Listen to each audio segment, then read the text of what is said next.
me tell you of the days of high adventure.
What's up, everyone? Welcome to the Normal America Show.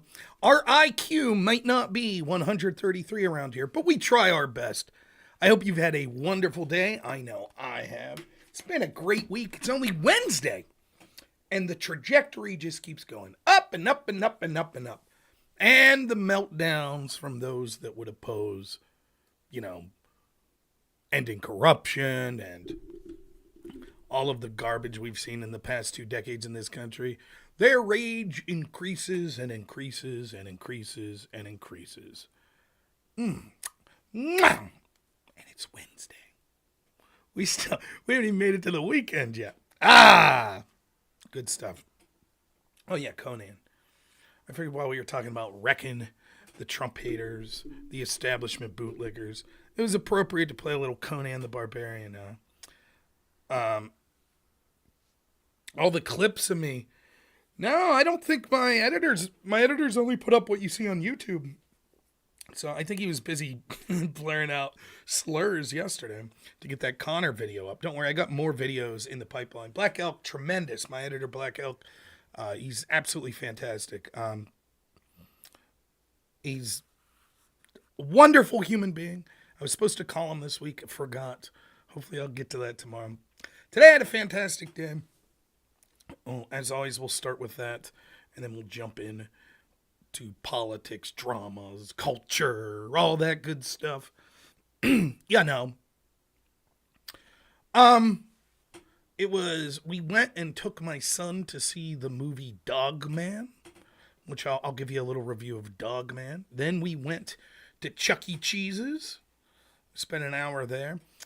I hadn't been to Chuck E. Cheese's probably in 30 years. So I know I've been to like Dave & Buster's and stuff. Now you can just get a card that you put money on it, and instead of putting like coins into the video game machines, you use this card and you scan it or whatever. But they had a card that you could get that it's just, instead of putting certain dollar amount on it, it's just good for any game for up to an hour. So me, my wife, and my son got to spend an hour. And his favorite game, and we played this at another place before, is this Plants vs. Zombie shooting game. So you sit side by side and you hold this like cannon and you're shooting at the zombies. Except it sprays water. It literally sprays water like the carnival game. And so my son loves it, and he's like putting his hand in the water. I'm like, no, you can't put your hand in the water. It was fun though. He did good. We had fun with it. The pizza was just fine. Skee-Ball, he's still not strong enough to get the ball up to the whole way. But they did have like they got the classic timed how many baskets can you get, and then they had one for little kids. So he played that. He did okay, but he's still a little too small even for that one because it's unfair the angle he has to shoot at. So like there's like glass that goes up like this high, right? And then for a normal for a person who's like over 4 feet tall, you'll be shooting sort of forward. But for him, he has to shoot it up over the glass. But then there's like a ceiling, a net. So it's hard for him to get an angle where so I ended up picking him up, and then he made some hoops. But that was fun. And then we played the Cruising World game where he sat there and I held the pedal and he drove. A lot of running into the wall in that game, but we still managed a first place victory. So strategic use of night chat. I'm just going to say it. I feel like my work on the pedal drove us to victory. I think Hank was a little bit of a detriment when it came to steering the car there in the Cruising World game. But it's all right. It's all right. No hard feelings. It was a teamwork effort that took us to victory. And so that's what we're going to focus on. So it was good. Dogman. I'll review the movie Dogman before we jump into everything. So we don't have any theaters in our town. So for us, the closest movie theater is 40 minutes away. This particular one we went to was more akin to an hour and a half away. And the theater that was in my hometown when I grew up was not fancy. You just went in, you got a seat. The seats were pretty crummy, if I'm honest. And then as time went on, the theater became pretty gross, pretty grimy. This theater, this is the first time I ever did this. You pick your seats out, which I'd done that at one other theater. So you pick your seat out, okay, like when you order the tickets. But then you could like order, and this blew my mind. Everyone else is probably like, yeah, that's how theaters are. Like, let's say you were like, because we ordered the tickets last night. It's like, well, we want popcorn or we want a drink. Like, they literally bring it to your seat for you. And the seats are like, they got like a tray that could come over with a cup holder.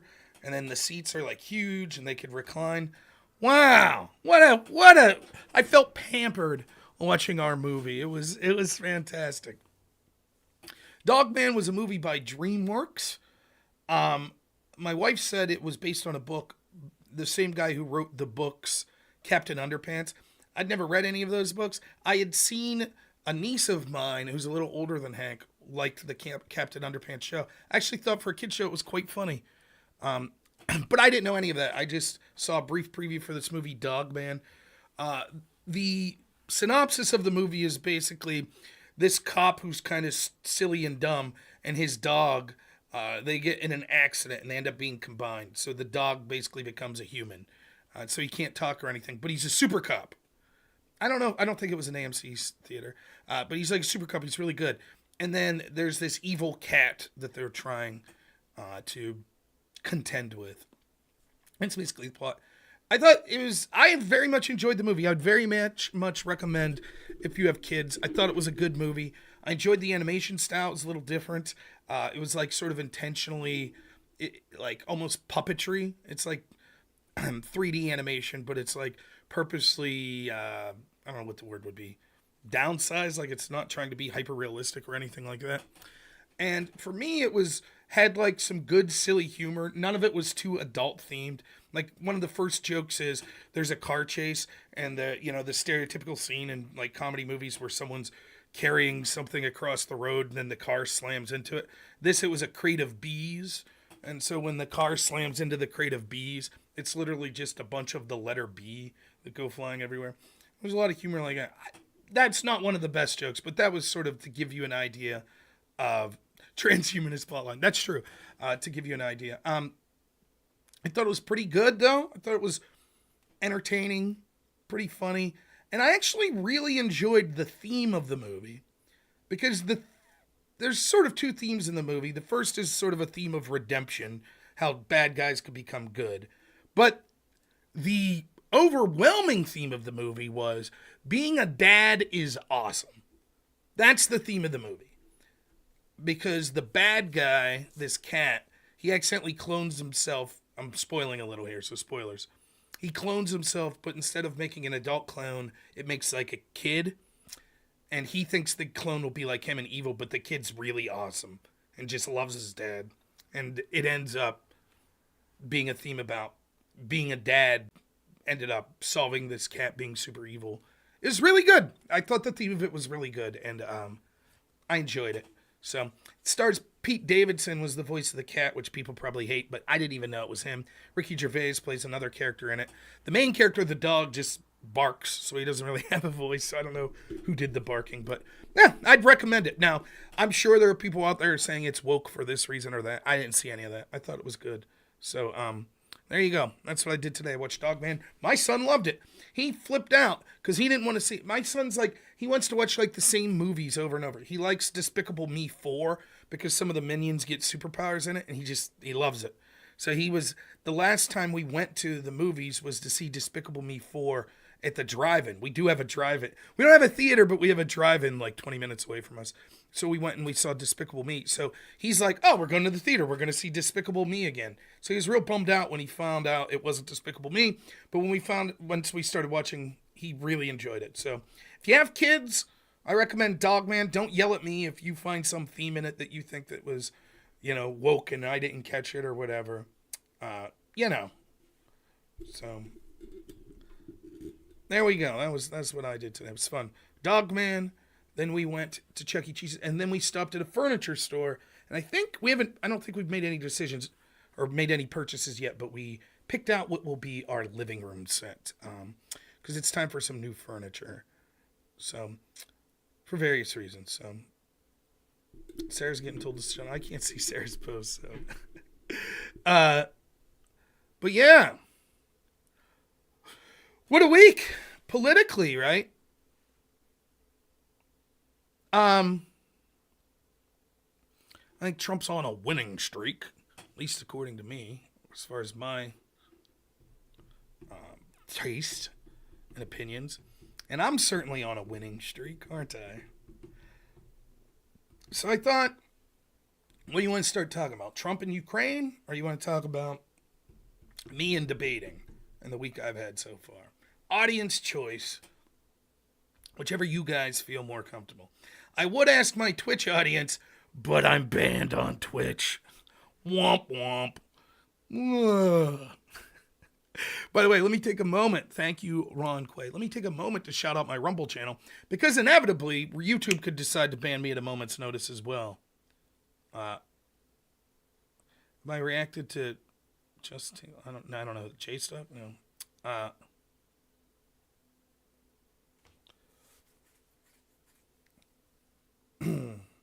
Talk about debate recaps. $5,000 checks won't happen. Someone asked me if they were going to bet Econoboy $10,000. The bet was very dubious because Econoboy said he would bet people that not every American will receive a $5,000 check.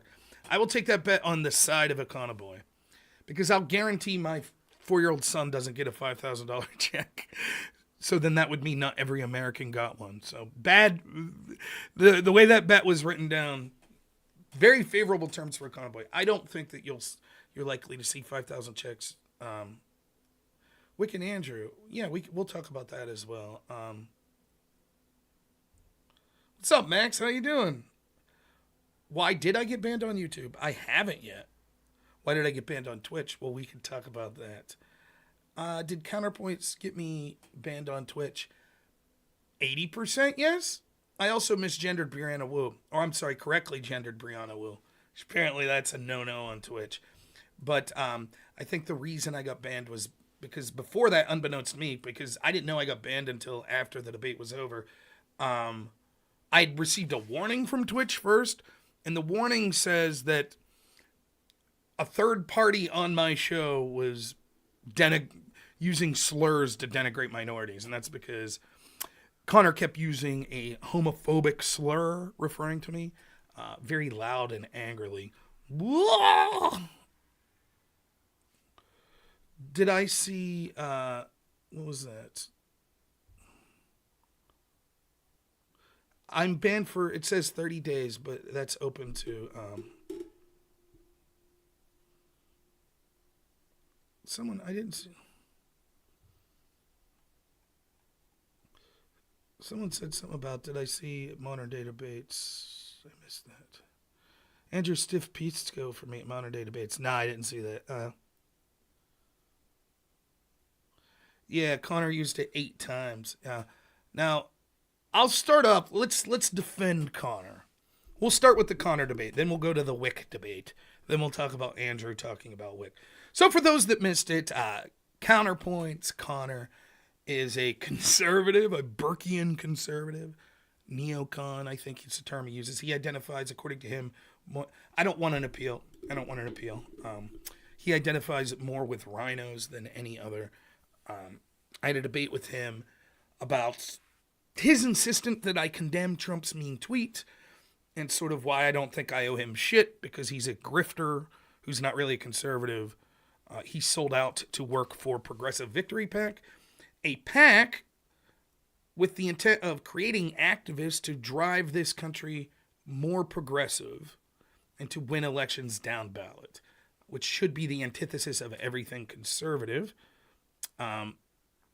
So that's, I don't owe that fucking guy anything. He's a grifter as far as I'm concerned. Anyways, I had a debate with him on those. 2 things I'll defend Connor for. First, 1, my channel getting banned on Twitch. Unless new information comes out, despite what many people think, and you're welcome to your own opinion, I do not think Connor purposely got my channel banned. And I'm not that butthurt about it, if I'm quite honest. For various reasons. First is his channel got banned as well.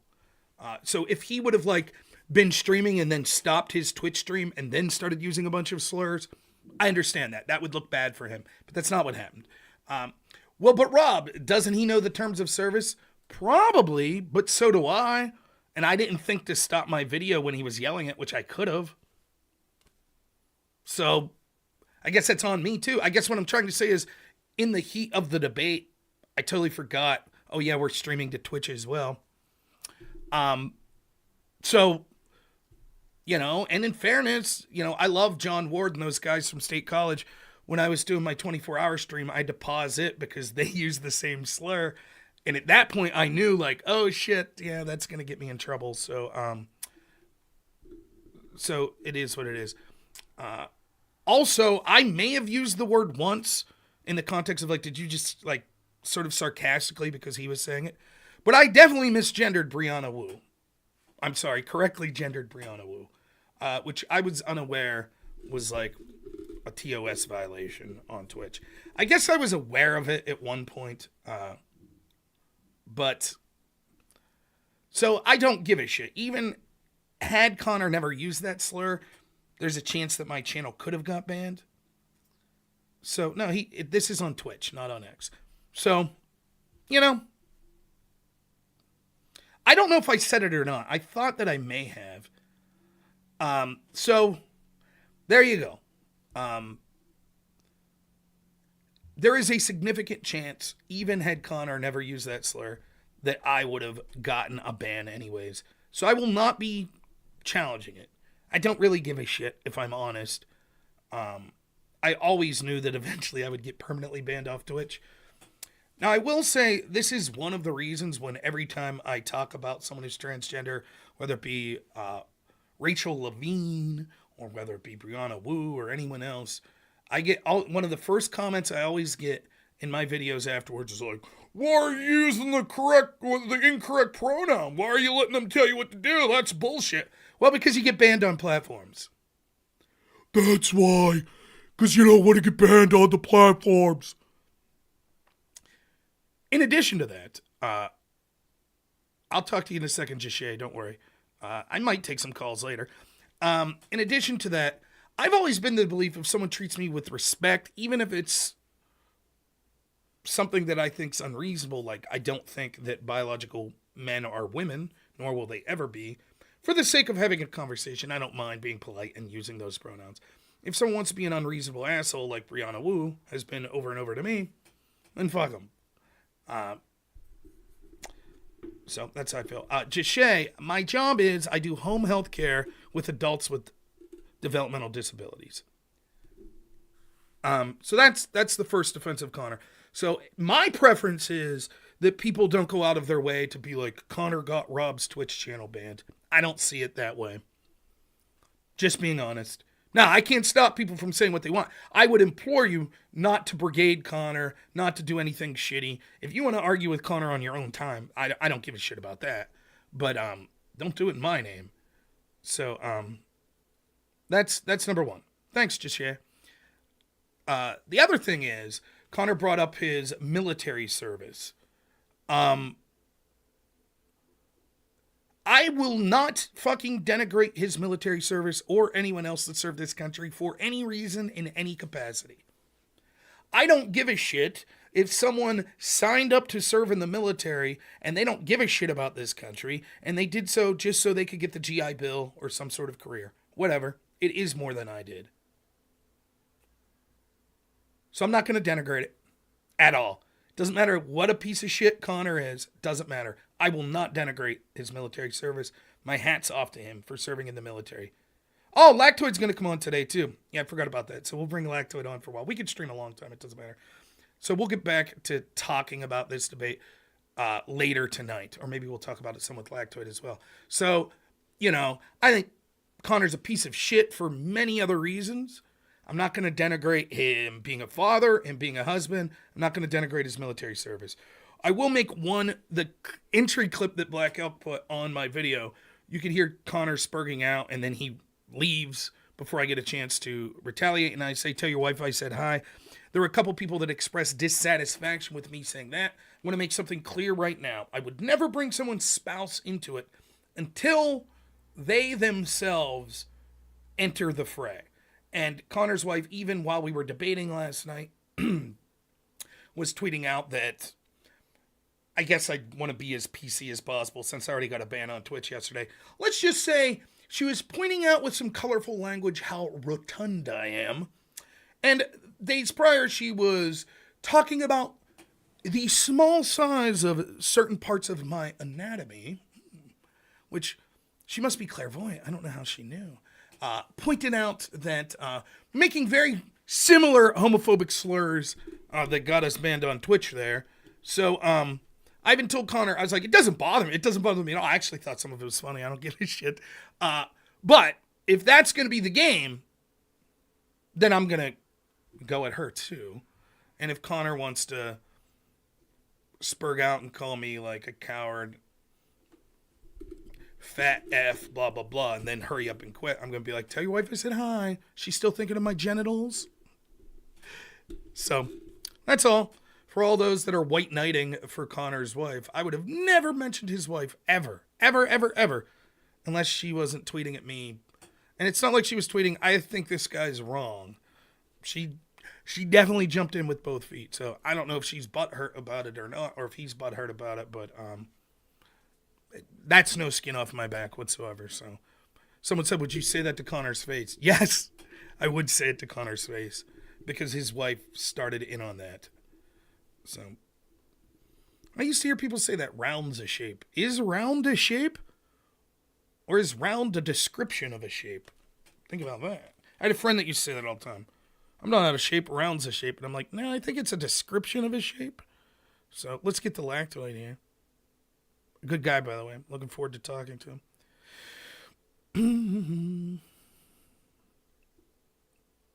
Lactoid, can you hear me?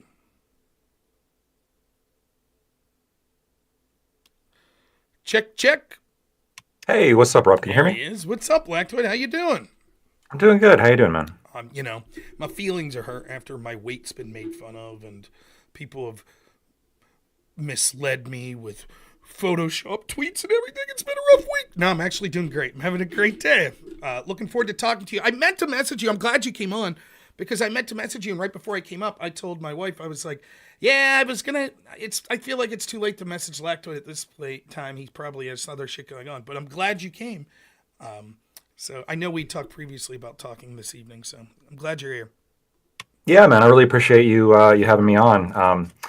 And I wanted to start off by apologizing, or I guess not apologizing, but expressing my remorse for what happened with your Twitch. That's It's pretty not that big of a upsetting. deal. Like I said, I don't know if you just heard me there. I don't really blame Connor for it.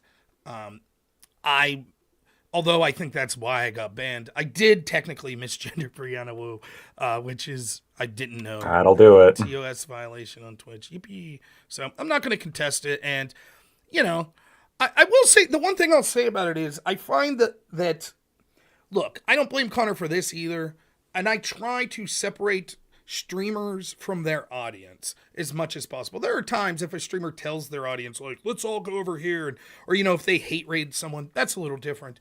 But there's a lot of people very gleeful that Connor nuked his own channel in a like murder takeout Rob thing. And that's good. I'm glad Rob lost his Twitch channel. It got suspended, Fuck those people. Censorious bastards. But I'm not putting that on Connor. Now, if he comes out and says, I'm glad Rob's channel got banned, then F him. But I haven't heard that. So, yeah, it sucks. But it is what it is. I'm not going to lose sleep over it. So, I think that's fair. I heard the whole kind of back and forth, and I agree. I think Connor probably just lost his temper and was saying stuff that he really shouldn't have said. But it definitely seemed like he was upset enough where it wasn't like some kind of malicious attempt to. Yeah, I agree. You. And I've seen him say, like, for example, the N word without a hard R. He'll like type that shit on X. So to me, I'm not even saying that is a detriment to Connor. That's sort of a defense to him. I think that that's probably how he normally talks. And so in a moment getting heated, you're more likely to say that. If it was something that like he never says, and then all of a sudden he starts throwing it out on Twitch, then maybe there's an argument to, he changed his behavior in an attempt to personally sabotage you. So I don't think that at all. I think that that's probably normal language that he uses. I'm not offended by that language at all. It's not that fine by me. I don't care being called that. But I'm not also, I think that also exhibits, like you said there, that I don't think this was intentional. I think I got under their skin a little, though. A little? I think maybe more than a little. It's funny, too, because I saw one of the comments that, like, sort of Connor fans had was like, I went over to Rob's channel afterwards, and he was crying about getting insulted. I'm like, what? The only thing I was really saying, other than pointing out the stupidity of some of Connor's points during that debate was Connor streaming when this all went down on Twitch? Because I wanted to know whether or not his Twitch channel got banned as well. That was it. But I certainly wasn't. I think that, to be honest, I think most of his insults were lazy. I don't think they were particularly good. And I do think that it's sort of a bitch move to like, this dude was like, I was going to bring up my service and him not. Like, he could have brought it up the whole debate, but he waits until he ensures that he has the last comment and then throws it there and then immediately leaves. That's sort of a bitch move, but it's no big deal. But, yeah, he was... Woo! Little heated there. Him and his wife both a little upset, I think. It's all right, though. I think the election's done some of these lefties, or grifters like Connor, done them dirty. So I think they're spiraling a little. But, yeah, what can you do? Yeah. No, I agree. Just had a question, just how you're, kind of how you have this set up. Am I able just to stream video directly through Discord, or is there like a... Yeah, I'll put your video up. I didn't see your camera, so... Let me give me 1 second and I'll. Yeah, give me 1 second. I'm gonna have to actually close that up. I've had to rearrange my OBS because I'm normally a Twitch streamer, but I can't actually stream to Twitch. You can't tonight, unfortunately, because dirty Not Rob's tonight. Suspended. Ah! See, well, you could. Is the rule? Oh no. You could record this, then put a voice modulation over it. We'll say my name's Bert, and then we're talking to Bert here. Weird Trump guy from Cincinnati instead of Pittsburgh. How about that? I'll try to not say yins to not give myself away. So, yeah, sorry about that. I do apologize to you for that. I didn't realize you streamed pretty exclusively to Twitch. Do you go to other platforms as well? It's probably something that I should do, especially because Twitch is, I think, one of the hardest... probably the hardest platform for right-leaning people to survive on. And And I'm usually very careful, so fingers crossed. But there absolutely is the ever looming potential that I could say something maybe not 100% politically correct, and then lose basically everything. So I've been thinking about multi-streaming. I think that's probably a smart idea. Yeah, I you think you've should. really insulated yourself I from. try to do Rumble and Kick as well. Almost no one watches me on either of those platforms. But ironically, yesterday during that debate with Connor, something happened to my Rumble. I go through a service called Restream. Restream, I had to pay extra for to be able to use Rumble because I don't know shit about this, but it's like called an RTMP key or something like that. Rumble wasn't one of their partners. And so I couldn't stream to Rumble unless I bought their extra package. But now Rumble is a partner with them. And because I haven't changed it yet, it tries to like double stream to Rumble for me. And so last night it like crashed out. So ironically, because I had to immediately private my YouTube video because I don't know if YouTube's a big fan of people yelling the F slur over and over again either. The only place that the VOD was up was Kick for a while, but my editor took care of it. They took some of those slurs out. We got it up on Rumble and got it on YouTube. But yeah, I recommend it. I think that you should go to multi-platforms. Twitch is the hardest. Twitch will shadow ban you. They're more likely to demonetize you. Yep. And here's something I didn't know when I started streaming live. Like Twitch was actually, for me, Twitch intuitively was the easiest place to stream live. Whatever you might think about it as a viewer or you hate Jeff Bezos or whatever, the tools for ease of use to live stream was way easier on Twitch than any other platform for a layman like me. And so that actually was my biggest audience for a long time. And I remember the first panel I was doing with transgender folk, and they started being like, "What do you think? There's more than two genders? Do you think that we should use pronouns?" And all of a sudden, I started to get these DMs from this one guy. He's like, "Dude, don't say it." And I'm like, "What?" He's like, "They're trying to intentionally get you banned. That's what they're doing." Because it wasn't even the topic. And they just start throwing that out there. Like, we're talking about the FBI or some shit. And I was just answering honestly. I wasn't being a prick either. I was just like, oh, well, yeah, here's my thoughts on biological reality and blah, blah, blah. And this dude's like, you're going to get banned. And so I was always on eggshells with Twitch. This is actually the first suspension I ever caught. And I totally, I dropped the ball. I should have known. And as soon as Connor started saying that shit, I should have stopped. Yeah. But I totally forgot about it. And that's why I said also another reason that you could blame me, because I had a chance to stop my stream and I didn't. I just, whatever. So yeah, it's hard. It's hard to do that though when it's a heated back and forth, and you're focused on that as opposed to, well, and what makes trying to keep track of all TOS in debate in general. One of the things that's really hard to do, and you'll know this. You've been on panels and stuff. It's really easy to Monday morning quarterback. I do it to myself all the time. Oh shit, I should have said this, right? One of the things that makes it even harder in the moment is when one, if it gets heated, but second, if someone's interrupting you a lot, it's hard to keep a train of thought. It really is, right? And so I think as Connor got more and more pissed off last night, there was a lot more like interruptions. So you're in a different mindset. You're trying to remember what you were about to say and, all of that good shit. I'm not going to say I've never interrupted people or stuff like that either. I'm just saying, so in the moment, I forgot. Luckily, people reminded me and told me I was banned, so I knew to private my YouTube video. But real quick, your chat's saying that I'm a bit loud on your end and that you're a bit quiet. You might want to adjust that. All right, I can fix that. We'll try that. This dude just won't shut up. He's just yelling the whole time. So I know we were originally going to talk about Trump's tweet, which that's cool. Yep. We can talk about that. My feelings on this, and I know you probably saw me saying some of this, is I just don't care anymore to talk to people that I think didn't care about the obvious corruption that we saw. The thrust of my debate last night with Connor is I continually get misrepresented. It doesn't matter how clear I make myself. I don't care about enforcing corruption on people like Trump or Eric Adams or anyone else. I believe that probably 90% of our large politicians are corrupt in various ways. What I care more about is what's a bigger threat is selective law enforcement and selective investigative powers, etc. Because I think that's sort of violates the entire core of what our legal system and what our, quote, democracy is about.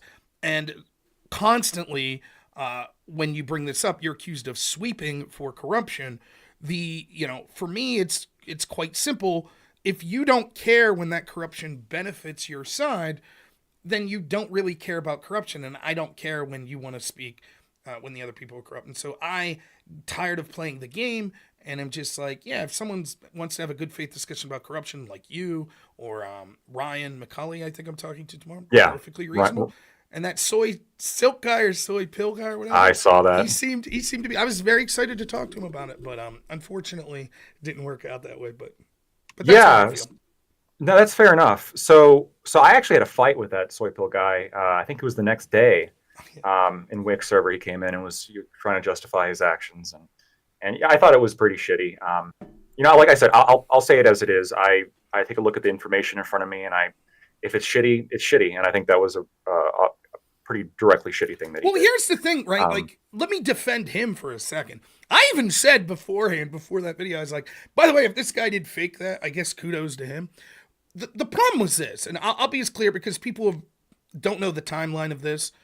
I was saying I wasn't going to talk to people unless they condemned corruption, particularly rando people just online, okay? I messaged Wick and was like, because I saw someone was like, is Rob going to do your panel? I messaged Wick and was like, hey, Connor and me were supposed to talk at like 6. What time's your panel? Or 7? He said 6. I said, let me get to Connor. So I messaged Connor, said, can we push that back to 8 p.m. so I could do Wick's panel? He says, yes. I messaged Wick, say, yeah, I could do this. 20 minutes later is when Soy Silk or Pill sends me that Photoshop message. So I was like, yeah, I respond to him then. I'm like, okay, I'll respond to your question. And I was like, let's have you on the show this week. He said, actually, I'm going to do this panel. Now, my strategy going into the panel was to say just what I told you. I would have said, I don't think this tweet's a big deal. Here's evidence of actual corruption we could see that was directed against Trump. Why didn't you call it out? And I'm not going to have this discussion where you guys clutch your pearls about a mean tweet when you defend the actual corruption when we see it occur to the FBI. But my entire strategy changed once I thought one of the people I was debating actually was concerned about corruption. But I don't, at the end of the day, I'm not losing sleep over him photoshopping it. I'm kind of like, okay, good for you. The thing that pissed me off in the moment was, one, that I was disappointed because I wanted to have a good faith conversation. But secondly, that he said it like right at the beginning, right? Because that's kind of a way of being like, hey, by the way, you're my bitch. How about that? You're my bitch. Well, he said it after he got what he wanted. Right.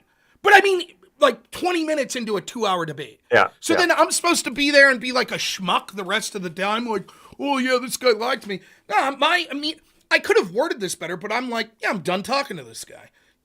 Either he goes or I go. I think what I came up with like 30 seconds after, it's like, I'm just going to mute him. I'll just talk to the other guy or whatever, but I'm not going to listen to this dude. Nope, he's lost that right. If he would have stuck around till the end, I'd have been like, hey, fuck you, and said, haha, I faked this whole debate. And that would have been the end of it. But he wanted to big time me, early in the debate.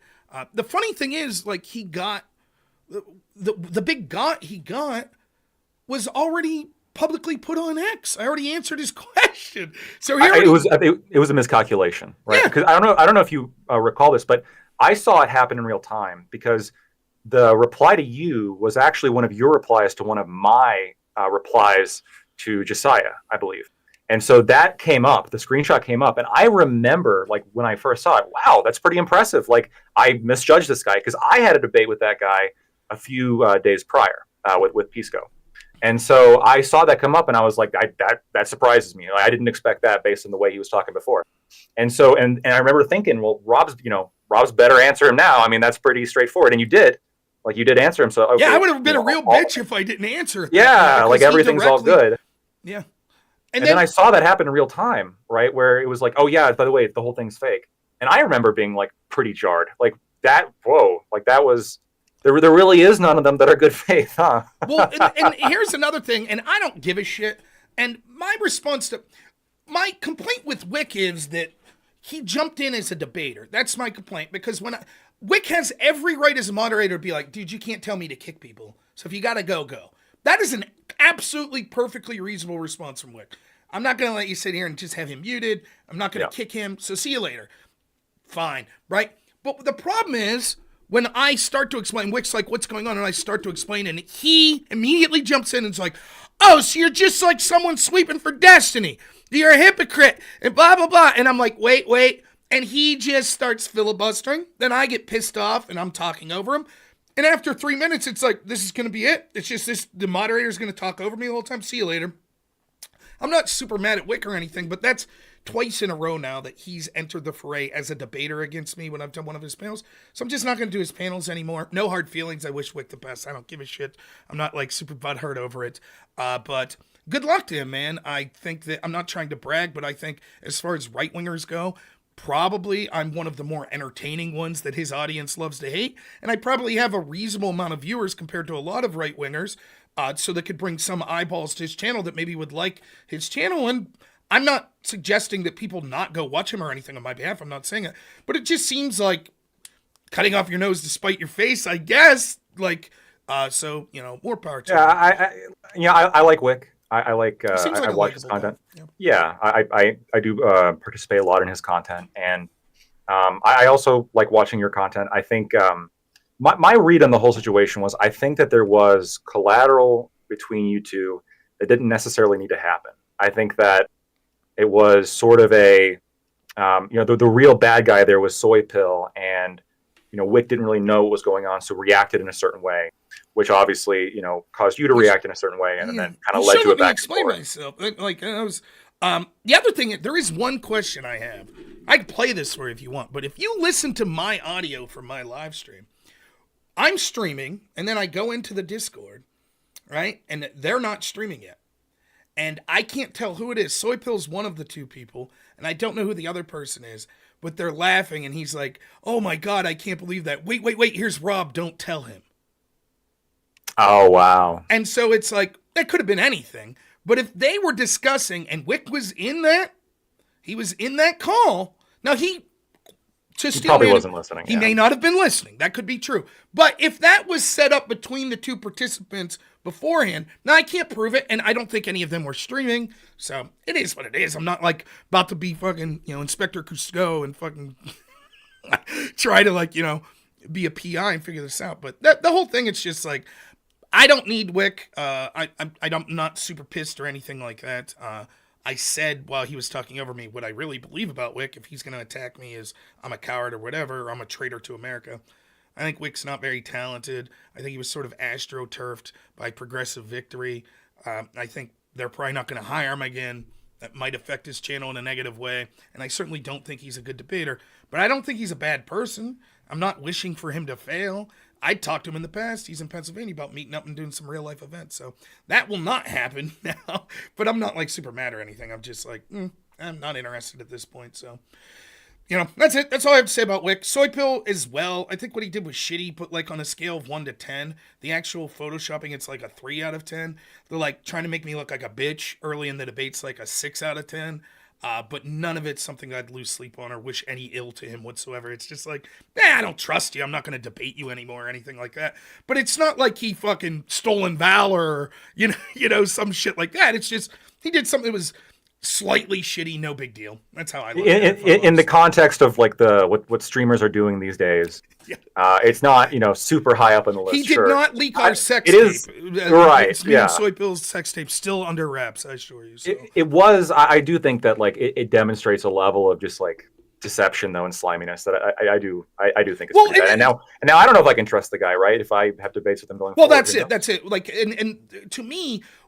My penalty to people is just well, I just don't want to interact with you. But I'm never going to dock someone or wish them ill. I just don't. Even the people, and Soy Pill, I would put him, of people that I don't enjoy or, whatever, he's going to be way on the low list. There's people I've interacted with that I'm I think you're a legitimately terrible person in real life, right? But even them, I'm I'm not sitting here I hope their channel gets banned or some shit. I just don't give a shit. I try to keep that bad karma away from myself. So, yeah, I don't have any, I think that it does represent the overarching point, though, that we were originally going to talk about, which is when do you decide to have discussions with people on certain topics? Because to me, I think that there is political strategy in controlling a narrative. And I don't know if you heard me talking to Pisco about this. I think that it occurs in two levels. There is the level that we're operating in on this space, which is, for better or worse, predominantly dominated by left-wing people at this time. I think the pendulum's swinging to some degree, but I think for reasons of the audience tended to be younger, which tended to lead more left-leaning, and because the owners of the platform were far more favorable to left-wing voices, that it's put people like us on the back foot. And so as such, most of the games in town for debate are going to be ran through some sort of left-wing moderator, some sort of left-wing topics, etc. And so I would argue, and I'll give you a chance, maybe you disagree, that it was sort of like that in the broader context of our sort of where the narrative goes in the world, right? So with the mainstream media, with academia, with the entertainment industry, they're all pushing a narrative that I would call pro-establishment. It definitely leans or claims to be left-wing, but I think more than that, it's pro-establishment. And so because of that, shit happens like to me that I was at this wedding the other week, where someone just comes up to me and is like, oh, you're a right-winger, you supported Trump, you got a channel, fuck you, blah, blah, blah. And I'm at a friend's wedding, and you're like, that happens to me all the time. It never happens in the inverse. Like, I'm not walking up to fucking... And so to me, that was where the broader narrative was. As such, we've heard about Trump corruption for 8 years, and many of the cases we heard were actually corruption the other way going against Trump, like the FISA warrants, etc. And so at this point, I'm not interested in helping them promulgate that bullshit narrative anymore. I feel that I put my foot in there for good faith for 8 years. I tried to talk about what I saw as corruption occurring in real time. No one gave a shit, or very little did. They said I was a liar, I was wrong, I was a conspiracy theorist. Then when it's admitted, they say, so what? It was a long time. Oh, who gives a shit? Trump's there now. We only want to focus on Trump. And so my response to them now is, you didn't want to talk about it before? Screw you, I'm not going to talk about it now. That's where I stand on it. Yeah, this is I think it's a different approach, and I do disagree with it on one level, but I'm open to being wrong, because today, for example, you have Destiny and I think Brian Cohen, he's another kind of like influencer in the space. They're just posting just flat out just inaccuracies, just not even like questionable. They're saying that an executive order from Donald Trump is essentially usurping control from the Supreme Court, which is just entirely false. Right. Now, I noticed that, when you call out stuff like that, you're right. Like the usual kind of group of people, like the live and learn crowd, or those group of people, that none of them get involved, right? None of them actually work to, I guess, boost any kind of criticism of that or correction or anything along those lines. Sometimes this is the case, but I've seen a couple times, but it's really not nearly to any kind of extent. And so your position is, well, it's unfair here. Like when so much of politics is based on narratives, it's unfair, and it will lead to negative outcomes if we spend all of our time dealing with people who are bringing up these kind of like bullshit concerns and validating the fact that this apparently is like a real concern or whatever with your time, when they are just completely refusing to engage with the concerns on their side. I get that perspective. My concern is that there's the opposite side of that coin. The opposite side of that coin is the sort of perception that, well, Lactoid, you're always playing whataboutism. You're never actually going to engage against anything bad that your person does. How can I trust that when you do say something bad about my side, that it's accurate? Mm-hmm. There's a kind of a credibility question. And that's kind of the perspective I'm coming from, right? So when every other day Josiah makes a post and then tags me and says, oh, Trump said this. What are your thoughts? Yeah, I'll analyze it in good faith, right? I'll go on there and I'll say, yes, like this is what I agree with. This is bad. I happen to not like that tweet. I know your position is kind of the same on that. It wasn't a good tweet. I think that the assumption that obviously he means he's going to overturn the country, that's pretty ridiculous. But because there's other ways to take that tweet, by the way, more reasonable ways to take that tweet, mainly being he disagrees with the court's decision. Yeah, he disagrees with the TRO. I still don't like the tweet, but that's what he's saying. That's what he's saying, right? I understand. But like when messaging, especially when it comes to the court, I think messaging is important. So that's the main reason why I don't like the tweet. And so I feel the sort of obligation to be able to say that, right? The obligation, I think, to establish credibility, to say, look, I will call it out when Trump does it, because I voted for Trump, right? I'm a libertarian my whole life. Not my whole life, actually. We can get into that. But the last two elections, I voted for the libertarian candidate. This is my first time voting for Trump. past 2024. In fact, and I went all in. It wasn't just voting for him. I live in a swing state, and I went and canvassed for him. Right, I went with one of those annoying door-to-door door knockers and in there, yeah, and, yeah, I was doing it. And so, when I criticize Trump, I feel like there's a level of credibility. And then when I'm able to criticize, any other candidate, I would hope that people would give me the credibility on that too. I guess your point is maybe they just don't care. They're not doing it anyway. Right. Well, first off, let me say, I totally respect and have been where you're at and still do. I talked to Pisco till 4 a.m. the other day on this very subject. I'll do it when I feel like it, right? That's what I'll do. Like, I did, and I will admit, up until the point that I posted the soy pill, that I hadn't commented on Trump's tweet. I fully planned on doing it the first time I live streamed. I worked a lot the past 2 weeks. Knew I had this week off. Planned on that being my Monday show. We're going to talk about some of Trump's tweet, what I like about it, what I don't, or what I like about what he's doing, what that represents that I don't like. Because I do think that one of the things about Trump is there are people, because they're so pissed off, rightfully so, at our institutions, that will accept everything he ever does uncritically, which is dangerous. That's bullshit, right? Like, so for example, there are Tea Party people whose big deal was spending, that during Trump's first term, when I'm like, what the hell's going on? We're blowing up the budget. What's Trump doing? That are like, you're not really a Republican. You're not really a Trump supporter. And it's like, why? I'm still fiscally conservative, right? Like, so if Trump's spending a lot, why wouldn't I criticize him? So the left has a point on that, or the Trump haters have a point on that.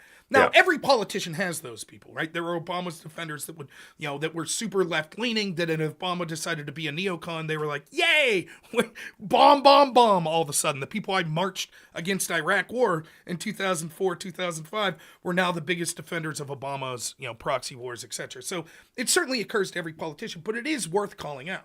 The other thing is, like I said, I will jump in when I feel like it.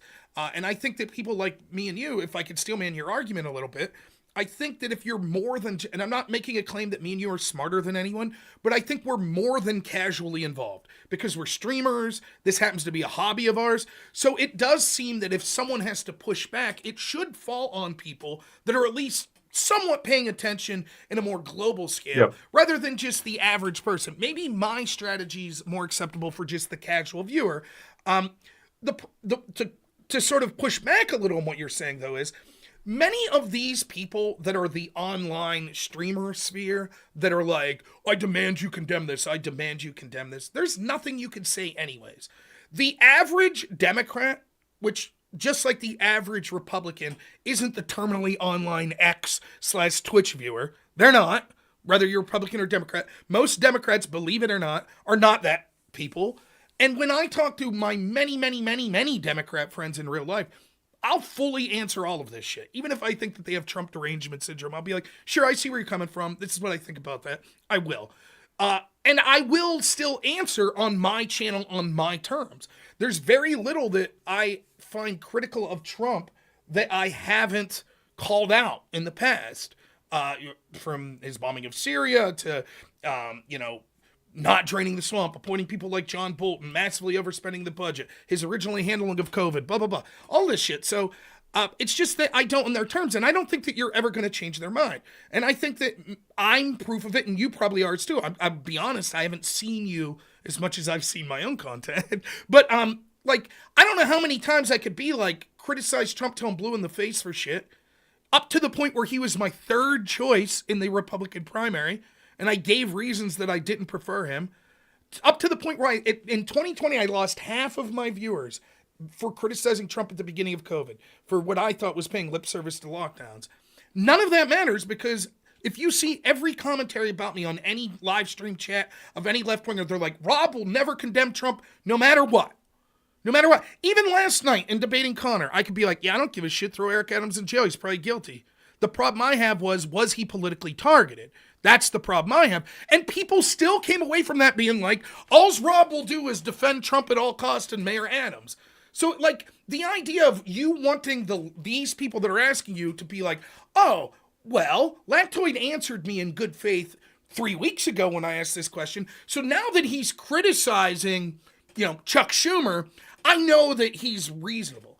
The only way you're going to fall into that category is if you're predominantly anti-Trump, someone like Connor. Connor is the good conservative. right? Because he hates Trump. So Connor could say, like, I think some of these DEI programs are shit. I think universal health care is shit, right? And the left will accept him because it's like, because on the most important issue, he thinks Trump's Hitler. He thinks Trump's the most evil guy in the world. And so it's okay. Then we'll trust him. And you'll see these in these panels if you do enough of them. They'll put you in with the good conservative. And then the way it'll be, like a Dylan Burns panel was always like this. I know I'm like I've had plenty of panels. I know exactly what you're talking about. I remember I did one in 2020 where it was 4-on-4, 4 Republicans, 4 Democrats.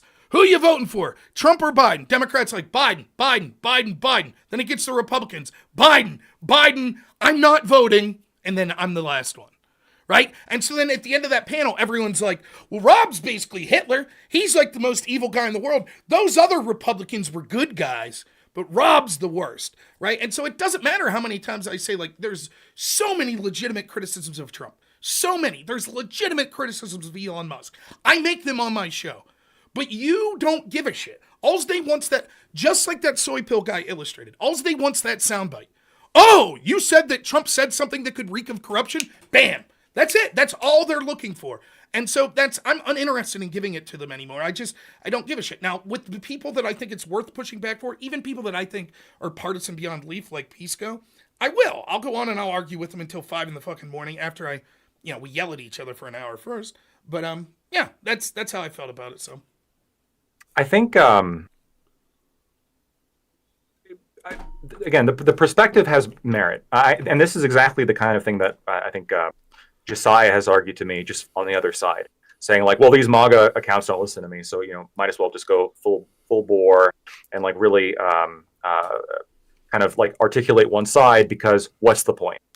And I understand this as well, right? When on Twitter, despite the fact that I believe I have been extraordinarily even-handed, and some people have even told me that, right? Like Lactoid, I've seen some of your recent posts. I was actually pretty, surprised and impressed by that.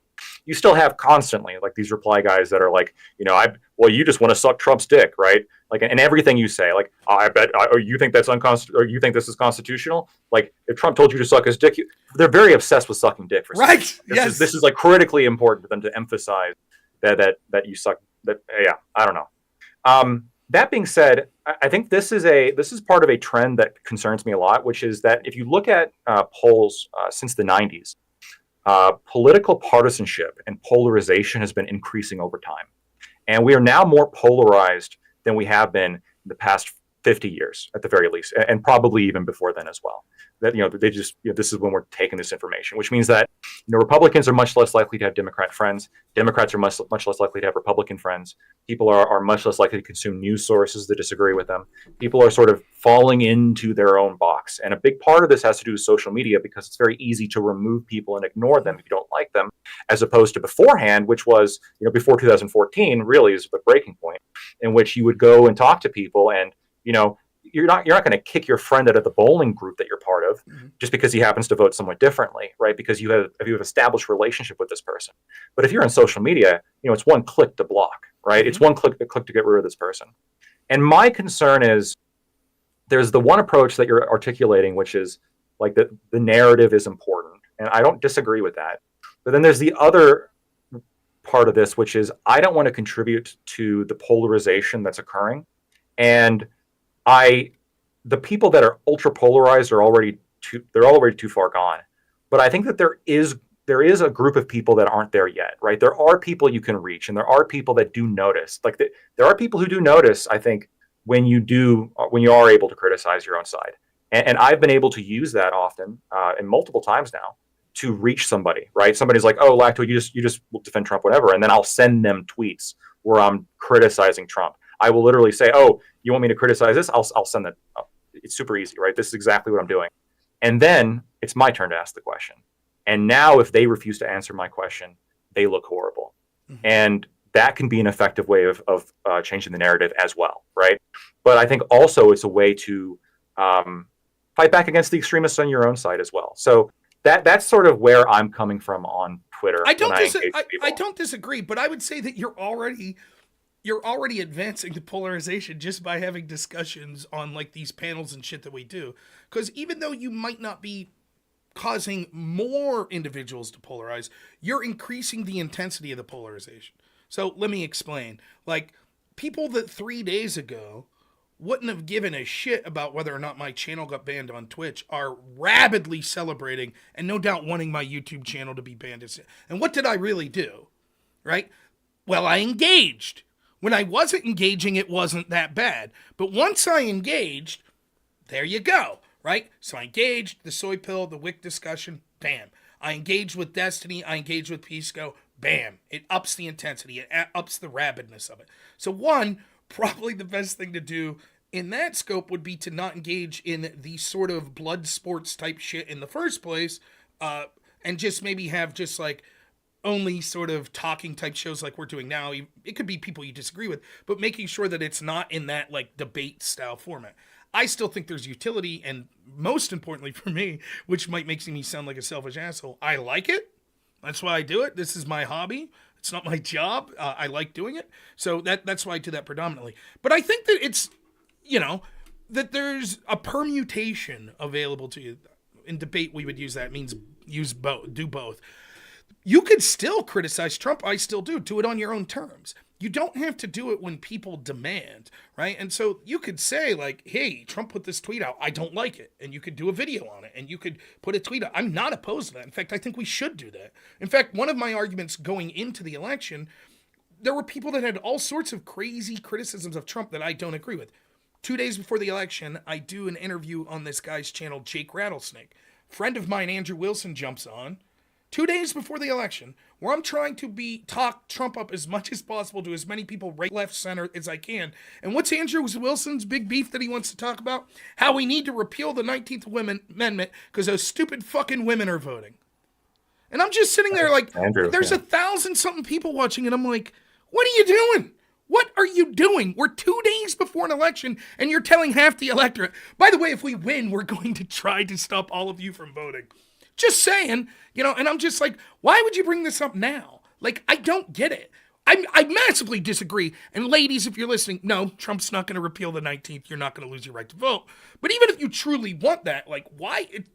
So what I told people is, why not wait until Trump wins? I think everybody understands if there's a candidate that you think's the lesser of two evils or whatever, that you're supporting and you're trying to get across the finish line, save your criticism until the election's over. Now, that doesn't mean you can't criticize before the election, but you see what I'm saying. And so now, I would be a hypocrite if I said, oh, don't criticize Trump now. Of course not. Now's the time to criticize. Particularly, we're as far away from his election as we're going to be, right? Right in his first couple months in office. So criticize away. One of the worst things about Trump's first term was I think that Trump's malleable. I think that because he's not a great ideologue, and a lot of it has to do with him wanting to be liked and be popular, he's willing to be shifted, like with the bump stock shit. And so the irony is you finally get a chance to steer a politician. There's advantages and there's disadvantages to not being very ideological. The advantage is he might be willing to listen to his base, to steer him closer to a direction they want. And yet you had all these Trump people like, trust the plan. Like, what the fuck are you talking about? It was so annoying. So I still think that you should criticize him. I do. I just think that it should be, like, on your own terms. Because another thing that I'll say about the strategic level of this is, Pisco kept saying, well, what if I did that to you? Would you say it's chicken shit if I didn't want to talk? I was like, yeah. And he's like, you don't think that'd be a problem? I'm like, no. And he's like, why? Well, here's the truth. Because we won. That's why. And let me explain what I mean by that. When we desperately needed dialogue, and it would have helped, I think, the greater country at whole, because I think that our institutions are incredibly bloated, inept, and corrupt, right? When they're controlling the narrative, and when they're winning, they're like, no, we're not going to talk about shit. But now that the American people are like, no, we don't accept that. We don't accept it. Now, all of a sudden, these people are like, oh, but now you have to talk about corruption. You have to talk about the corruption of Trump. Only that direction, right? So now they're in the position, sort of. It's still not as bad as we were, where we had like no institutional power. But now they're sort of facing that. And they're like, well, now we're in the... And it's sort of the old Frank Herbert quote, right?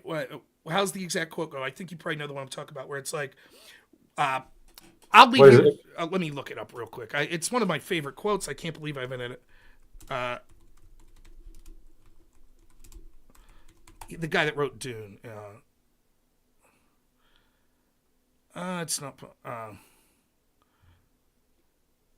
Is it that like when they're in power, they'll appeal something along those lines? Yeah, it's basically like when when we're in power, we silence you because that's according to our principles. But when you're in power, we ask for a voice because that's according to your principles. Yeah, And that's a sort good of the one. idea. Yeah. And so part of me is just like, listen, I'm still willing to have the conversation. And that's like the irony. I was talking to Pisco about this. There was a debate that I can't remember the name of these two guys, but they claimed to be like professors or linguists or some shit. And I talked to this one guy DMs on X till like 2 a.m. one day. And what they were trying to do was rope me into this hyper specific debate. What is the standard legal definition of the term insurrection? My argument is there isn't one. Because it's almost never used and hasn't been for over 100 years, that there's nothing that would be recent enough that we could say this is the standardized legal definition, which is It's very vague. Right, which is my argument. Pisco's they were trying to get me to debate Pisco. His argument was like, well, if we go back to the courts in 1840, we get this standard legal definition that they were using back then, right? And my argument is, but that definition's not the standard legal definition, because I could point out 15 incidents between the last time it was used and now where there was no prosecutions, which would seem to suggest that our understanding of what the term insurrection means has changed. Maybe around the time of the Civil War, the judges, the prosecutors, etc., had a different feeling on the importance of charging in what they thought was insurrection because we just had a fucking Civil War. So even though, for example, a lot of the Vietnam War protests technically would have met that definition of insurrection, I don't think that the standard idea of the judicial system at that point in the 60s and 70s was the same as it was in 1840. Just like our understanding of free speech has changed. But I couldn't point to you what my standard legal definition is. But that was the debate. I wasn't allowed to talk about double standards and, well, wait a minute, Pisco, if that's your standard legal definition, doesn't the Chaz Zone meet that? Doesn't the burning down a Minneapolis police station meet that? Doesn't matter. That's not the debate. The debate's just what's the standard legal definition?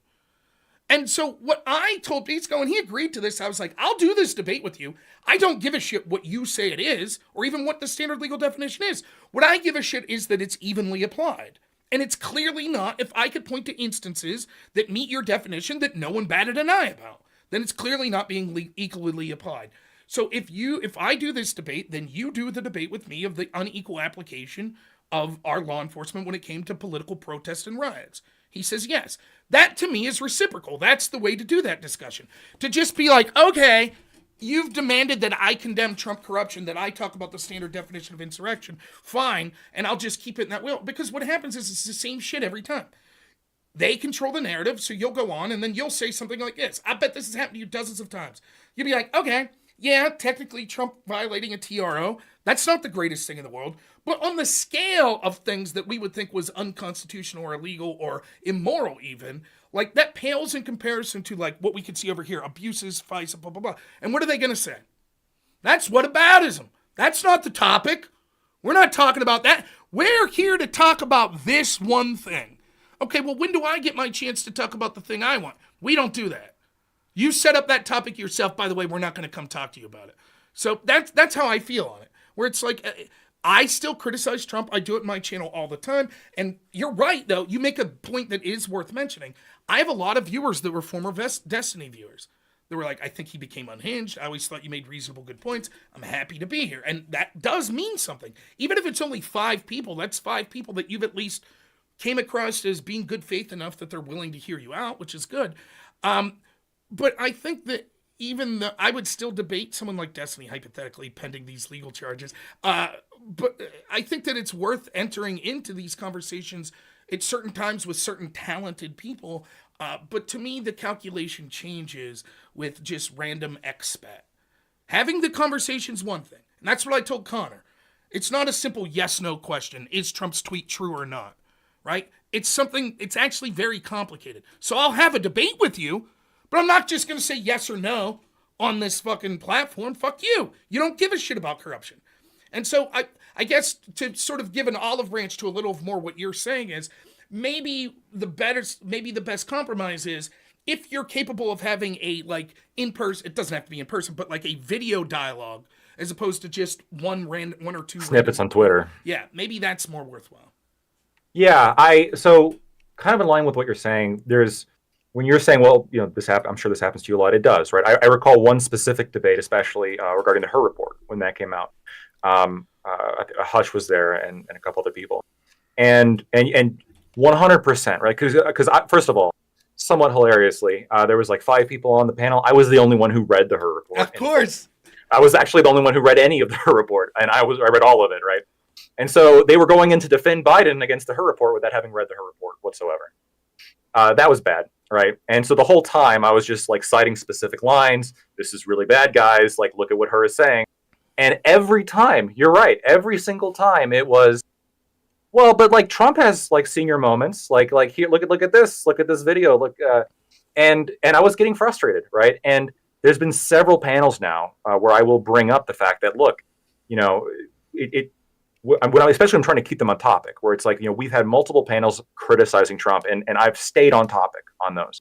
But when it comes to this, where we're talking about the Her report on Biden, which is, by the way, horrifically bad, it was right? terrible. Like it was terrible, and the way Congress treated Robert Hur during that hearing, even Pisco was saying that was fucked up, because it was that fucked up, right? It was not good, and I think the Her report represents something even that's worse than people give it credit for being, which is what it shows is that, especially when the primary kind of Kamala took over the primary, which is the Her report is, I think, evidence at this point of a institutional systemic dishonesty that is within the DNC, where they're willing to, when you voted in the primary, that was supposed to matter. And everyone was saying, this guy's fine, this guy's fine, this guy's fine. And then here comes Robert Hur saying he's not fine.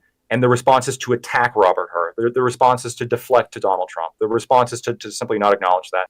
I 100% agree that happened. And let me real quick, just to pick, this is thematic with the Democrats, because in my state, John Fetterman ran for Senate. He had a stroke, right? Fetterman's much better now than he was at the time he was running. And I don't know if you recall this. It was a woman from like CNN or MSNBC or ABC or some shit, not a traditional right-wing outlet, that did an interview with him. And she was like, this guy couldn't understand me. Like, he can't have a conversation. And they came at this lady knives out. Like, how dare you? And this poor lady's just like, I'm just telling you, like, what telling you how it is. I'm not saying the guy's brain dead. I'm just saying he couldn't follow the conversation and communicate. Now, and I'm not the biggest Fetterman fan, but thank God he's gotten better. And I mean that from the bottom of my heart. But at the time, voters had a right to know. And I feel it's the same way. So Biden, it was like, obviously, on a far grander scale, but it was the same thing. And I agree. The Her report, the easiest question to come out for the Her report for me to ask people was, how is this guy too mentally infirm to charge, but enough mental competency to be our president? That's it. Yeah. That's the real strength of the real message of the Her report. Now, I think it also shows that had these same facts been found under a prosecutor looking into Trump, he would have been charged, in my opinion. But to me, as far as politics go, the scarier question in that particular instance was, who's running the show? Why are they lying to us systemically? And so I agree with that. Yeah, that is what happened. But during that debate, I was able to, consistently hammer with, when it was topics on Trump, I criticized Trump. You guys keep deflecting to Trump. That's unfair. You guys haven't read the report here. You don't know how bad this is. And it was, it was, all of them were flailing, right? They were bringing on reinforcements, right? Like at the end, Josiah was joining, and he hadn't read it either, and it was a clown show. And I think it was absolutely one-sided, and so that was beneficial to me in that instance. And I think that I didn't see your debate on the insurrection question, because some of you may know I'm a lawyer, and I've looked at this question as well. And you're right; the definition of insurrection is not clear. Right. And Pisco has already said that, right? Like, in terms of, it's a good faith attempt of looking through legal history to determine what the sort of prongs are here. And I did watch the debate with Andrew Wilson, where Andrew Wilson debated Destiny on whether or not this was an insurrection. And I thought that a lot of people gave him shit for this, but I think Andrew Wilson handled it correctly when he said, this is your burden of proof. You're making the positive claim. That was good. And he was able to, I think, prove what the problem with their definition of insurrection was, which was that when you have a 3-prong approach where it's incredibly strict and there's no kind of consideration for aggravating factors, this means a bunch of hippies going out to federal land and smoking weed. Yep. This would be an insurrection, wouldn't it? And Destiny said yes, because you're locked into this position. Now the question is, did the drafters of this of the Constitution, the founders, did they intend for this to be insurrection, to disqualify you from office? Is this a reasonable interpretation? It's not. There must be some other prong here that's being missed, and I think that was demonstrated, right? And so even if I think one way I try to approach it when people are coming at like, oh, we're only going to talk about this, we're only going to talk about this, especially when they're using catastrophized language, is to point out that your strict standard and your catastrophized language that you're using here, like, it's going to lead down paths that you don't even agree with.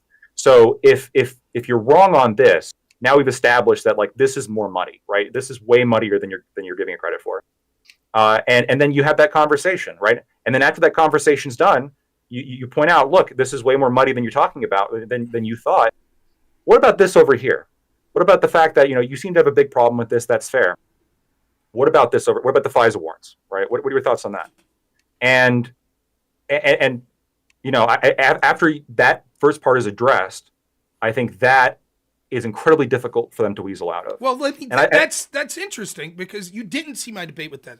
So that, just to give you the rundown, that's perfectly fine. Just to give you a rundown, what happened? That debate I was supposed to have with Pisco never happened, because I was at work doing like 15 days straight where I wasn't home. So Pisco sent me some articles. His definition was from this guy, Bowden Paulson, which Destiny was writing a manifesto or whatever on January 6th. He's getting most of his shit from Pisco. By the way, Pisco's DMing him while I'm debating him. They gave me shit for using AI. Pisco's giving Destiny answers. I think one's worse. He also uses his chat too. That's right. He'll look at his chat, which is kind of the same thing. Right. So, but Destiny messaged me and said, "Hey, do you want to do this debate with me?" I said, "Yeah, I don't give a shit, but I'm at work." I would have still did the debate with Pisco, but he never asked afterwards. But so as soon as I got out from work, my 14-day stretch, I said, when do you want to do that, tonight? He said, "Yeah." I said, "Well, I haven't had time to research much." The whole thing was, I don't want to give too much inside baseball here, but I did talk to Andrew before his debate with Destiny.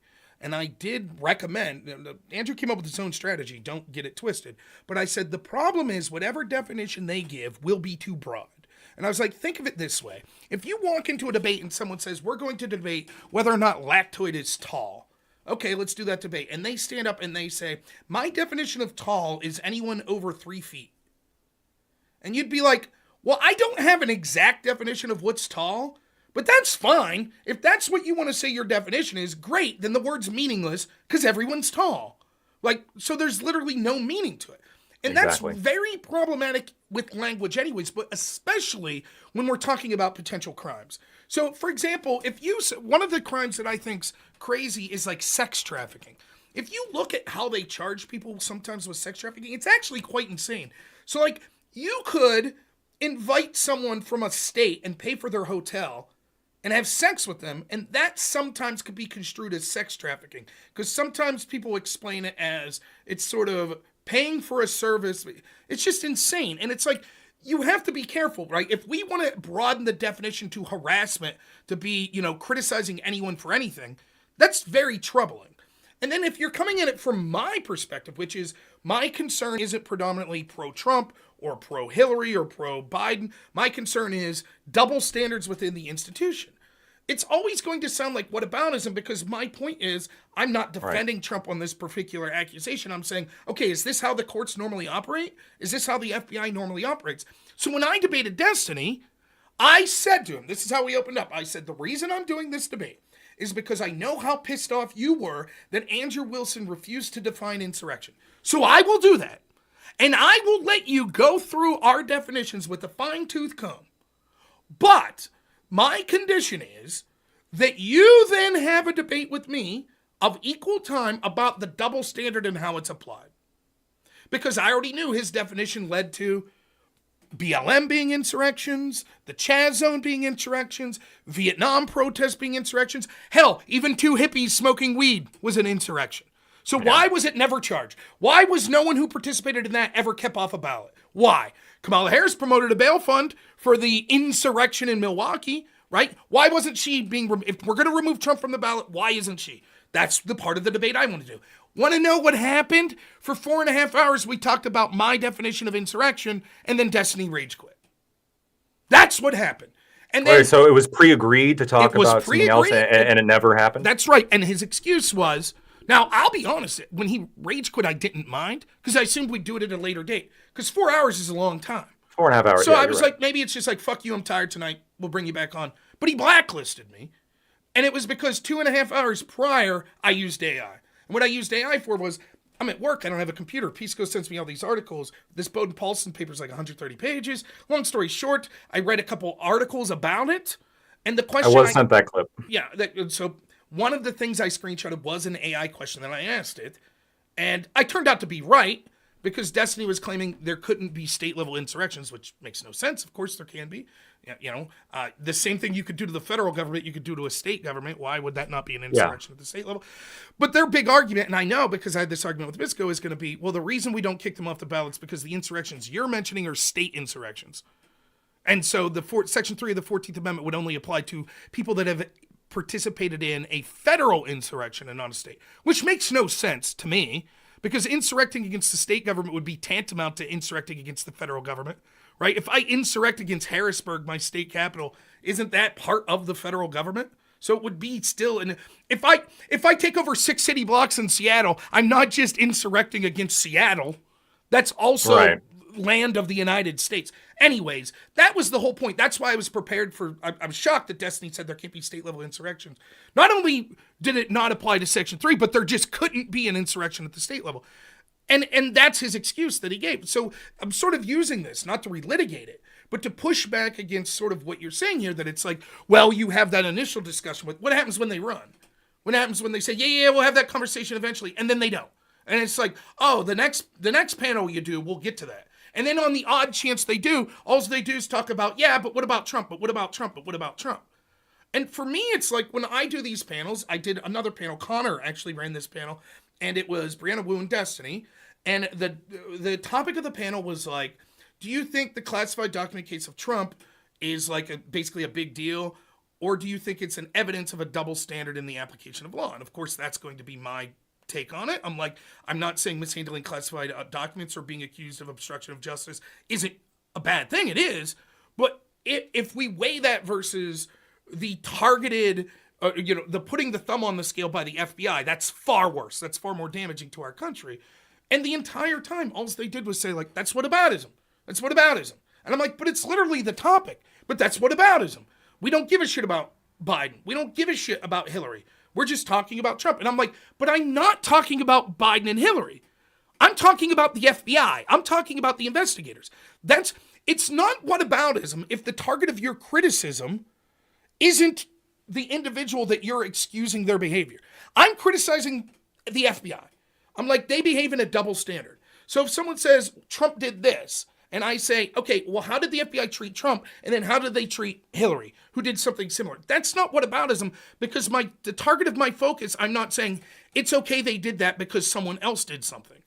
If you're saying, I don't care that Trump mishandled classified documents because Hillary did, that could be whataboutism. If you're saying the problem I have is the double standard in the treatment, then that's not whataboutism.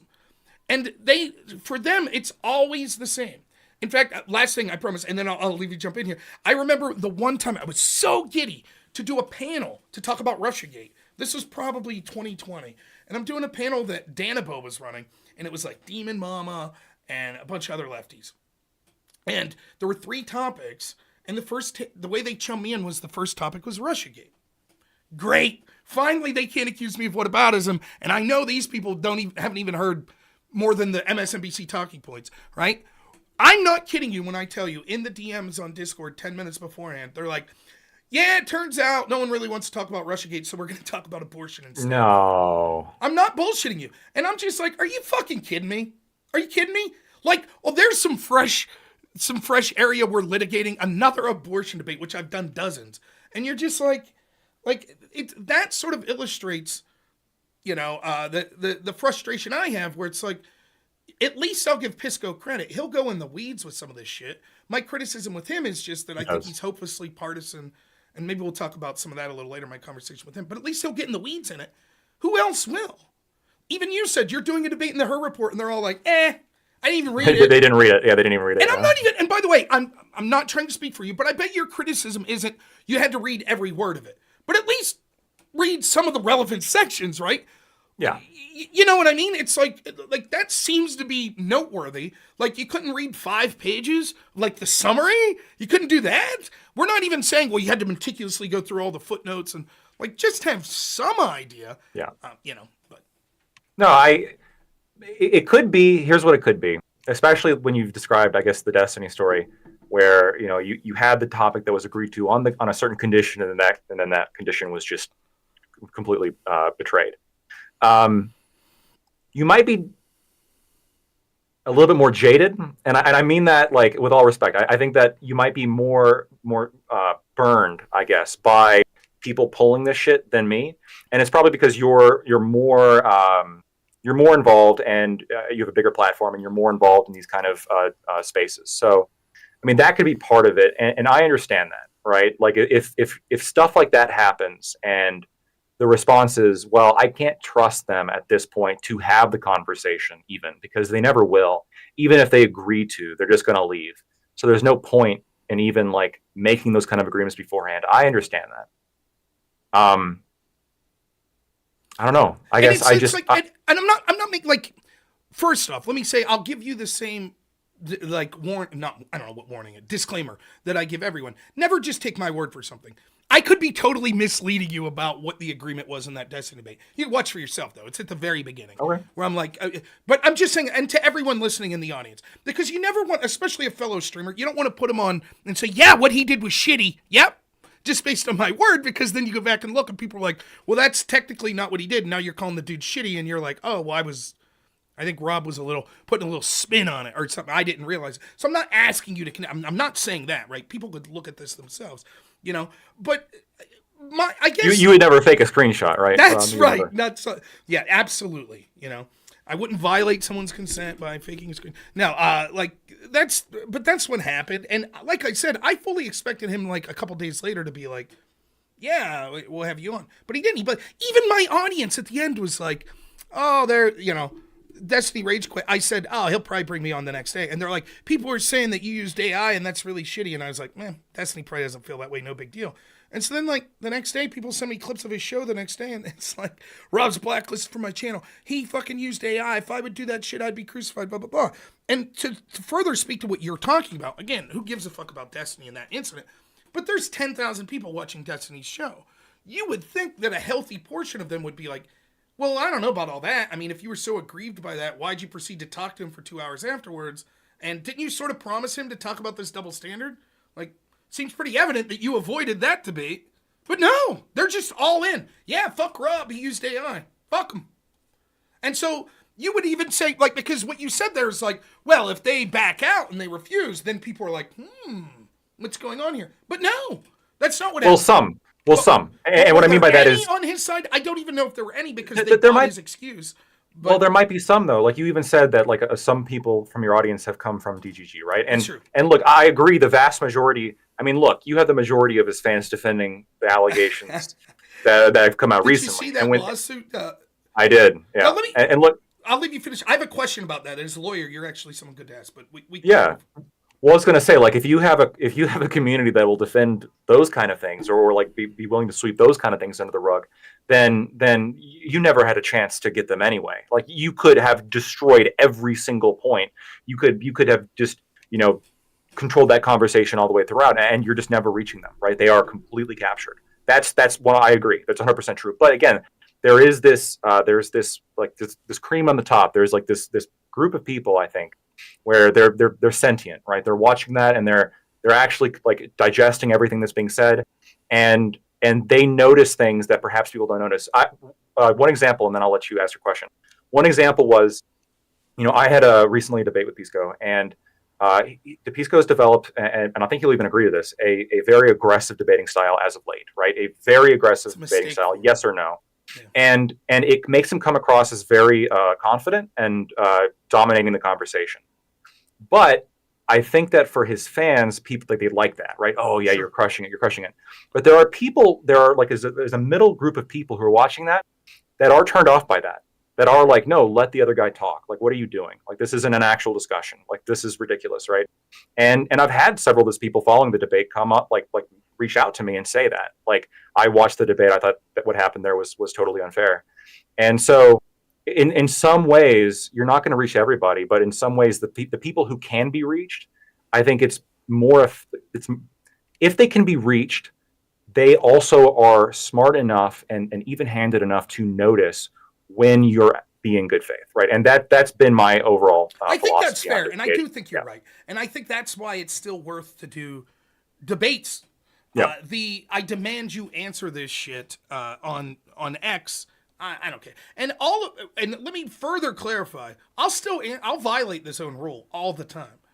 I'll just have days that I'm like, no, I'm not. Fuck it. Yeah, fuck you. Show me proof that you called it out. Now, I mean, again, I will have to, like, I begrudgingly say this. Soy Pill got me good in the sense that I was actually excited. I was like, yay, a lefty that fucking actually cares about corruption. Wow. It was so refreshing. But then I think that's part of me being a little pissed off for like 30 seconds when he said that. But again, not to relitigate that, but the bulk of it was he's like trying to make a fool out of me, like, and then I have to sit there for another hour and a half. Fuck all that. Like, I don't need this shit. It was also about like the best, because you and I actually were on the same side on that New York debate. Remember that? Yes. And it was like the best one to bring up because that's like what a great example of just a ridiculous case, right? And I saw that. I was excited too. Look at that! Like they some of them do see it, and then no, the whole thing's well. And again, that's another example. That's actually, I'll put off the the only question I had. I'll ask it real quick about the Destiny. Sure. That filing that you saw, it has to be. That's just a lawyer filing something, right? That's not like it hasn't been scheduled for a jury trial. It hasn't been accepted by the court that this will guaranteed go to a jury trial. That's just a filing that any lawyer could make, correct? Yeah, so I'll just very briefly explain just like the life of a lawsuit, right? So how it works is you have you get a lawyer, they file a complaint, which is basically that's what this is, right? It's a long list of all the things that I think that you did wrong. Here are the specific laws that I think you violated, and here's what I want from you. I want money is what lawsuits really are always asking for. Sometimes they're also asking for injunctions, but that's neither here nor there. So you ask for a bunch of money, and then then you serve the lawsuit, right, on the other person. The other person, they get their own lawyer who then drafts a answer, which is basically a response to every allegation in the complaint, saying, yes or no, admitting or denying. Usually you admit the stuff that you just have no basis in denying, like what your name is, right? That's usually one that you admit, or if your address is your address. And then if the allegations, like, is that partially why it's numbered? Like they yes. number. Okay, yeah. Yeah. You literally like respond to it like via numbers, like in response to like number 7, like we deny the allegations thereof, et cetera, et cetera, et cetera. And then you just go down, and then you file that answer with the court. After the answer has been filed, and there's a deadline to do that, right? There's a deadline to file the complaint. That's called the statute of limitations. After a certain amount of time, you can't file one anymore.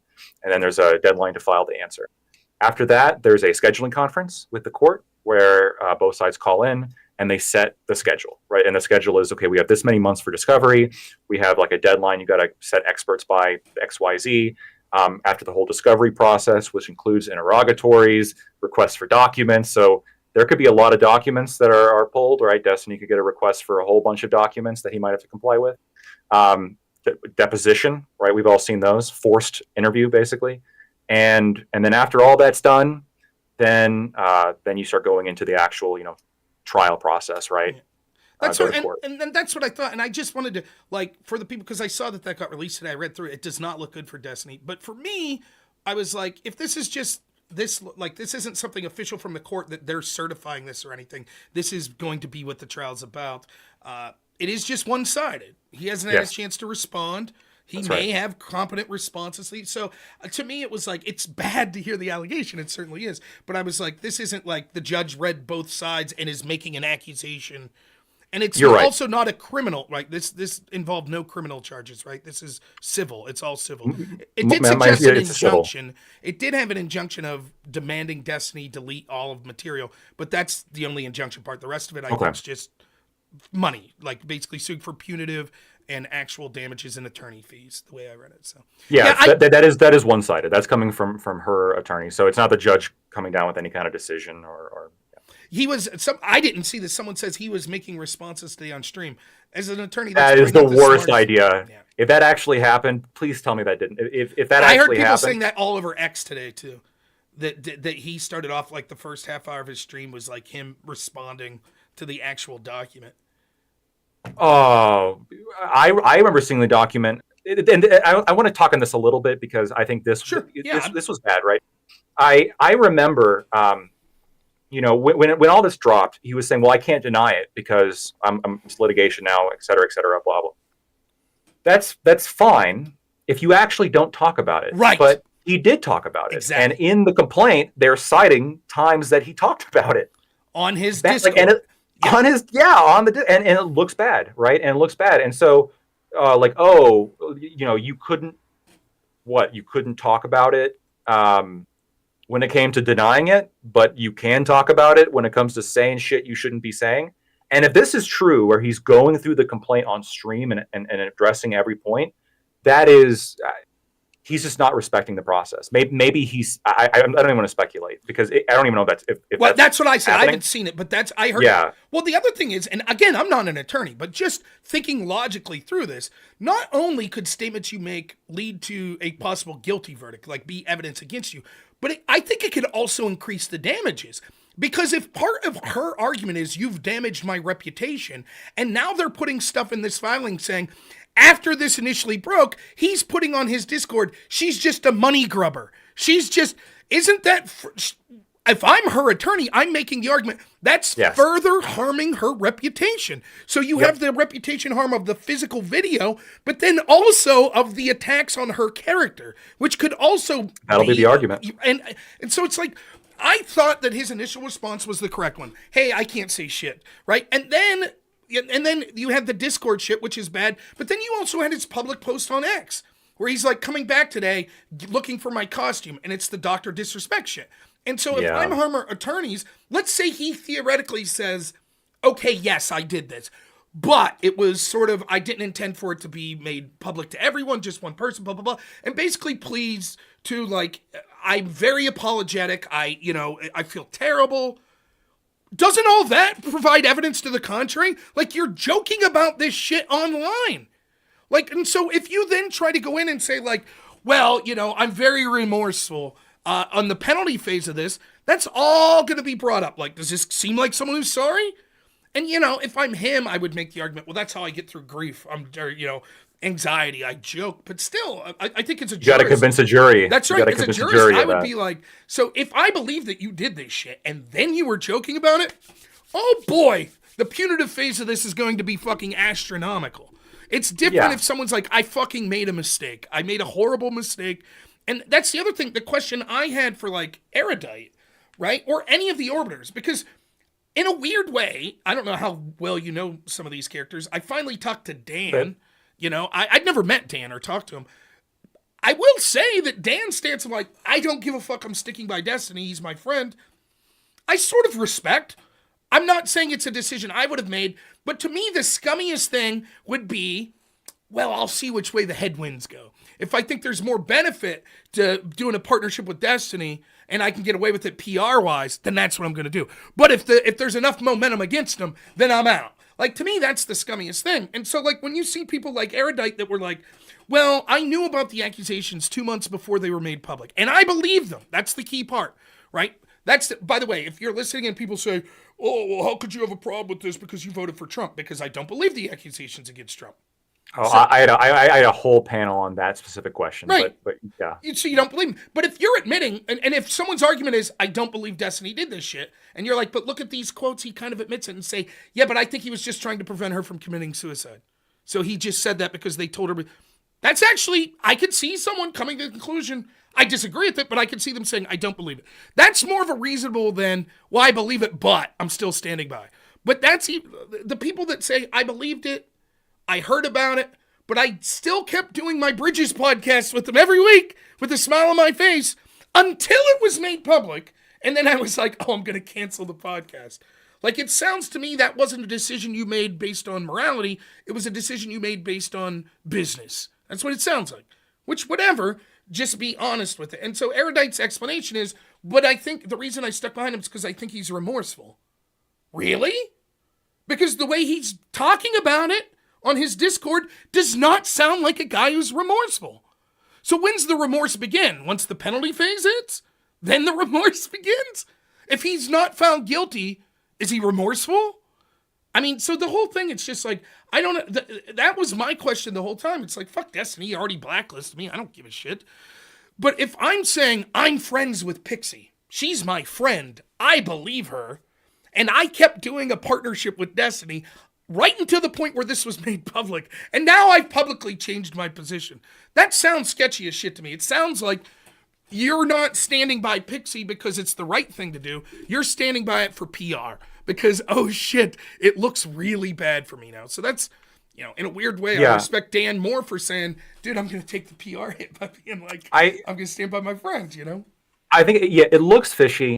I think that, and this was kind of I don't know all the details behind the scenes as to the like how much the various orbiters knew and how much they were involved.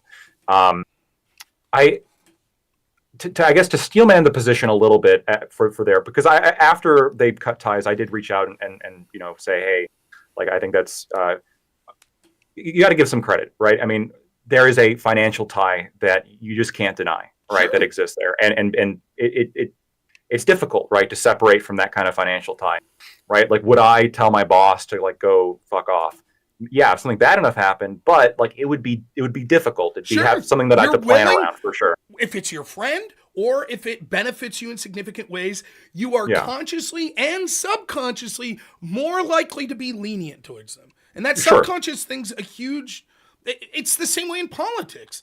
If you hate Trump, you probably are more likely to believe E. John Carroll than if you like Trump. And some of that might be, it's because they hate him. But some of it's because you like him, dude. And don't get that twisted. It really is. That's true. Well, 100%. And I think that maybe their argument could be, and I think it is to the most, like to the extent that they knew about what was happening, is, you know, if they thought he was genuinely remorseful, and the things I've seen appear to indicate that at least he was feigning that, if he was, right? Because, you know, we see, like, well, it appears to be remorseful, and then it becomes public, and then any kind of remorsefulness, like, charade goes out the window. I mean, but to give them credit, like, it was around this time that they also began cutting ties. So maybe they felt lied to as well. Maybe they felt betrayed. There's so many. Like, for example, I'll name names, right? I reached out to Pisco. I was like, you don't have to answer me, but I was just curious. What did you know and when did you know it? He's like, I didn't know shit till it was made public. I was like, okay, then there's nothing. I have nothing negative to say about it for you, right? If you didn't know and it went public, yeah, but Rob, what about there were rumors and accusations? Those are rumors. I hear rumors about all sorts of people. I don't have the time of day to sit there and look. You know how many times I've had people tell me almost every lefty I debate's the scum of, maybe they all are scum of the earth, but I had people from day one like, don't debate Destiny. He's done this in the past. Don't debate Vosh. He's done this. And maybe some of those accusations end up becoming true. But for me, it's just like, I'm not fucking moving in with the guys. I'm not having them be my roommate. These are just accusations. I'm just debating a guy for 2 hours online. I don't really give a fuck. You know, I'm not saying I agree or disagree with them. I just don't care to look into them. I don't. And, okay, it's a little worse if you're in a business relationship, but rumors are rumors. What I'm talking about is the people that say they know, but there's all kinds of defenses for them as well. Yeah. Well, I thought he was remorseful. Now I've seen his comments. I don't. Or now there are more people that are accusing. Yeah, more. And so that's what's happened. A couple people, and it's like, oh. And so I just said, Erudite responded to me. I was like, okay, well, if you thought he was remorseful at the time, I'm just curious. Did you ask the following questions? Because here's the first thing. This seemed very simple to me. These tapes went viral. The most viral one was of Destiny filleting a dude, right? Did that guy give consent? Did the other girl? If I'm in Erudite's position and I say, I was very pissed about this, and so I asked him, that's the first thing I would have asked. Did you do this to anyone else? I was like, did you ask him that? What did he say? right? And she's like, well, these questions deserve answers, but I don't have time today, which is fine. She don't owe me shit. And I even said that like several times. I was like, if similarly to my belief of if you didn't condemn corruption, fuck you, I have no problem with any of these Destiny orbiters being like, fuck you, you don't like Destiny, I'm not going to say shit to you. Completely reasonable, to be honest. I'm like, yeah, fair. But what about your audience? What about the audience of people that like Pixie? They deserve an answer, I think. Not me. Who gives a shit about me? And so, to me, if you're like, well, and Aaron, I think, has a claim that makes this a little more important, which is I have counseled women in this position before. And so it's like, well, then you should be in a position to be like, well, wait a minute. If I'm trying to evaluate someone who made a huge mistake, if they are remorseful and change, the first step would be asking, like, okay, are there any other victims? And if so, will you be reaching out to them? Because maybe they don't know. Maybe, hypothetically, the guy that was involved in that sex acts with Destiny has no clue. That guy has the right to know that there's a video of him out now, right? I would think. I mean... Oh, yeah, I would agree. I don't know. I've never been in any sex video, to my knowledge, I guess. I didn't spend any time at Destiny's house, so I don't know. But, I would think I would want to know. Maybe not. Maybe you wouldn't want to know. But that's it. But I don't really... I would want to know. I would want to know, I would for sure. But, like, for me, it's like I don't give a shit. I think that you could just straight up make the argument, yeah, I did it for money. But it's not just money. Like, look at Pisco's position. Let's say Pisco knew. And what if he says, well, I think Trump's, like, really evil, and I'm trying to build this political movement to stop this evil guy. And yeah, now I think being attached to Destiny harms that. Before this was public knowledge, I thought it helped it. So fuck him now. I think that that's slimy, but it's honest. And it's like, I don't think that's unforgivable. Like, oh my God, you're the most evil person in the world. Like, I'm just like... That's all I'm saying. I was just asking questions about it in general with the Orbiter. I don't even know. Like, there's a serious question. How bad is it what Destiny did? No one wants to talk about it, but it's a serious question. And I was on with Dan and them and Darius. And, I asked this question. I was like, listen, this isn't going to sound good for me, but I'll be honest. I've been at a party when someone I knew came out and showed me a picture of, like, some chick's tits and said, yeah, I banged that chick last night. It's fucked up. I've never done that. But how fucked up is that?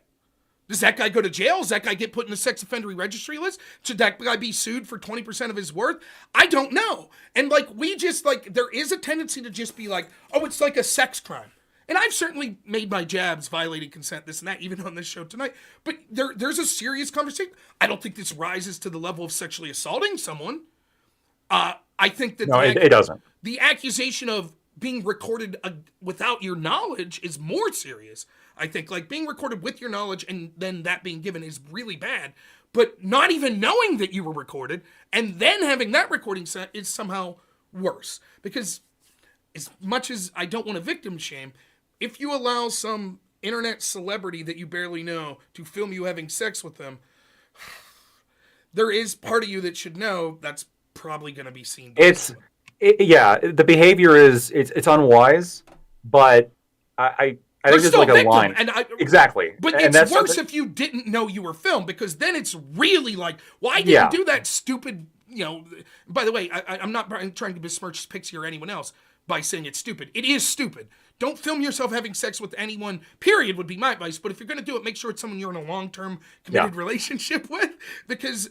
like the Tinder culture we live in, it's like, my God, what are you doing? Like, it's so bad. It's just so, but I digress, No, you're right. There's a difference here, though. Like, and I know you're saying this. There's a difference between, something that's unwise to do and something that is, morally wrong. Correct. And I think that you can say, well, this is unwise. Like, you shouldn't leave your car unlocked in a high crime area. You shouldn't do that. But if your car gets stolen, it's not. Yeah, if your car gets stolen, it's not your fault, right? Like the person, like the other person, is the bad guy. And so, when you look at this, that's exactly how I look at it too. I agree as well that there's defenses that the various orbiters, for lack of a better term, I always find that term to be odd, but for the orbiters, I started calling my followers Norbiters. That was a good, clever twist there, yeah. That is clever, yeah. And so there's defenses that exist there, but I think this in particular, like, it's not as bad as sexual assault, but it's bad enough to, like, stand up and take notice. It's bad enough, especially now, because like revenge porn over time, like a lot of things, has been kind of recognized as getting worse in terms of just like the way we view it. And that's, by the way, that, you know, especially that was kind of hit a peak during the Me Too era. But I mean, generally speaking, sexual assault is becoming more and more serious, right? Like if you go way back, I mean, they were making movies making fun of it. Now it's a lot more of a somber tone. Sure. We're much more concerned about it. It's much more of something that's not a joking matter anymore, right? In the same way. And so that's sort of becoming this way when it comes to revenge porn as well. So when, you know, I've had a lot of people tell me the same thing, right? Like somebody, you know, brought out their phone and showed it, but I think that's becoming less common now as people begin to realize, as it should, as it should. But I think that although it's not as bad as sexual assault, there's I think two things about this that make it particularly bad, right? That I would go as far as to say it makes it sort of very sociopathic, which is not only the action itself, but the response. Yes. Right? The response to something like that, right? If you do something that's bad, even if it's not terribly bad, and someone says, wow, that's pretty fucked up, if your immediate response is like, oh, fuck, yeah, that was pretty bad. I'm sorry about that. Like, you're redeemable. It's not the end of the world. You've done something stupid, and you should get a little bit of shame, and then you can recover from that. But if you begin to defend it or like double down on it and make it worse and like drill on it, which is exactly what I think he did, it's a whole new level of bad. And I think that in of itself is enough for him to get the flack that he's. And I think that in of itself is I think a lot of the orbiters saw that behavior and were just done with it, right? Because I mean, Pisco dropped him, Erudite dropped him, right? We'll see if they go back for that kind of. Erudite? That's the question. That's the question. If they go back, that's going to be, I think, a big deal. I'm hoping they stick by their principles on this, but we'll see. So, real quick, I just got to give the insult of the night against me comes from Devin in chat that says Norbiters due to gravitational pull. Pretty fucking good. I got to give you, that's a good one tonight. So, well done. Beats just called me a fat effing R word, you know, so we'll take that. You're beating Connor here for that.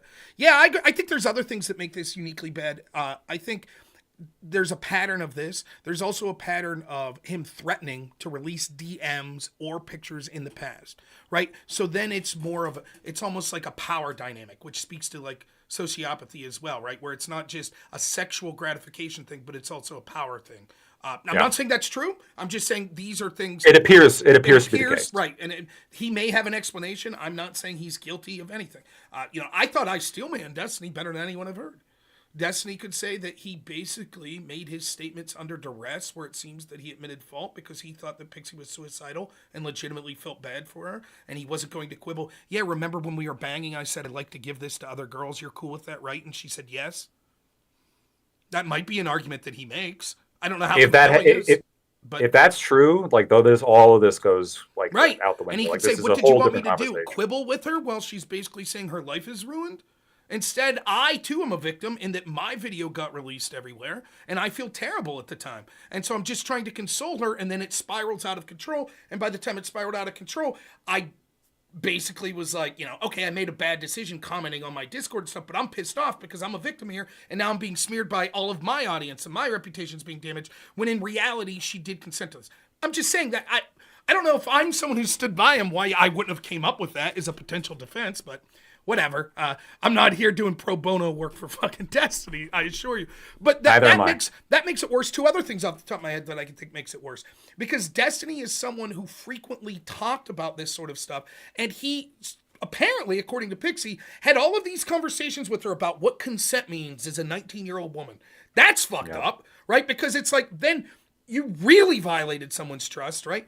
And then for me, I don't know that this has any legal bearing, but just as a grotesque, there is apparently a video of Destiny talking to Pixie's dad, and his dad on stream, and his dad's just like, "Thank you so much for being a good influence on my daughter." If I was that dad, let me tell you the rage that would be boiling in me, and so all of that just lines up to and it's on the left, and the left has been for better or worse, I think way too far sometimes with the Me Too shit. They've been on this consent thing for a long time. And so you have this, Destiny on this crusade against someone like Andrew Tate, and in effect, he's accused of things that you would consider things you would expect Andrew Tate to have been accused Andrew Tate-ish, yeah. And so it's like all of this piled up. It's like it just looks it's so bad. You know, the history of all this shit happening, the power dynamics and all of that. So you know, I'll ask you: would you ever stream with Destiny again? I in a sort of collaborationist way, I would only do so if there's a total 180. And I've said this, right? That there would need to be some kind of total 180 of like contriteness, apology, making things right, acknowledging wrongdoing, and some kind of demonstration that this person's not a complete sociopath, right? Because when you're engaging with somebody who is a complete sociopath, there's like a level of danger that makes me concerned. And I think that there's a level there, or at least I perceive there to be a level here that isn't there with the people that I do stream with in a kind of collaborationist way. Are you telling me that, like, I mean, because even some of his biggest critics, like Andrew Wilson, will jump on and do a stream Did with him Piers as well. Morgan with him? With Piers Morgan, exactly. Except it's in a very sort of antagonistic way. I don't think I'd necessarily be opposed to that. It would be incredibly difficult for me, though, to not bring up the allegation somehow. And I do think that I'm guessing, I don't know this for a fact at all. My guess is that he's probably getting people to agree ahead of time to not bring that stuff up if they're going to have a conversation with him. Because, I mean, it is juicy. It's a juicy allegation, and people aren't bringing it up against him when he's going on. And legally, that makes sense for him, though he is running his mouth apparently in other ways about the game. But legally, you would be like, I can't talk about this. You know, I kind of almost am in exact agreement with you. I don't think that I did a couple streams with him where I just talked about my job with him because he was interested in that shit ain't happening. If it's go on Piers Morgan and talk shit on him, like be antagonistic towards him, that's different. Also, and I'm sorry to say this, and this might make me sound incredibly slimy, the venue matters, right? I don't know if it's like, I know I said I'm not going to do Wick's panel, but someone of the size of Wick, I might say no. But if it's a once-in-a-lifetime opportunity for me to do something like be on Piers Morgan show, maybe I do. It's not that I wouldn't partner with Destiny. It wouldn't be like, Piers wants you and Destiny to do a weekly show. You know, fuck that. I wouldn't do that. But if it's literally an hour of my time saying this guy's political opinions are bullshit, then maybe I'd do that. And things could change in the future if he seems remorseful or if enough time goes by or whatever that sort of things blow over. So be it. But yeah, that's basically where I'm at as well. I think, you know, I wonder how tasty and tempting it'll be for that sweet clicks and money for a lot of these left-wing former orbiters to go back eventually. It'll be tough. Excuse to go back, and you know, we'll see. But I mean, honest to God, like, look, I'll fuck with Pisco. And the other day when he was giving me shit, and I'm on there, and I'm like, oh, look at Mr. fucking Destiny Sweeper. Legitimately, I don't think he really swept for Destiny. I thought his statement was sort of milquetoast. I understand his position. His first one was. His second one was pretty good. Well, I didn't see the second one, but I will say this. I do think that there is a chance that as an attorney, one of the parties may have contacted him and said, can you give me some advice? And if that's the case, maybe that limits what he could say in some context. I don't know. But if I want to, and again, fuck Pisco's political ideology. I think he does a lot of shit that's real scummy in debates and stuff. That doesn't speak to me, though, him as an immoral person. The shit we're talking about with Destiny goes to a morality of character that is not, you're just a scumbag debater. You know, I separate that very easily. Like, for me, there are people that I think are just the worst people to debate because they're super bad faith debating. I'd let them walk my dog. You know, it's not like I'm fucking like, they're going to kick my dog. You see what I mean? But if you try to put yourself in Pisco's position, I think he probably put a lot of sweat equity in that New York project. And I think that he did. Yeah. And that's I just want to say, if you watch the second video, I mean, he's borderline in tears. Yeah. You have to give it to him. Like when you watch the video, like he starts out, his face is red, like his eyes look kind of teary, and he's like explaining all the effort that he put into it, and he said it's done, right? Because some things happen that are just unacceptable. And I mean, that's when I messaged him. I was like, "That's me too." You gotta give him credit for that. Yeah, I did see that is the one I saw. I thought it was milquetoast in this sense. I don't think that I think that it would have helped a lot if he said there like, "I didn't know about any of this shit. I did not know until it was me. Because to me, it was vague. I understood the vagueness of it, but the question that I had that I think a lot of people had was like, well, did you know about this for months and you just kept working with him? Or, and I think that he has made it clear to me, I don't know that he's made it clear publicly, but he has made it clear to me that he doesn't want to talk about it publicly, but he let it be known to me, and I think thought it was okay that I say that he didn't know. He wasn't involved. It's not like he was involved in these gossipy things. This dude was like nose to the grindstone, politics, politics, I politics, believe politics. it. Yeah. And I believe that too. I do believe that. And it wasn't like, because I don't think there's a lot that I've seen in Bisco's character where he's like Mr. Party guy, that like he's going out and maybe he's involved in like the gossip and shit. I didn't see a lot of that. And so I can believe. And to be fair, I asked fucking Dan. I said, Dan, you knew about this. Did you ever have a conversation with Bisco? He's like, fuck no, I don't like Bisco. So that seems to, his criticism of Bisco, though, has nothing to do with this. It has to do with Dan has a show with Destiny in Florida, and Bisco's sitting right in front of Dan, like, hey, move to New York. Do this show with me. And Dan's like, fuck you. Like there's competition for him over the orbiter, but that's neither here nor there. I don't give a fuck about business drama and stuff like that. So and I think you could say the same thing of people like Dan or Erudite that had shows with him. There is part of you that feels bad. That's like, it fucking sucks if through no fault of your own you had a big project that you saw as helping your career or helping some cause, and it fucking falls apart because of the actions of your co-host. That sucks. That's like, Opie and Anthony does something stupid, and Opie's like, or Tenacious 100%. D, Kyle Gass saying about the assassination thing, and now Jack Black's like holding the bag, like, yeah, what am I supposed to do here? I gotta condemn this shit, but he's still my friend, and so yeah, I mean, I think this is more serious than the Kyle Gass, but so that's my feelings on the Destiny shit. Like, I look, if you're still listening to Destiny, I don't think you're a bad person.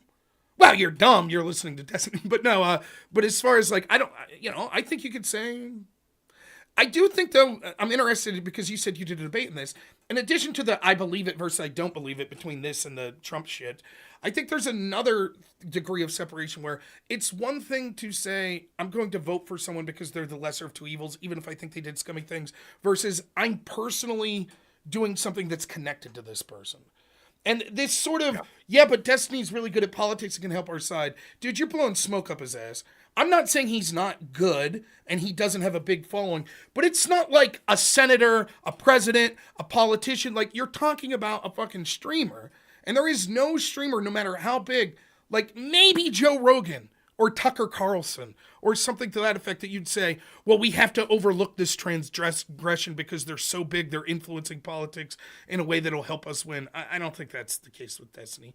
And, No, the whole panel essentially was exactly the kind of thing we were talking about before, which is, well, did you criticize Trump for this?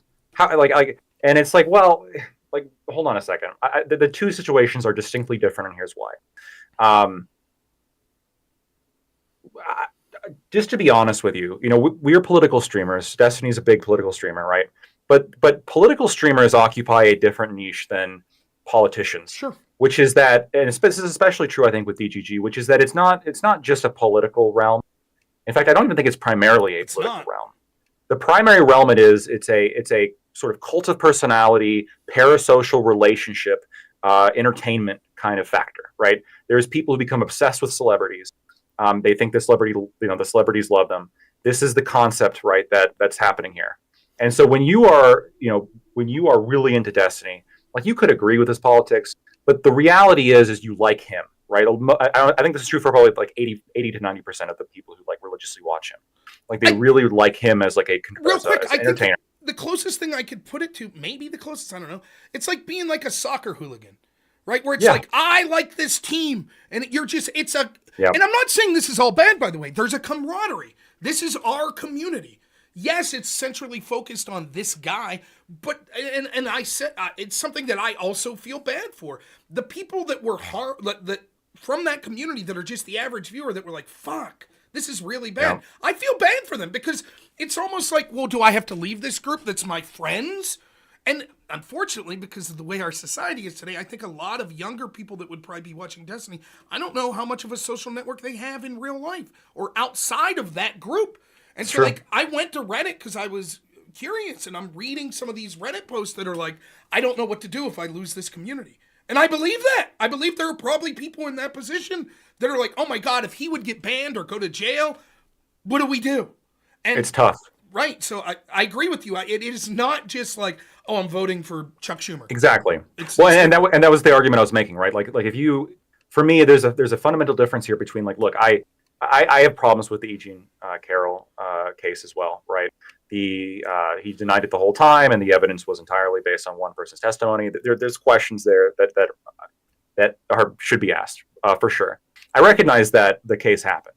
Now, that being said, like there is a fundamental difference between saying, policy matters considerably to me, so I'm going to be selecting this person based on XYZ policy considerations. This is what he's going to do. This is why it's critically important that he does what he does. You can try to say that about Destiny, but I just don't think you can, because the real underlying motivation is, whether I think they want to admit it or not, is there is the parasocial relationship that they're trying to maintain. That is the primary motivation of why they want to keep him there. That's what they're concerned about. And that's the first argument. The second argument is, what a weird thing to deflect to. At what point does this stop, right? You could say this about anything. So like the one argument I used is, let's say I get pulled over for drunk driving. The cop comes up to me and breathalyzes me. Oh, 0.12, I'm in big trouble. Officer, how can you be wasting your time pulling me over for drunk driving when Trump is ruining the country? Right. This is ridiculous. You're wasting your time. Like what I did was so much less than what Trump did. You're going to punish me? You're really going to punish me for this? It's like, bro, like you did something bad. Like you can't deflect to the president when it comes to this. Like right. This is something that you have to hold people accountable, I think. And yeah, this is just sort of, I guess my whole principle with all of this is like when somebody does something bad, I think it's fair to hold them accountable. And to me, it's just not enough to say like, well, Trump did worse. And that's what the whole panel was about. People have been saying that. Like you have no basis to criticize right. Destiny if you didn't criticize Trump. That's not true. And second of all, I did criticize Trump. And third of all, like this road leads down incredibly dark paths. Well, you just can't do it. To speak a little bit on the Trump thing, just a little, I think that's why the lawfare is so important against Trump. Not just the E. John Carroll case, but also the Letitia James and the Bragg case. Get something from this sort of appeal to authority that says, see, felon, see, rapist. And then that inciting insurrection, right? Right. And then anything you have, well, this is why I prefer Trump, but felon, but rapist, or any criticism you have. And it's beyond dispute at this point. Ironic coming from lefties that one of the things that, if there were issues that I would say that would make me more lefty than righty, one of them would be gay marriage. I don't have a problem with gay marriage, right? Another of them would be prison reform. I'm in favor of both less harsh and harsher sentences, depending on the crime. I think that we over-criminalize certain things, nonviolent crimes, and we under-criminalize some. But on all accounts, the condition of some of our prisons are disgusting. I don't care if you're accused of the most heinous shit. It should not. If we want to make the penalty torture, then make the penalty torture. Don't make the penalty 10 years, and then we send you to a facility where you're literally fighting for your life every day, and you're being sexually assaulted. It's fucking... Yes. I don't mind the jokes. I don't. Look, joke about evil, horrible shit, I don't care. But the fact that there is truth behind the prison rape joke is despicable. That's the society is the most advanced country in the world that would make me sort of lefty. And along with sort of criminal justice reform and things of that nature would be this question of times when police could go overboard or times when the legal system could go overboard. And the left for years has championed the idea just because you confess to a crime doesn't mean you did it. You could confess, you could have a coerced under confession. duress, yep. Just because you've been found guilty doesn't mean that you're 100% guilty, right? Now, you might just as a layman be, that person was found guilty, they must be guilty. That person wasn't, therefore they're not. But when you're talking about specific cases like, oh, well, I could deflect from this because of Trump, like, that there is a possibility of biased juries or of overzealous prosecutors, etc. But they don't give a shit about any of that. They just don't, because they could just point to it. But it's ironic that comes from the left, because it's like, if anyone knows this shit, it's you. Mike Flynn pled guilty. Yeah, they were going to fucking throw his son in prison. Of course he pled guilty. Got a slap on the wrist. Well, tantamount to a slap on the wrist, and it was all about just connecting to Trump. That's the only reason they went after Flynn. Even the judge said that at one point. I wonder if this is just about trying to get to someone else. Yes, That's what they were doing with Flynn, with Cohen, with Papadopoulos. Of course, that's what was. By the way, that's not always a bad thing, but that's what was going on. So like, yeah, like when it comes to that sort of thing. But I wanted to transition to. I don't know if you saw me debate Connor last night because this is a good. I did. So like, I saw the whole thing and all the slurs that got you in trouble. Right. So like, there's. I think I could have done I think I did fine. But in the context of how heated that was getting, it was hard to get all of the thoughts out as clearly as I think that I can all the time. One of the things that I thought was amazing was the spirit of Trump's message, his tweet, right? It's not, Connor's trying to play this clever semantic trip saying, well, technically you would still be guilty. So a simple yes-no answer saying no, that Trump's tweet's not true is stupid. Because it's clear that the context of the tweet in the terms of like what Thomas Jefferson's saying or what Napoleon's saying, it's like there is a higher law than the law, right? That if the written law goes against the higher law, and that might be the non-negation principle if you're an ANCAP, that might be the law of God if you're Christian or Muslim or whatever, Jew, right? That violating, in other words, technically are you breaking the law if you tried to free a slave in the time of slavery? Yeah. But you would say, I have broken no law because the law I adhere to is higher, that you cannot enslave a human being.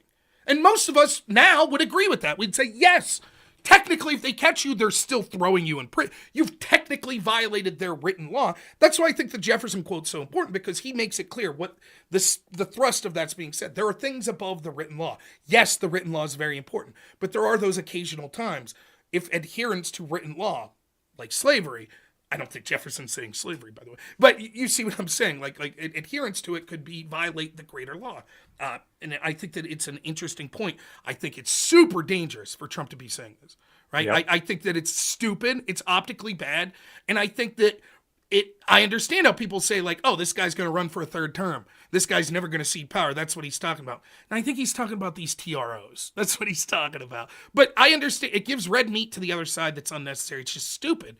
And I can understand being pissed about it. I get it. I think it's ham-fisted. It's stupid to say.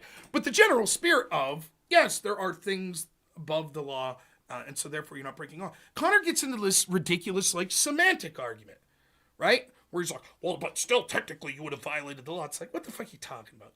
You know, like, that whole part of it was stupid. But the reason I bring it up here is I think that Connor agrees with the sentiment of the Napoleon quote. Because I've personally talked to Connor, who has defended things like Trump's generals lying to him so we could keep troops in Syria. Now that theoretically could be a court-martial, which could lead to time in jail. But he thinks that Trump's an insane maniac from pulling out of Syria, so he's okay with violating the lawful order of bringing all the troops back because there's a greater good, right? So in a way, Connor agrees with what Napoleon's saying, and he also agrees in his personal life. And this is the part I wanted to bring up that connects to what we're just talking about there.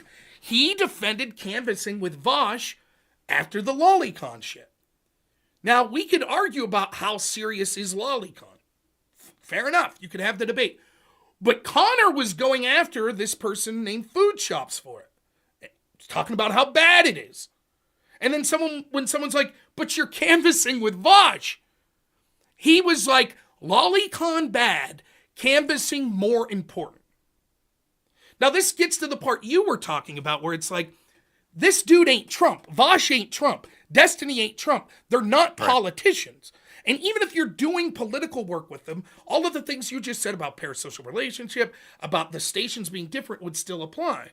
And so for me, it's like, Connor, like, you don't see, like, and then what was crazy is his rationale is because we have to save Ukrainians. But he also admits earlier in the debate that his political ideology led to the war and Ukrainians dying. So I'm like, look how fucked up it is when you want to skirt ethical responsibility for this shit. You've basically said in the context of this debate, yeah, for reasons, I think we should have voted for the policies that led to the Ukraine war starting. But because that war started, I now have to canvass with a guy who's doing something that I think's personally horribly unethical because it's important for my policies for Ukrainians to continue. And to me, that whole, if you could see that whole picture, it really shows how fucked up this idea of like, not I'm voting for the lesser of two evil, but I am going to be in a personal relationship for some sort of benefit to my ideology, my pocketbook, my social circle. Once you cross that bridge and say, yes, I find what they do repugnant, but I'm still willing to work with it because Trump. Because Trump. All of a sudden, you're basically saying monstrous shit. Yeah, I'm glad you brought this up because I did watch the debate and I thought it was very heated from both sides, right? Sure, I think sure. you both were going at each other the whole time. There was a couple things that were, and there were things that you said that I agree with, and there's things that Connor said that I disagree with, and vice versa. And you mentioned one thing that I agree with you on, and one thing that I actually sort of disagree with you on, maybe. The thing that I agree with you on is, or I guess maybe more disagree with Connor on, is when it comes to the Ukraine conversation. I'm sorry, and I know there was tweets today about this, so this is very relevant. And this take that I have isn't super popular among all conservative circles either. But like, we need peace in Ukraine now, and that's the way to prevent death. And Donald Trump was running on the less hawkish position when it came to Ukraine. I don't understand how you can say, well, I was voting to save Ukrainian lives, when we're talking, it's an election between somebody who's saying we got to end this fucking war now, and somebody who's saying give them more guns, let's keep going, we got to kill more Russians.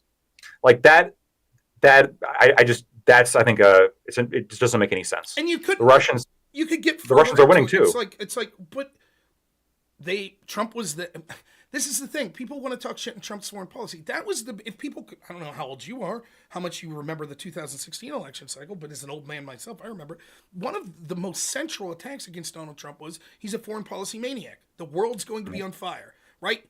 And it was remarkably peaceful. And maybe he is a maniac, and maybe that's why it was peaceful. Maybe the walk quietly and carry a big stick. Well, walk like a maniac and carry a big stick. And everyone's like, I'm not going to get in that guy's way because we don't know what he's going to do. So we're not going to invade. Maybe it's a good thing if Putin thinks like, man, if I invade, Trump might go unhinged and just invade us tomorrow. It would be bad for Trump to invade. Don't get me wrong. Let me be clear. That's very bad. But if Putin thinks he might, maybe not the worst thing. If it's like, we better keep our shit in order because we don't want to tick off this guy. Whatever the reason might be, it was remarkably peaceful. And then we had the invasion under Biden, whatever you think of that, right? And so for Connor's position, the truth is Connor's position's like most of the pro-Ukrainian position. It's not about saving Ukrainian lives. It's about a geopolitical goal, which is bad. Putin's bad. And it's worth Ukrainians dying. Lindsey Graham makes this argument. I've heard him make this argument as clear as possible. Well, it's okay. They're dying and not us. That's basically the argument. And that's when Connor gets into his spiel at the end, because we kind of had a little scuttlebutt on X about where I was like, if you're so pissed off about the war ending, Ukraine's taking volunteers, head on over. And he's like, well, you're a fat fuck that never served. Don't call me a coward. I appreciate your service. I do. But right now, what you're doing is basically saying, I don't like Russia, so I'm happy for Ukrainians to die to stymie Russia. That's not a pro-Ukrainian people position. And he tries to get out of that by saying, well, this is what they want. Well, not all of them. Not all of them. They're drafting them. They're conscripting them. Not only are they drafted, but like there's plenty of video. They're pulling up in vans and grabbing the people who don't show up, and they're kicking and screaming, dragging them to the front line. This is a humanitarian tragedy. We have a tremendous amount of deaths, and look, a lot of attention has been given to Israel, Palestine, that conflict, but fewer people have died in that conflict than this one. And this one's just simply not getting the same level of attention unless we have like some very specific moments where Trump says something that people like kind of latch onto, sure. Which is what's happened today. I was also really glad to hear that you talked about the color revolution you were made on back in 2014, yep. Right? That there's nuances to this conversation that are necessary to bring up when it comes to analyzing why did this happen in the first place? What does Russia want, and how do we stop this war? And I think Trump is he seemed more open to acknowledging that stuff to try to end this war, and in my opinion, prevent the deaths of Ukrainians, which is a tragedy. And also, I'm going to say it as well, the Russian conscripts who through no fault of their own are also drafted, yep. And thrown at the front lines and killed. I feel bad for them too. Absolutely. This isn't something where I'm not like cheering on when they get killed, which is all over Twitter, by the way. People cheering on, because a lot of them. One of the worst things on Twitter. Yep, it's disgusting. You'll see they're videos cheering of that it. on. You'll be in public scrolling, and then you see this fucking despicable video. By the way, I don't care if it's Ukrainian or Russian story. The celebration of some guy begging for his life, it's one of the most heart-wrenching fucking anti-human things that I see. Yep. And there it is publicly on X. I wish they'd fucking do something about that and hardcore pornography. Like, there's nothing like sitting in public, like, you know, oh, I'm going to sit in this. You also followed Kanye West's account, I see. Yeah. Yes. Not followed, but I guess I clicked on it enough that I fucking...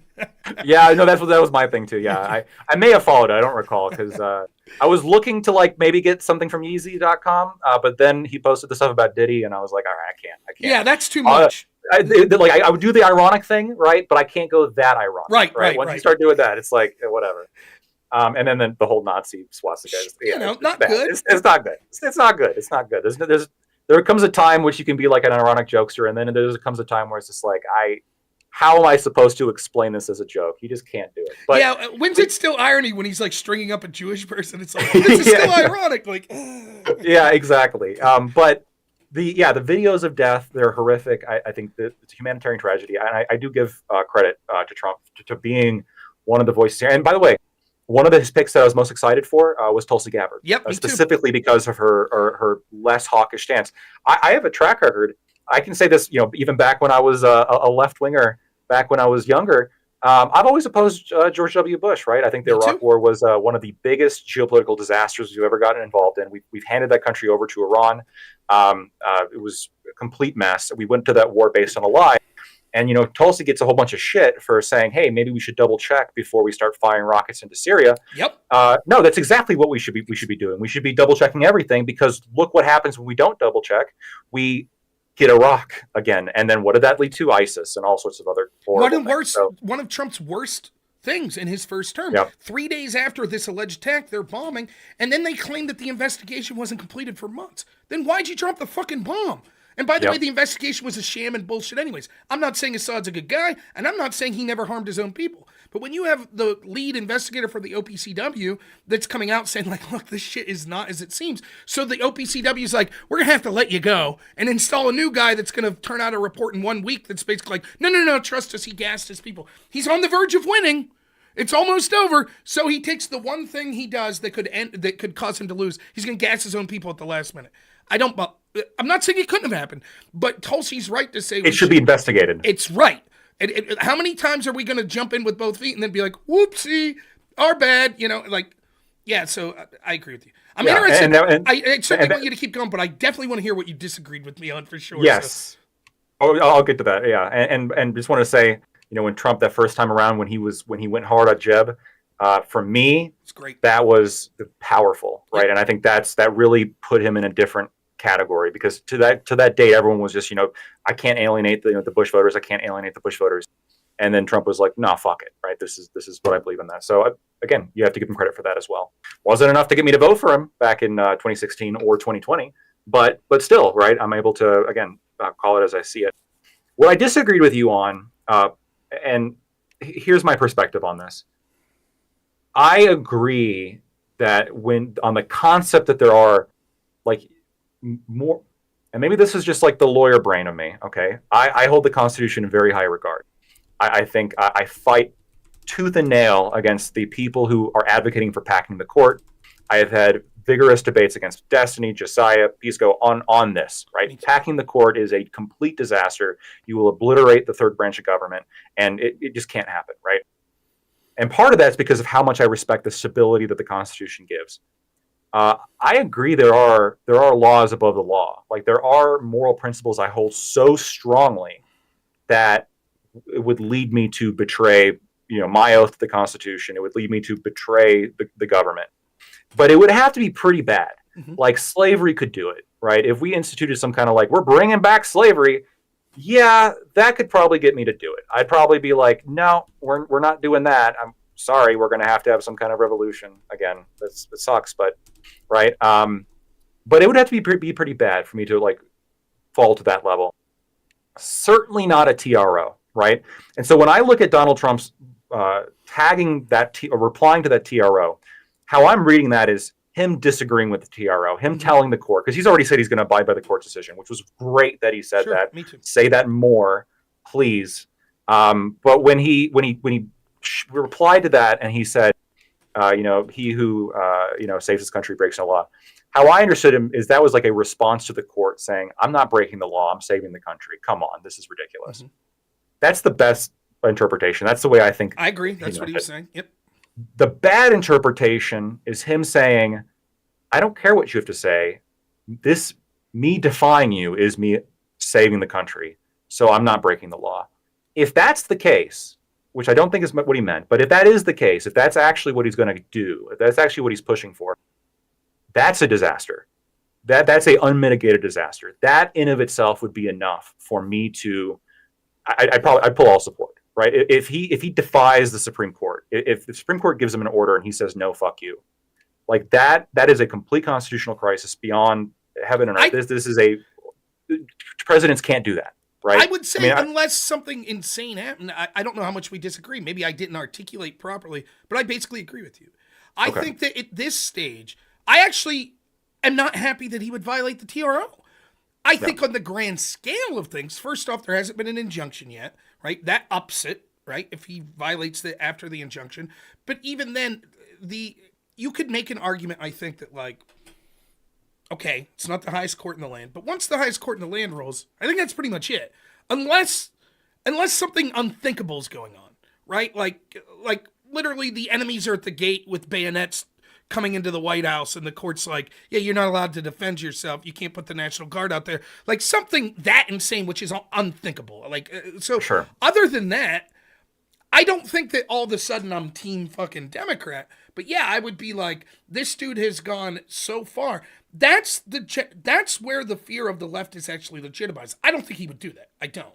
But the fear that they have that I think is something that I would say is a legitimate fear is if he starts to think I'm morally righteous and therefore anything I do goes. Even if that means doing shit that I'm blatantly that's like, I don't mean blatantly not allowed to do like violating a TRO. I mean blatantly not allowed to do like, I just sent the National Guard to arrest fucking Pete Buttigieg. Why? Because I think that he's a terrorist. That'd be pretty bad, yeah. Right. Like, you're like, no, dude. Like, and there is a danger. There is a danger of not just Trump, but I think Trump's susceptible to this, to anyone, to start huffing their own fumes a little too much. And start buying the fucking, buying into like sort of the iconography that's being spread about them. And that's why I try to, and I hope enough people try to keep him humble. Now, unfortunately, a lot of people, I think, are faux doing this, right? So there's a lot of people, your Andrew McCarthy's out there right now that are like, well, it's ridiculous, Kash Patel and Tulsi Gabbard, like, trying to, root out corruption in these institutions. That's absurd. They need to let bygones be bygones. Fuck all that, right? Like, no, that's exactly what they should be doing. But the idea of, like, that they're so morally righteous that they could just all of a sudden be like, we don't need no probable cause. We don't need no, right, fuck you, we're kicking doors in. We're doing what we want. We're, black bags over heads. And that's why I said, to me, of the scale of things that have been real shitty, this tweet's not even, like, to me, it's not in the worst thing that even happened in his second term. The meme coin's fucking outrageous. It absolutely is, yeah. outrageous. I also called that out. Yeah. Elon Musk's statement that CBS needs to go to prison, absolutely fucking outrageous. The TikTok 180, I've got a big problem with as well. Yeah, it's a 180 is what I have a problem with, right? Okay. The stance I'm not on TikTok, so maybe I'm missing out, but like there was a 180, and the stance on should we ban it or should we not, I'm more favorable to either side. But basically, Congress saying it should be banned and him being like, nah, dog, that's the bad part, right? That if Congress would have said we shouldn't ban it, and he said he ran on we should ban it, and then said, okay, we're not going to, I wouldn't really have a problem. The problem is that he sort of, you don't get to make the law. You get to enforce the law. And if the legislator said, now, if he wants to put political pressure on the Congress people from his party and say, hey, we'll primary you because I don't like this law, that's one thing. But to just, we're going to give him 30 days and we're going to do this and that, I don't like that either. I think that's what I said. The irony to me is the shit that they pick fights with Trump and shit about. It's like there is red meat to go after. I don't understand it. Like, you pick the dumbest shit. Elon Musk, he did a Nazi salute. It's like, or even in the election, it's why I still pick on Pisco about this. I joined his face with Pisco for 3 hours. I talked to him about Tony Hinchcliffe's joke. And I'm like, you guys are getting throttled if like a week before the fucking election, Your big issue is a stand-up comedian that's like one of the most offensive comedians in the country fucking told a joke that was pretty benign about Puerto Rico that you consider offensive. The criticism here, you know what the criticism is? It's pretty dumb to hire that guy to go to your convention. That's it. That's the criticism. But they're trying to make it like, hey, Puerto Ricans, see what this means? Oh, racism from Trump and all. And you're just like... And remember when Biden's response, by the way, that was the he best. didn't call them trash? It was so... You watched the video? I was so happy. I fucking laughed my ass off. I'm at work. I tune into Pisco's show. It's one of the funny... Like, listen, I don't know what you think about the live and learn people. Let me start off by saying I don't wish any of them ill. All right. I kind of think I would... If they were like the same age as me and we're in college together, I'd probably still be friends with them today and be like, you guys are fucking nuts. Your politics sucks. But I don't have like none of them do I have like a personal animosity to really. But I will say that some of their political acumen is so fucking bad. So Pisco's at least smart enough to realize like, it's real bad if Joe Biden just called the other party's voters trash. That's real bad. So he does this whole stream where he's like, no, that's not what he said. There was an apostrophe. The video so clearly shows it, though. There's an apostrophe. He's saying that Hinchcliffe's joke is trash. It's Hinchcliffe's trash, not Trump supporters' trash. It's like, oh, it's so bad. So anyways, he does this whole spiel. Then he brings on Josiah and Econoboy, right?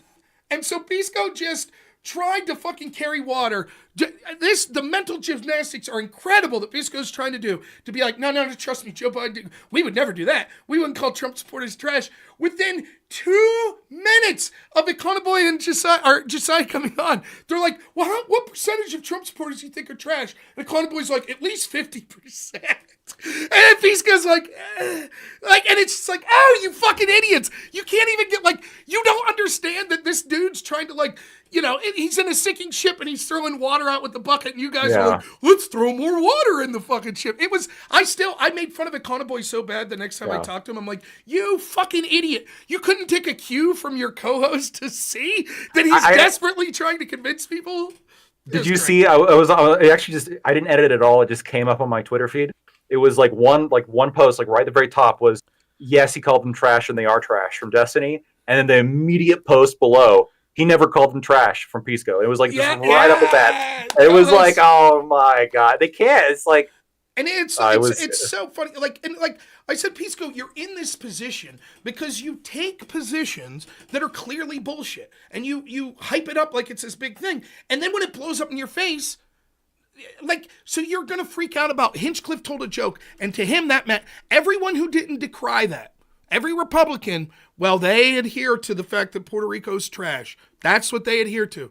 And then Biden comes out the next day. And so it's like, okay, stand-up comedian says it versus leader of the opposition party. And Pisco's like, and then all of his side's like, yes, they are trash. And it's like you were only in this position. If you would have made the whole spiel the day before, then you could be like, okay, these people are dumb. I personally don't think they're trash. Whatever, we're talking about the economy. We're talking about fucking border security. We're talking about foreign policy. But no, you were talking about jokes. So now you've opened yourself. And I try it was great timing. It's like Pisco. I have other things to talk to you. I don't know how long you have, but I have other things to talk to you about the Connor debate. But I want to get to, they're going to be more about legal matters, right? So I'll pivot to the conversation I had with Pisco the other night. You probably didn't see this, right? But we're going, it starts off very heated, and then this always happens. Pisco, I have a way of being able to tone down the temperature, and I think he does with me as well, because it gets annoying after a while to both be. So it ends up ending. It must be hard on the voice too. I mean, I'm used. I've been fucking yelling for 40 years, so I'm used to it. But we start talking about the FISA warrants, right? And he was pushing back against potentially criminal Sean and myself, saying that they were corrupt. He admits they were legal. He doesn't like them. He told me at one point it was, and I'm quoting, regrettable. So my issue with him is he's massively downplaying this. But nonetheless, he says they're illegal but not corrupt. And I was like, well, define corrupt. And so we both sort of give our off-the-cuff definitions of corrupt. And we're talking about he does this thing where, and we all do this to an extent. You're putting, oftentimes you're not giving the rebuttals to your argument while you're giving the argument. In your own head, you might say, well, there are pushbacks to this, but in the course of a debate, you're not volunteering that information, right? But like Pisco's making the argument like, well, Kevin Kleinsmith, you're aware of the facts of this. Like Kevin Kleinsmith pled guilty I'm going to be honest with you. I am much less educated in this field than you are or Pisco is. Okay, so this is one of the reasons. This is what I'll try to keep it as what we have factually confirmed. Sure. Kevin Kleinsmith is lawyer at the FBI. It was the fourth warrant, FISA warrant. They finally get to asking whether or not the target of the warrant, this guy Carter Page, he's making a claim, or people are making a claim. I guess not him, because he doesn't know he's the target of the FISA warrant. They're making the claim that he had previously worked with the CIA as an informant to take down Russians, corrupt Russians. Okay. Now, this would be possibly exculpatory. If you're accusing this guy of being a Russian spy, but he's previously worked with a different intelligence agency to help take down Russians, isn't completely exculpatory, but it's evidence to that. Kevin Kleinsmith, this lawyer, emails the CIA. Someone from the CIA emails him back, and it's like, yes, he did work with us. He changes yes to no. Literally, that's what he pled guilty to this. This is he altered the screenshot. He altered it, right? That's right. He did. That's right. Yeah, prick. Anyway, that soy pill. Maybe soy pills related to. But no, so he changes it, and then he takes it and he his superiors. He's like, yeah, the CIA reached back to us and they said no, he didn't work. Okay, so they volunteer that information to the FISA court. I.G. Horowitz cites this as one of the two most significantly bad things with the FISA applications, and Horowitz is the one that recommended charges, which stuck, which he pled guilty, got like probation for a month, lost his license to practice law for a year, 1 year, and that's that. The judge says, and this is Pisco's argument, which I think is evidence of just the motivation that he thinks that this career top lawyer at the FBI had, his motivation for factually changing evidence to the opposite of its conclusion was expediency. It would have taken too much time to reach back out to the CIA. Now, on the other side of that ledger, my argument is that it was most likely corruption of a political nature, because Kevin Kleinsmith, it was also revealed by the IG, was sending texts to other members of the FBI saying things like, #resist. They had to stop Trump. So a guy changed evidence to get a FISA application from, yes, the target did work with the CIA, to no, he didn't. Submitted the FISA application, pleads guilty to doing that. He's saying that we need to resist Trump. He's clearly a Hillary supporter. And Pisco's determination is that's not corrupt because he only did it for expediency. I mean, that would also be corruption, though, I think. Well, he defines corruption, and it has to be of personal value. That wouldn't count to him. I finally got him after 3 hours to admit that he has to think about his definition of corruption, that it might be corrupt. But it doesn't matter because that kind of corruption wouldn't be a big deal. Only political corruption would be a big deal. Now, that's bad enough. Go ahead. I'll leave you respond to it. Well, I guess, it's got to be, he's saying the definition has to be for some kind of, ideological purpose. Because when I think of, a classic, corrupt, the classic corrupt cop is the kind of cop that would plant drugs on you, right? For a non-ideological purpose. That's the classic kind of corrupt. But it could be personal gain. He wants to advance his some kind of personal gain for sure. Yeah. He says. Yeah. But that's not what he was doing either. It was just expediency. And he truly believed, this is the other part of it, why he would say it's not corrupt. Because Kleinsmith argued, I truly believe that the email was mistaken. There's no evidence as to why he would believe that. But he truly believed Carter Page did not work in this capacity with the CIA. So instead of, if I was I'm not a lawyer, and if I was in that position and I believed the email was inaccurate, you know what I would do? Send another email or pick up the phone and go, are you sure? This is what you meant? This wasn't a typo? Right? That's what I would do. I wouldn't change the fucking evidence, right? Okay, so this is bad enough. This is the debate. I think that's a really weak position for Pisco, that it wasn't political. I think that's really weak. But nonetheless, I guess somewhere out there in the realm of defensibility. But then we start getting into the weeds of more and more shit. Here's some of the arguments that in the context of defending this, that he's now forced, because he's never looking at the broad picture. In my estimation, he's looking at it for how do I benefit my side? How do I benefit my final argument, right? And so he ends up saying shit like this. I'm not making this up. You could go watch. Why don't consider that evidence? That email's not evidence. And I'm like, why not? Because the email was never entered as an exhibit of evidence. And I was like, but the facts wherein were materially used on decisions on to whether pursue a FISA warrant. It doesn't matter. That's not evidence. And so I had to fucking, like, after 15 minutes of this, I was like, okay, let's not call it evidence. Let's call it information relevant to the probable cause. Was there testimony about the email? I believe that in the FISA application, they said there's no evidence he worked. What I'm saying is that like later on, when all this was like, I'm assuming going through like legal proceedings, was there any kind of testimony as to, yeah, I faked there must have been because he pleaded guilty. Yes. And so Peace goes like, it was evidence in the trial of Kleinsmith, but it wasn't evidence but it's like, but that's exculpatory. That'd be the equivalent of if I'm a police officer or a prosecutor and I'm investigating you for like burglary, right? And your alibi is I was at, EOD's house, right? And I contact EOD, and EOD says, yeah, he was here. And then I just don't tell the judge that. I just don't, I never bring it up, right? Sure. It's not evident. It wasn't an exhibit, right? Because it was just never brought up. But it's exculpatory evidence that you didn't include, so it's still evidence. But nonetheless, it's like, what's the point of this semantic game? I finally got him to admit, I'm like, does it matter in the grand scheme of things whether or not we call this evidence as to whether or not it would be corrupt or it would be illegal? Well, no. Then what's the fucking point? What's the point of this whole exercise? Here's another argument he makes. Well, actually, Kevin Kleinsmith wouldn't necessarily think that getting a FISA warrant on Trump's team would be detrimental to Trump's team. It could help them. Because what if this guy really was a Russian? Then it would allow Trump to know he was a Russian to get him out. So it's actually good for Trump's team. So even if they did lie to get a FISA warrant, it could be good. I mean, you're just like, please go get the fuck out of here. What was he just like stress testing different arguments, or like was it actual? No, this is like he's trying to make this as a defense to like, because I'm like, look, Kleinsmith clearly favors Hillary. He's clearly saying resist Trump. He clearly broke the law to try to get a FISA warrant. He knew this would harm Trump. Wait. He didn't know it would harm Trump. Prove it. What do you mean? Well, they're getting a FISA warrant against their fucking team. Like, that allows them to investigate through the two-hop rule. It allows them to investigate everyone that Carter Page talked to and everyone that those people talked to.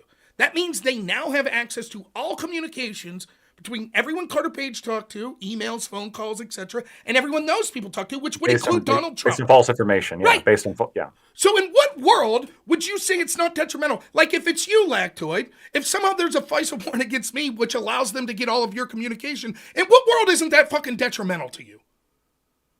But Peace goes like, no, maybe not. Then we start talking about like whether or not this is corrupt for different reasons. I bring up the planting drugs case.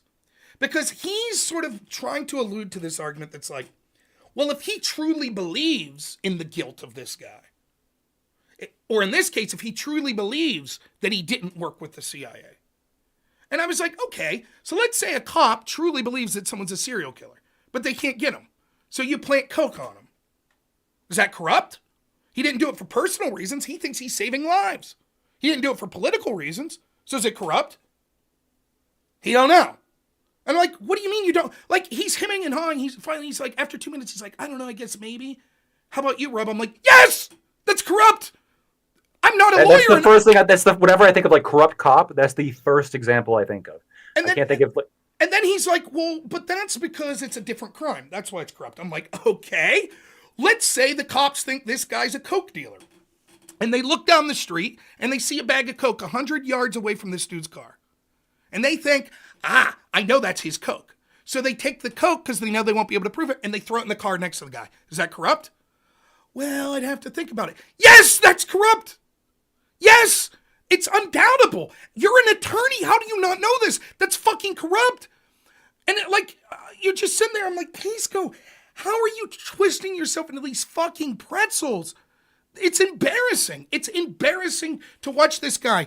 You know, how hard is it to say this? Yeah, I mean, it was fucking corrupt. What they did to Trump was corrupt. What do you want me to say? It was years ago. It's over. They weeded out those people. He was found guilty. Let's move on. Now, I think that's a terrible mindset to have. But at least that's defensible. We don't know. He did it for expediency, I think, and it wasn't necessarily detrimental to Trump's team. And it's just the whole time you're just like, oh my God. And that's the sort of shit that frustrates the shit out of me with him. And, you know, the big argument I had the first time I realized that he was so partisan it was like worthless to try to get concessions out of him was the Jamal Bowman thing. And with Jamal Bowman, as bad as you remember that case, the pulling the fire alarm. Yeah. Not a big deal. Fuck it, whatever. But we argued at first about, like, before the video came out, we argued about, I'm like, that fucking dude knew what he was doing. He knew what he was doing. He knew that they wanted to delay. He hit that fucking alarm because he wanted to delay. That's what happened. No, maybe he was just trying to aggress the door. Blah, blah, blah, blah, blah. Okay. So we argued about it, and the video comes out. I think it looks very bad for Pisco's argument because he fucking barely even tries to get out the door, and he just blatantly pulls the alarm. Okay, whatever. But Pisco had been arguing with me for years that the crimes that the Russia collusion report, Crossfire Hurricane found, that they prosecuted people is very serious for Trump's team. Like George Papadopoulos committed a very serious crime. What did he do? He lied to investigators. Lied to law enforcement. It's very serious. Okay? Roger Stone lied to investigators. Very serious. Mike Flynn lied to investigators. Very serious. If you materially lie about the investigation, it's very serious. Okay. He's also arguing with people on X. And he's trying to be reasonable as a lefty, right? And the people on X are like, maybe he didn't know an alarm would go off when he pulled the alarm. And Pisco's like, yeah, that's bullshit. Clearly he knew. He's a former principal, for God's sakes. He knows pulling the alarm triggers an alarm, right? Right. They finally released the statement, the transcript from his interview with law enforcement. One of the questions is, when you pulled the alarm, did you intend for an alarm to go off? He says no. So I finally get to talk to Pisco. I'm like, okay, let's do a little syllogism here. Lying materially about a case is very serious and should be charged, right? Yes. And you think it's impossible that Jamal Bowman didn't think that alarm was going to go off, right? Right. Okay, here's what the transcript says. He's asked, did you intend for an alarm to go off? He says no. So that's it. He should have been charged with lying, and he wasn't. How do you defend that? And I shit you not, this was his response.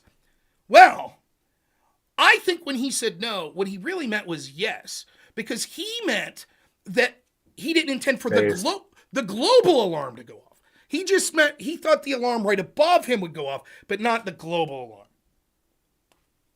And I'm like, I laughed at him, so I'm like, Pisco, this is... When he said no, he meant yes. I mean, what do you even say? At that point, what's the point of arguing with anything that I argue with this dude about? Like, if we're arguing Burisma, and I'm like, I think that Joe Biden forced the firing of this Ukrainian prosecutor to try to protect his son. If Biden comes out tomorrow and is like, yeah, I was trying to protect Hunter, Pisco could just be like, I think he meant he wasn't trying to protect Hunter. What's the point of a discussion at that point?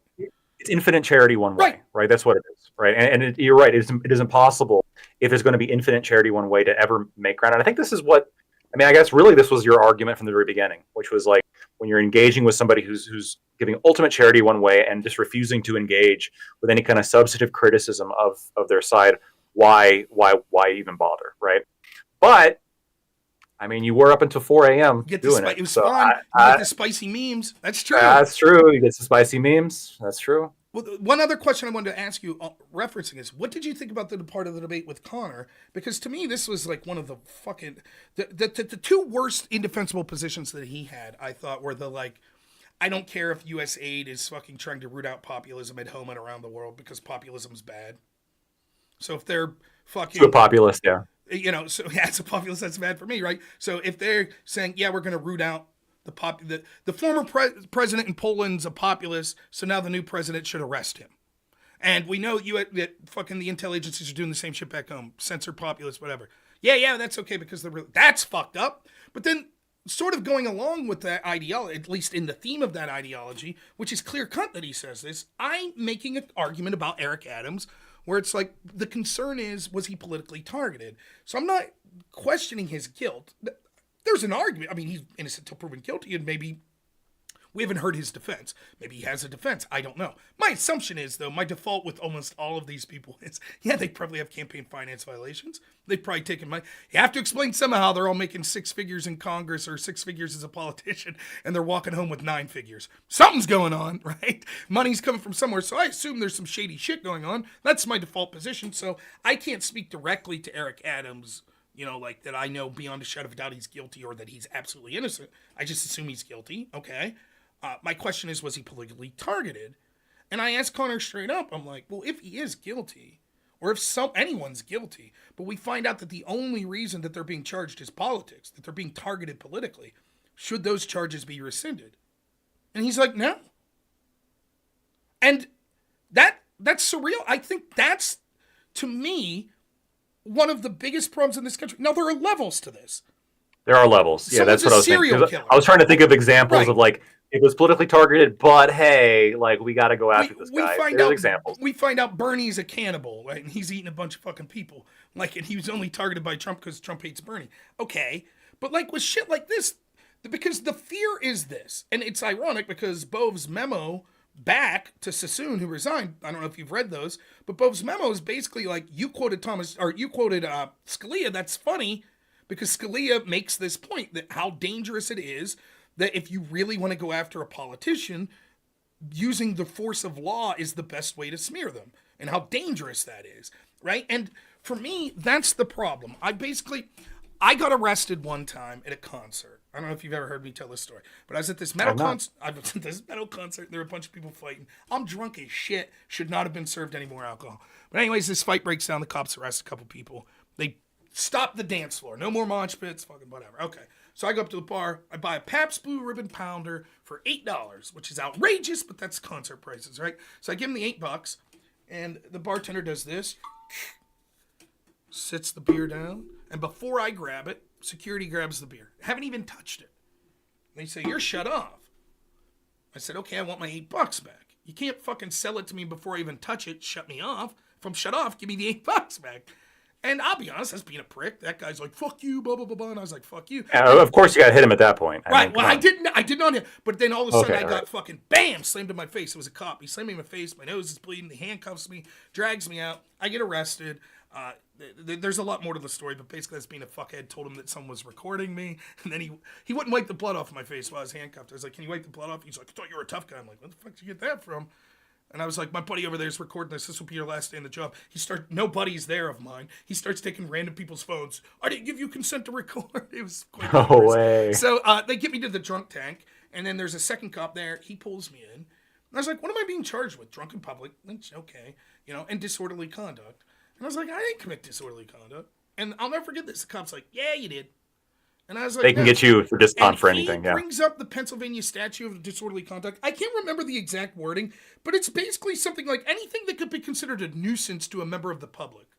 And he's like, playing your music too loud, disorderly conduct. Having an argument with your friend about baseball, disorderly conduct. He's like, we use that as a catch-all that we have probable cause to fucking. Yep. It's for anything. He's like, that's the way it's written. And so yeah. The way the statute is written, you violated it. You're being a loud asshole. That's disorderly conduct. Now, long story short, that cop I paid my fine, fought it at the magistrate or the judge or whatever, and that cop spoke in my defense and all charges were dropped. So it ended up working out fine. But that stuck with me. That's what stuck with me there, which is, what if there's a law that we're all guilty of, and it's just like the people in charge will just selectively decide who to target? For political reasons, for racial reasons, for gender reasons, for sexual orientation reasons, religious, whatever. That clearly has to be antithetical to the core tenets of what our legal system is supposed to be, like the basis of English common law. It has to be, as best as possible, equal application. So we cannot have our primary law enforcement federally selectively targeting people they don't like and protecting those they like. So when you're talking about crimes like Eric Adams is accused of, we got upgraded airplane tickets. He got concert tickets. I'm not saying that isn't a crime that should be charged.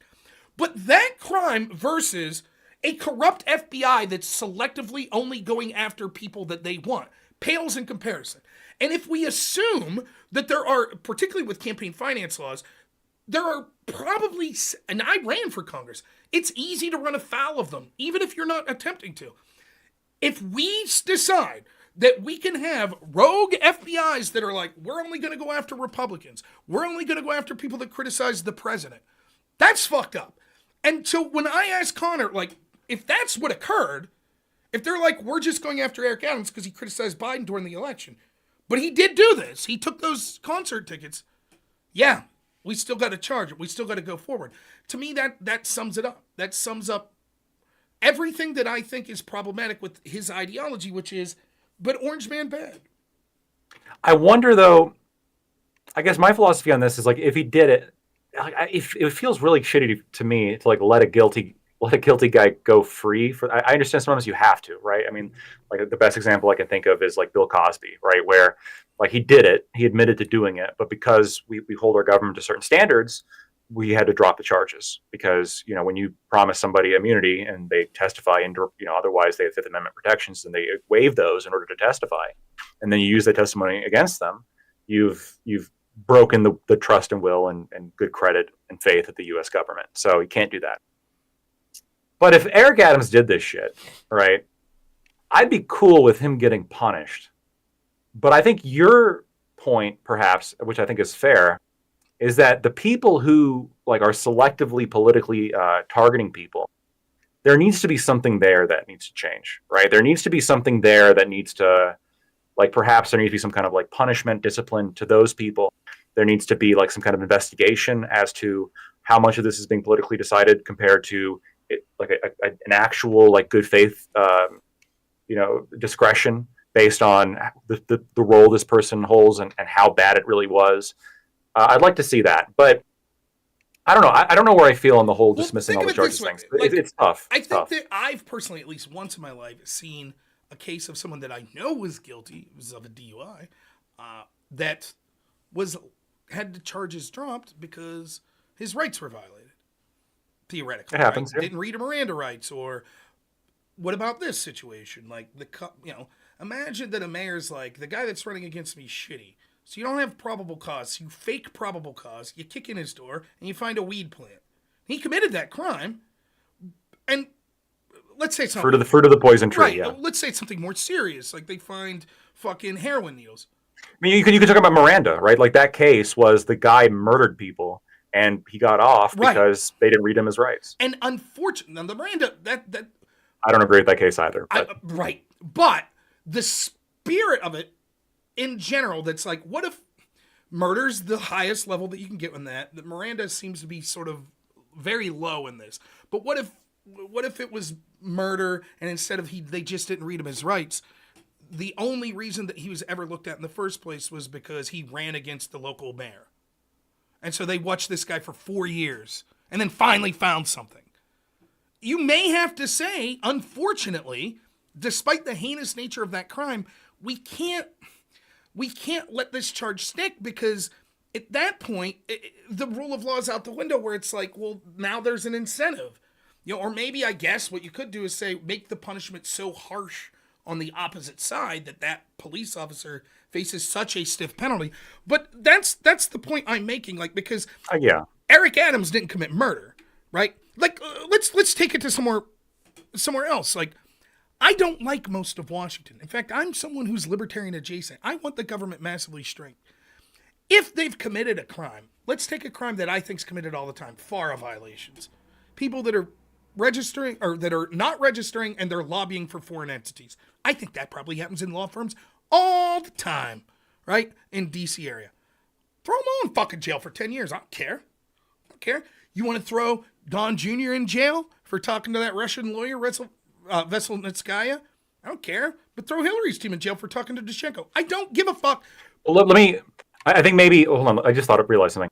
Well, so when I talked about Miranda, like, so, and I maybe you know this. So Miranda, like Miranda rights, that comes from a case called Miranda, I think it was versus Arizona. And in that case, the dude murdered people. And the reason why we call it Miranda rights is referencing that case specifically. The dude murdered people, but he was let go because they didn't read him his rights when he admitted that he murdered people to them, right? That's where that comes from. And so there's standard in the U.S. of, if you violate certain rights, this person did horrific things, we still got to let him go. And so under that principle, I think set by that case, really, or it existed beforehand to different extents. I have some disagreements with Miranda, actually, based on originalist interpretation issues, but regardless, on the basis of, well, you can't mess with people's rights or discriminate against them or target them unfairly and then just expect everything to be hunky-dory. I get the argument, right? Now, my only reason, the reason why I don't really know where I stand on this is because I haven't gone through all the evidence against Eric Adams. I don't know all the investigatory procedures that were taken. I don't know all this stuff. If it very well could be the case that he should go to jail, right? It very well could be the case that he did enough to go to jail. But you're right. If I had access to all the information and I looked at all the information, and like they're texting each other, like, let's worst case scenario. It doesn't have to be this bad, but let's say they're texting each other like, oh man, this guy's actually critical of immigration now. We got to get him. We got to bring him down. Find something, dude. Search this. Find something. Yeah, that's a big problem, right? And if that's been happening, dropping the charges seems way more reasonable at that point, right? The question is just, I just don't know to what extent that's true or not true. And I agree. That's why I'm saying Connor took the principle of it, right? His principle is, no, the charge shouldn't be dropped, even if the worst case is true. And for me, the clearest cut reason of why this is bad is I firmly believe that since 2016, our establishment's modus operandi has been, show me the person, I'll show you the crime. Trump did something. He did something. So true with the New York case. Right. So true with the New York case. That was ridiculous. All we need is an excuse to overturn every rock. We'll find something. Some fucking insect's going to crawl out of some rock, and then we'll say, and I argued this from day fucking one of the Russia investigation. I said, mark my words, this is what's going to happen. If they don't find anything connection to Russia, they'll find some crime somewhere against someone. It doesn't matter what it was. And then they'll say, see, it was worth it. That crime happened. And we, so even, okay, we'll admit, maybe we didn't do everything by the book, but we found that crime, right? And that's exactly what happened. And the problem is, that's become so expansive that if that's what happened to Eric Adams, and Trump did just sign this executive order that's like, we need to stop political weaponization, I think the charges should be dropped. Now, the question is that what happened to Eric Adams? I have no fucking clue. I don't know. There's all sorts of reasons that case could have been dropped to Eric Adams that wouldn't be like what people would traditionally think is like corrupt. Like maybe Eric Adams was like, I'll tell you what, I know of some super serious, more significant crime that's being committed by very powerful people, but we can't go public with it right now because they're going to have to investigate. So he's turned state's witness to a more serious crime. Maybe that's it, right? That happens with law enforcement. They let people off the hook completely for cooperation in more serious crimes. That could be what's happening. Constantly. Right. All the time. So that could be what's happening. Or it could be that they're saying, look, we think that there's an appearance of political impropriety, so we're not letting you off the hook. We're just delaying it until we investigate that. If we find there is none, then we'll bring back the charges. That could be what's going on. Or the worst case scenario for the people that are criticizing Trump. What if they're truly just like, we think that there is a law that we lawfully are protecting our border by getting rid of illegal immigrants. And we think that we'll be fought tooth and nail by mayors around this country. And so we have made an agreement with Eric Adams that we will not pursue this charge that we think is illegal, but it's not as important as enforcing the border law, which is actually leading to the death of people and blah, blah, blah, blah, blah, blah. So for his cooperation in enforcing this other law, I don't like that. If that's what happened, I do not like that.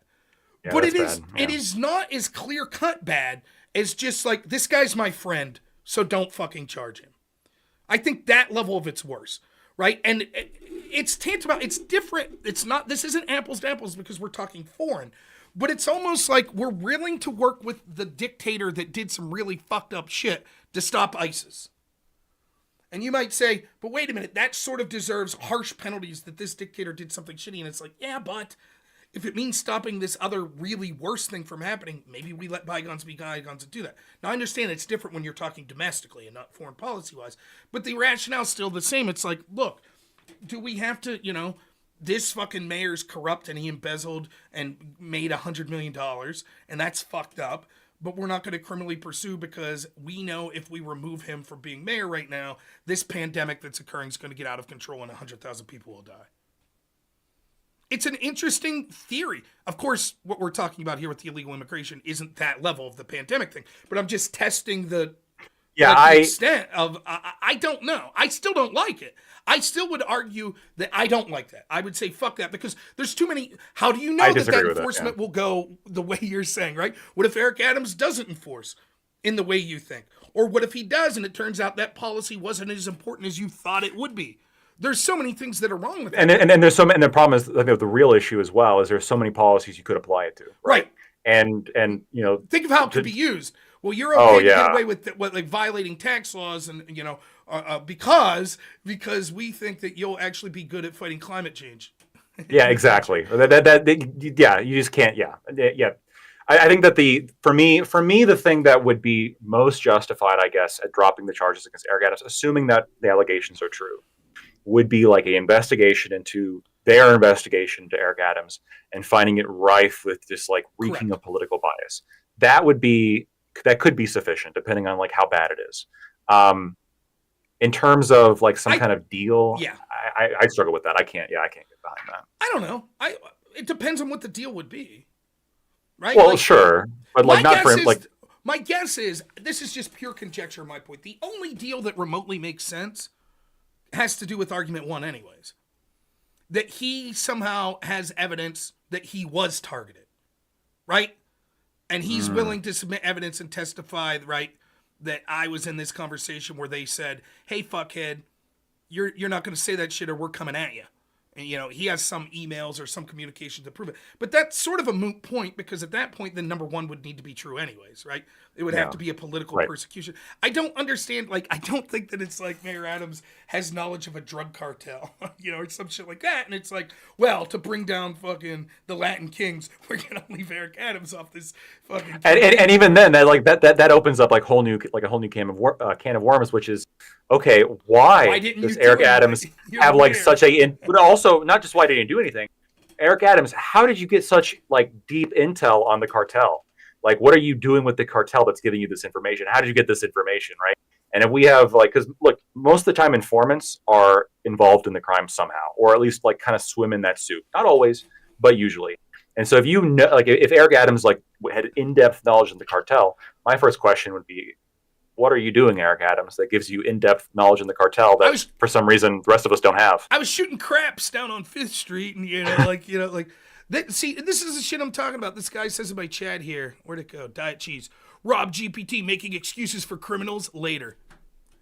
Like, by literally just you weren't gonna win him over, Rob. Yeah, you weren't gonna win him over. Just talking through like potential theories. Me saying like, yeah, I don't like this. Now, let's assume the worst is true. The worst being, not even for he'll enforce immigration. The worst just being for Trump's like, enemy of my enemy, fuck it, let him off the hook. Right?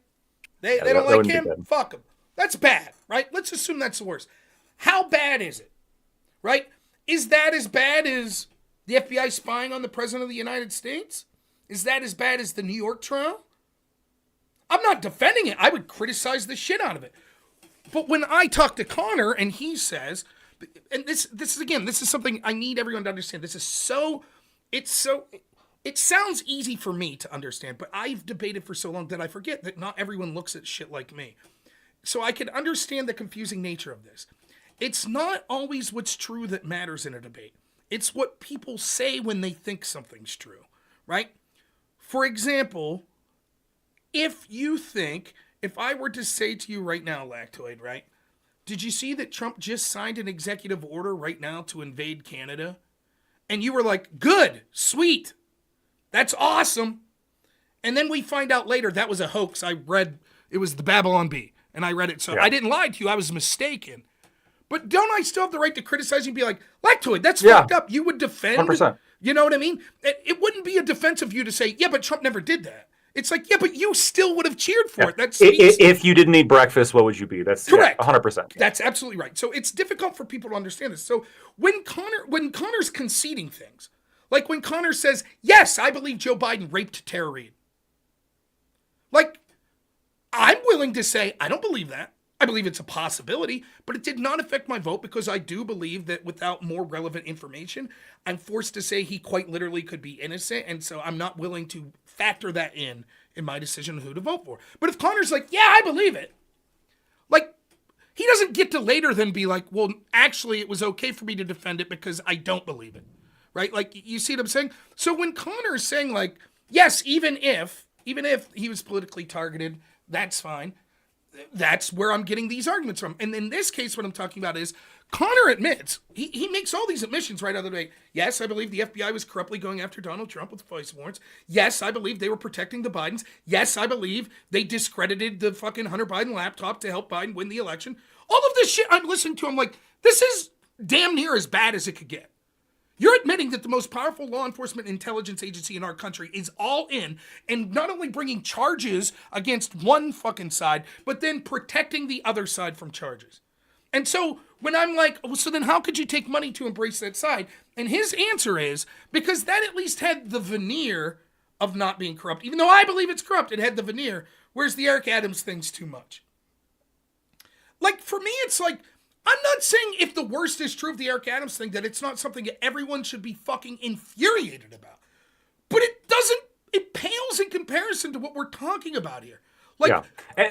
And by the way, and it's not, there's a difference, I think, between whataboutism and acknowledging a point and then explaining why it's not nearly as serious or should influence a voting decision as much as XYZ. That's fine. That's not the same thing as whataboutism, right? I was going to say, the Tara Reid point, by the way, that's the easiest thing to catch people on, right? I've had so many discussions where people will say, how could you vote for a rapist? And then I said, okay, what about Tara Reid, right? Would you vote for somebody who raped Tara Reid? And just nothing, right? And you're right. I could say he wasn't found guilty. He wasn't found guilty, right? So you reject the allegations, but see, not believing her is usually a step too far, right? It honestly for them. So it has the intended effect, right? Now I'm with you in the sense of I think that the E. Jean Carroll case had problems, and I think the Tara Reid case also has problems. Yeah, it's got problems, and you can point that out, and you can say, look, there's not nearly enough here to be making such definitive claims. But when you have somebody who feels super comfortable making definitive claims, right, and not only making definitive claims as to the truth, the veracity of the matter, but also you are horrible if you could even consider voting for somebody who has these kind of allegations against them. Well, under my standard, I'm fine to vote for the person who I voted for. But under your standard, you're not fine voting for the person that you voted for, right? And then at that point, it just crumbles. It's so tough. Let me give you a couple examples how this plays out in other situations. So I debated Destiny one time on Drunken Debates, and afterwards we stuck around. I was drunk, which is rare. I've only streamed like drunk 2 or 3 times. But we debated on trans issues. And I thought I did very well, but they selectively clipped me. And fucking, it was the front page of Reddit where Destiny goes, my entire argument was this. Transgenderism is either a physical or mental illness, but it is an illness. So we shouldn't ban people that say it's an illness. To Destiny's credit and all the lefties, they were like, yeah, we're against banning people that say that, but it's not an illness. And so the argument that Destiny's making is gender dysmorphia is an illness, but not transgenderism, to which I'm replying like, but how do you know you're transgender if you don't have dysmorphia? Because dysmorphia is just like feeling an incongruence or discomfort with your gender. So, like, a discomfort? Without a discomfort, how would you know that you're trans? Right? Anyways, that's the argument. It's not very important. Destiny's like, well, what if you woke up one day and you were in a different body? Someone cut your head off and they sewed it on a different body. I'd say, okay. He's like, hypothetically, we have the technology to do that. I was like, okay. He's like, how would you treat that? I was like, put my head back on my body. And he's like, yes. I was like, but Destiny, that's my argument. I'm saying there's something, in that case, you might not call it an illness, but something fucked up has happened. So for you to say, oh, that's completely normal. That's Rob's normal body. There's nothing wrong. Like, you understand, that's my argument. Anyways, the thing I took from that debate that I thought was fucked up, which now maybe Destiny has more of a case, given what we know, ironically, he said at some point, I'm not making this up, he says in this debate, he says, I claim to be non-binary is armor for when I debate against trans people. Because then they can't accuse me of being transphobic because I'm basically trans, I'm non-binary. And my argument was, okay, it's very similar to what we're talking about here, where it's like, if you believe something, according to your standards, then you can't vote for it. That's not my standard, though. So I'm perfectly fine voting for Trump for E. Jean Carroll. But if your argument is you can't vote for a rapist, and you believe Tara Reid, I'm not saying that Connor argument, by the way, but many people that is. So many people, yeah. So what I'm saying then, if I'm a member of the trans community, I might be like, based on Rob's standard that he just thinks it's an illness and blah, blah, blah, but he's not saying treat people like shit that are trans, I don't like that. But how is it what Destiny said worse? Because Destiny's like, no, I do believe all that, but I pretend to be trans for armor for some benefit in a debate. Which is sort of self-defeating, by the way. I'm pretending to be trans well, he argues, with no argument as to accept it as valid, right? But he argues that he's not pretending. because he doesn't feel a strong connection to either traditional forms of masculinity or femininity. But that gives him armor. So it's a fun little life hack. I say, like, I'm like, that would offend me more. I'll give you another example. When Black Lives Matter was rioting, fucking for the George Floyd Summer of Love, we had this situation here, and this is why I no longer post to Facebook, because I put some of my fucking videos up on Facebook. But the problem is, everyone on Facebook knows me from real life. And a lot of them are from when I debated at college, and they're super lefties. So I get shit. Right, and I'm Same like, issue. I don't even deal with it anymore. So I do Facebook like once a year, and I'll put something like, "Hey, check out the, we went to Chuck E. Cheese's today," shit like that. That's all I put on there anymore. But this dude locally starts giving me shit about Black Lives Matter and about how this is a white guy that I know. That's important. His race will matter in a second. How I have white privilege and this, that, and the other. And I was like, I don't buy all that shit for XYZ. Yeah. So much of your possessions that you personally own are only because you're a white person. I said, do you believe that? He says, yes. I said, is that true of you? He says, yes. I said, how much of your wealth is stolen from black people? He says 50%. I was like, okay, then give it back to them. Give it back. And he's like, well, I was like, now, if I was a black guy, I'm looking at Rob. And even if they disagree with me, they go, that guy doesn't think he's stolen from me, but I think he does. But that's less offensive and wrong than, and that guy does think he's stolen from me, and he refuses to give the shit back. It doesn't matter which one of us is right. Like, did me or that guy steal? What matters is he believes he stole, and he refuses to return it. That shit happens. I notice this shit in debates all the time. Where it's like my standard will be like, well, when it came to the Me Too shit, I'm of the feeling that we should take all allegations seriously, but I try to adhere to innocent until proven guilty. That doesn't necessarily mean in a court of law for me, though. Like, for me, that might mean that I see the preponderance of evidence is so great but that's basically the standard I have. But if you're hashtag believe all women, or something Connor says yesterday, well, we know Trump's guilty of E. John Carroll because he said grab him by the pussy. Okay. I remember that part. So then, he said they let you, which right, I mean, but if I let my friend borrow my car, did he steal my car? That's right. So that's the argument, right? By the same token, then, because think of the timeline of this. E. John Carroll didn't accuse Trump before that Access Hollywood tape. She accused him afterwards. So if you were going to make an accusation up, wouldn't you make one up that fits the pattern of...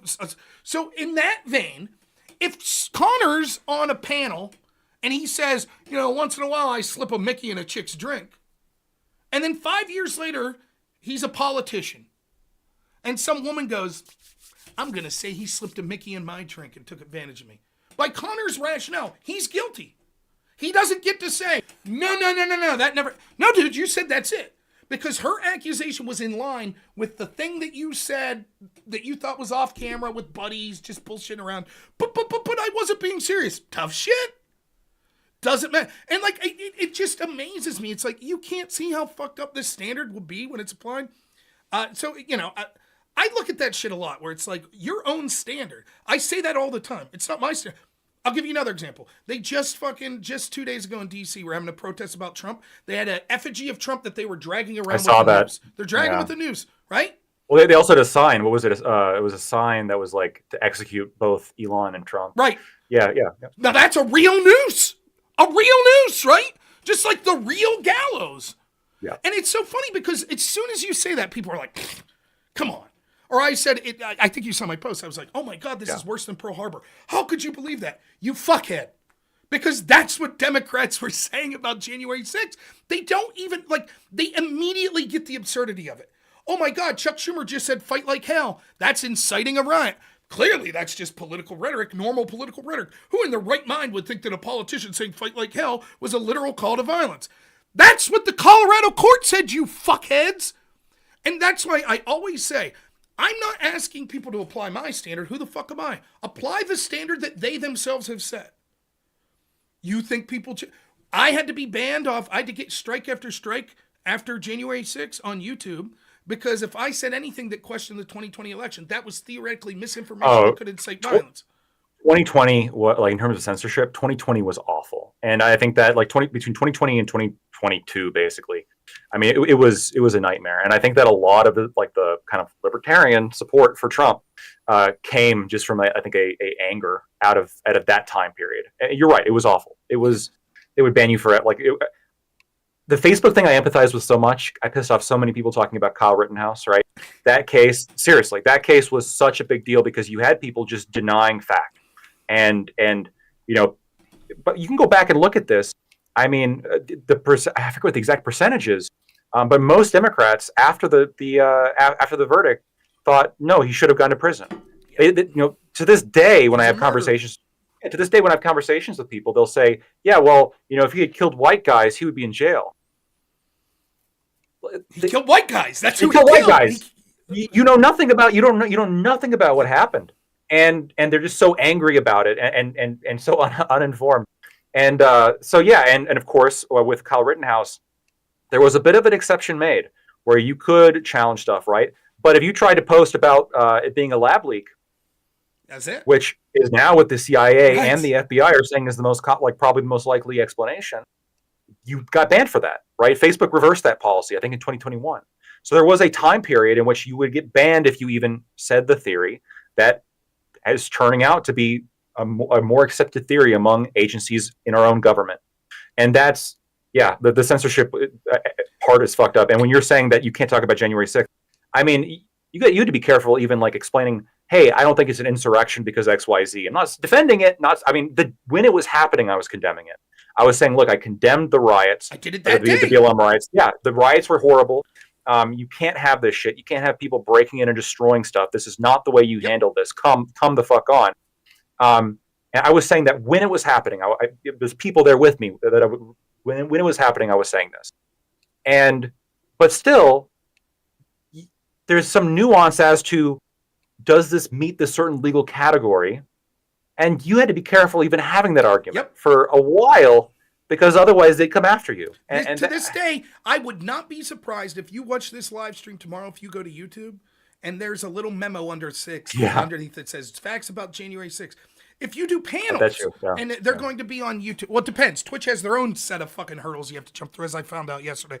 But if you do panels, if I do a panel on the Crucible, they'll be like, don't say the word COVID. Say Wu flu, say pandemic, but don't say COVID, because there's still a theory that the algorithm fucks you over, because they'll put a little memo about COVID facts underneath, which de-emphasizes you in the algorithm, right? And so you're still dealing with the remnants of it. And they understand the absurdity. What was the rationale between not being able to talk about facts of the 2020 election?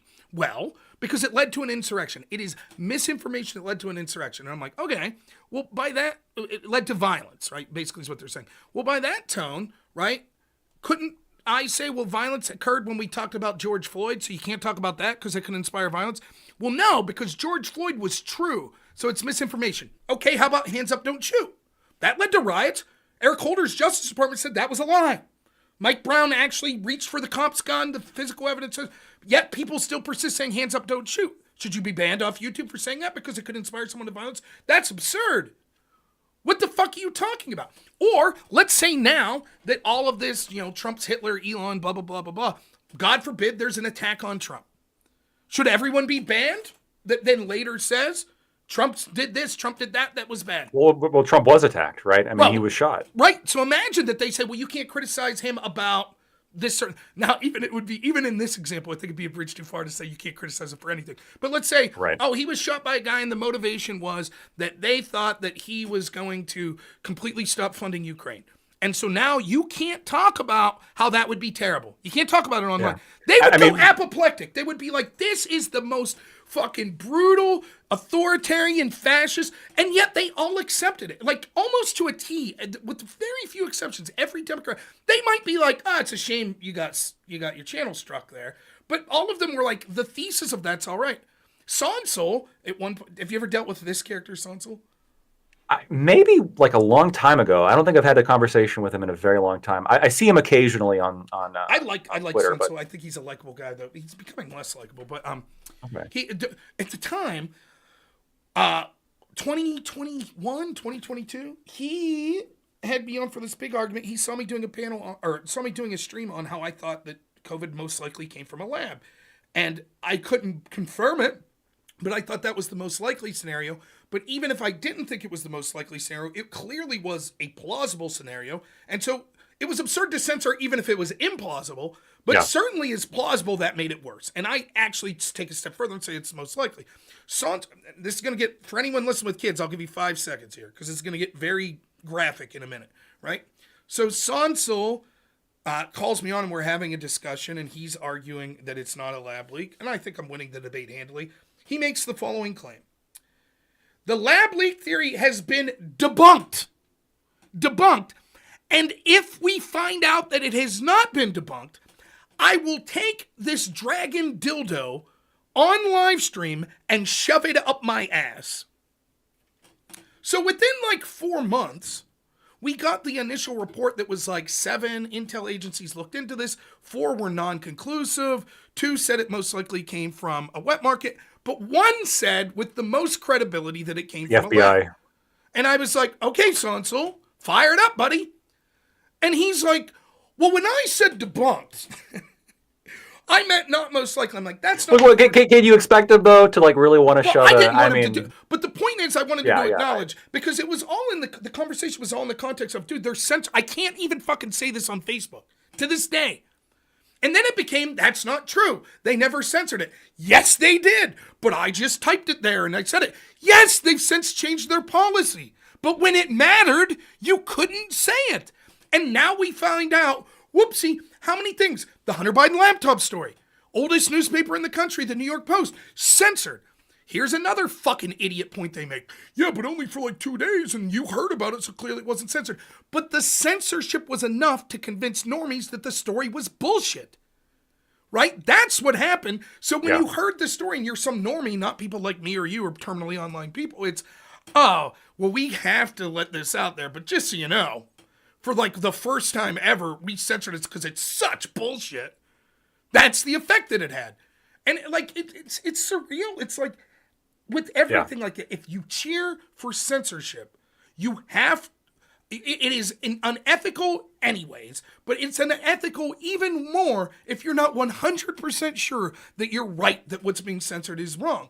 And these people, to them, what is wrong, you could look this up, Mike Benz talks about this, what is misinformation? If we need to ban disinformation, there is misinformation, which is something that's not truthful, that's not true, but you didn't know it. There's disinformation, which is you're lying. And then there's malinformation. And malinformation are things that are technically true, but they harm the goals of the country. Yeah, so I can give you a perfect example of that. So I took the vaccine. I'm going to be careful about this, but I did take it, and I'm one of the few that developed heart side effects, right? And I made a post about it on Facebook. And they put a disclaimer on it. That's malinformation. You can't say that. That's right.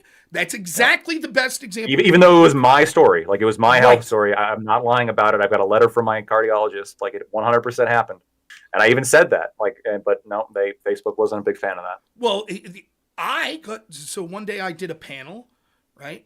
And I go to work the next day and I got my phone here. It's like 2023, I think. And all of a sudden, I'm working. I work with, an autistic guy. I'm driving, and you can feel your phone. Like, I'm getting notifications. Like, what the fuck is this? So when we get home, like an hour later, I check, and it's all these emails, my Gmail, and I open it up. They're all from YouTube. Warning on a video. Warning on a video. Warning on a video. Warning on a video. Strike on a video. Warning on a video. Warning on a video. Strike on a video. Now, if you get 3 strikes within 90 days, you lose your channel permanently. So I got 2 strikes and like 7 warnings. And I'm like, what the fuck is going on? So I know I got mass reported. The 2 strikes I got were from videos that I did in December 2020 when my wife was 9 months pregnant. We both got COVID. And I came up here and I streamed every night and said, this is what it feels like. And I got struck in 2023, 3 years later, for COVID disinformation. Maybe it was 2022, but you get the point. Yeah. And it's just like, so I had no choice but to basically delete every video because I'm like in the moment. I don't have time to go through them. 1 more strike and that's it. And they're giving me these warnings. So I had to delete like something like 300 videos from 2020. I had no choice. They weren't backed up anywhere. And then of course I couldn't stream for like 90 days until those strikes went out. And it's just fucking insane. Medical misinformation for me talking about what my symptoms I have right now are 2 years later. 2 years. And it's just like, you tell these people, you're like, COVID for me it's the biggest black pill, but also white pill, because I think so many people in my life were like, I don't give a fuck about politics. That was the first time that it punched them in the face, right? Yeah. That was the first time that everyone I knew was like, what the fuck? What is happening? What, because I know, I live in rural Pennsylvania. Everyone I know is like fucking, they're not nerds like us. They're fucking like welders and shit like that. And yeah, you're non-essential, man. I had a friend whose mom's in a nursing home 5 minutes away from here. He didn't see her for 9 fucking months. Had to stare at her through a window. And like when you see this shit, it's just like, and I'm just like, see, politics matters, man. This is what happens. Yeah, look, my grandmother died. We couldn't go Yep. visit. We couldn't go for the No funeral. I think the probably? burial. It was like 6 months later or something. And now these, I said at the time, I was like, I'm not completely libertarian. I'm libertarian adjacent. Is there a case to be made for where the government could take draconian measures like this? Yeah, I could envision a case where I would say, like Russia releases a bio bomb, a dirty bomb. Over Smallpox. Right. And it kills instantly like 1 million people in New York. And they're fleeing. And we know if they flee and get further in the country, it's going to kill 200 million people. Do you have the right to quarantine those people? Yeah. Probably. Now, Most libertarians would say yes, just to be clear.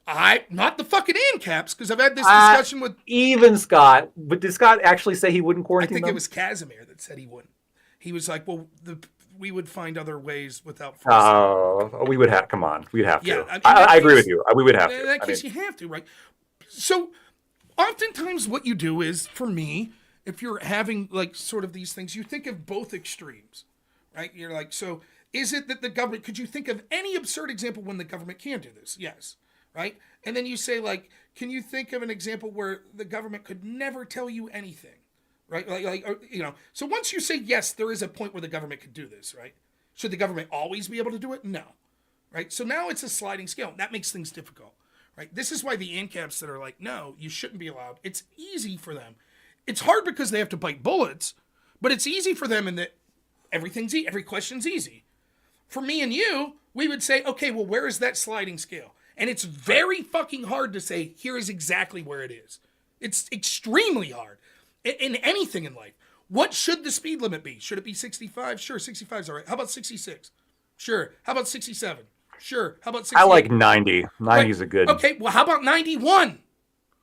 Right? And eventually, at some point, you'll go, okay, I guess not. Well, what's the difference between 90 and 91? It's like, yeah, okay. It's hard to get that exact, right? But we still have a general. So with COVID, it was like, okay, let's try to steelman this. Yeah. What do you think? How bad are things going to get that you justify this? And how certain are you of it, right? And at what point do you think it gets bad enough that the government's allowed to restrict us? And when I would ask these questions, the answer I'd be given is, what do you want grandma to die? What? And so, like, I told people all the time, I'm like, where are you getting this? Well, Dr. Fauci said, well, the CDC says. And so now I'll debate people years later, and I'll say, like Econoboy, I'll say, did you support lockdowns? He'll say, yeah, I did. And I'll say, what was the evidence you were looking at the time that you supported lockdowns? Well, why does that matter? It doesn't matter what you think you know now. You wanted to violate every single person's rights. So what gave you the justification? And I think that for me, or the same with vax mandates. I was saying all this from the very beginning, right? Like, justification. You have to find justification if you're going to do this shit. I won't even say this. A lot of my audience doesn't like this. I'm not going to sit here and tell you the vax is poison. No one should take it. I also saw the recent super chat. I missed it. What did someone say? Did I miss one? Rob, you always say... It might be ironic. I hope it is. Cody Folsom, is that... Rob, you're always saying you're not a libertarian? No. No, Don't trust the vaxxed. Mr. B for $20 says, don't trust the vax. One day the mRNA will take over their brains and tell you what you want to hear. As the years go by, they'll be less and less control of their thoughts. Careful with this guy, Rob. That's good. I will get to all the super chats, I promise, by the end. But yeah, I mean, so for me, it was like, now that I'm talking to a fucking mushroom head, vax. Great series, by the way. The Last of Us. Last of Us. That's so good. Yeah. But like, when like the vax thing, my theory was this. Not only I don't think it's all poison. I think like almost every medication, there are utility to it. Even ones that we later ban, probably for a certain population, it would be good. Like, for example, Every medication has side effects. Like, should you got a small cough? Should you take chemotherapy? No. But you have stage 4 cancer. Okay, right? And so my theory was, I'm not fucking here to tell you shouldn't be taking health advice from some fat fuck like me anyways. Find a doctor that you trust, give them your specific decision, and make the best decision you can. My personal theory is there's probably a population of people that the vaccine makes sense for. Maybe the extremely elderly, people with COPD, people with chronic conditions right now. But there are probably people it doesn't make sense for, like professional athletes that are 23 years old and at the peak of human health. Where you fall may be somewhere in between those, but don't take my advice, take your own. But let's say I'm wrong. Let's go a step further and I said, nah, don't take the vax. And the vax ended up being good. There's maybe some criticism to levy at me, but I didn't force anything on anyone. I just gave my opinion. What happens if I say, I want the government to stick that shit in your arm? And then it turns out, whoops, then what do you say? And they've all been given immunity, legal immunity, by the way, before the... And it's not just them, though. It's every motherfucker that I debated. Mm-hmm. Every one of them. Now what do you say? What do you say when it killed someone? What do you fucking say? Well, we were doing the best we could. Fuck you. You should have been certain before you should have been fucking certain. And not only were you not certain when I asked you, like, well, what was the evidence you were looking at? This guy, Elder Jazzy, who I like, he seems like a decent enough guy. This dude calls me out and says, no one's read more about COVID than me. I'll spank your ass in this debate. Okay. It was one of the most brutal beatdowns I've ever given anyone. I was shocked. I was absolutely shocked at how unprepared he was. And I think he'd even admit that he knew. Because I asked him, I was like, I played poker with him later. I was like, what'd you think about that? He's like, I need to prepare more. I was like, Because where I focused on was like, you support vaccine mandates? He's like, yeah. I was like, you give me the body of evidence, the group that came up with the evidence that you think would be the most reasonable on the efficacy of vaccines. And he hems and haws. I was like, how about the CDC? Yeah, sounds good. Okay. I was like, let's go to the CDC numbers in 2022, their last comprehensive study that they did on it, and let's look at what they say. Now, it is true that this CDC paper concludes vaccines are good, they save lives, and that even if you've had COVID previously, you should get vaccinated. But let's look at their data. And without boring you too much, basically the data, which was millions of people that they looked at, showed that yes, if you've never had COVID, taking the vaccines severely mitigated your risk of being hospitalized or having any visit to the hospital for COVID. Cool, right? However, not even those that had natural immunity, but just people that had been diagnosed with a prior infection, it only lowered their chance of being affected again if you vaccinated on top of it, something like 0.003%. But it increased their chance of being hospitalized like 0.2%. And the chance of having a vaccine side effect of any kind was 50%. And the chance of having the most serious side effect other than death, which was anaphylactic shock, was like 2%. So you're forcing people.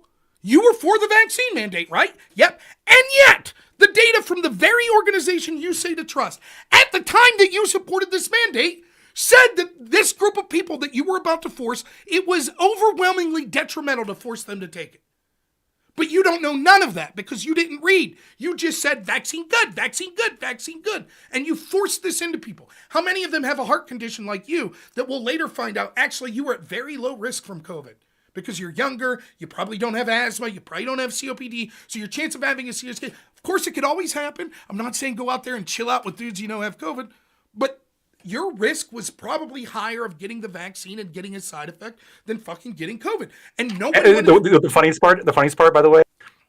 So I got it, and then I developed it was a bout of pericarditis, and I think it was like 2 months later I got COVID, and then a month after that I got COVID again, because it was right when like the Delta and then the Omicron. So it was a fucked up year. The people I know that got like a ton of boosters, almost all of them have had COVID 3-4 times. I had that COVID once in 2020 and I haven't had it since.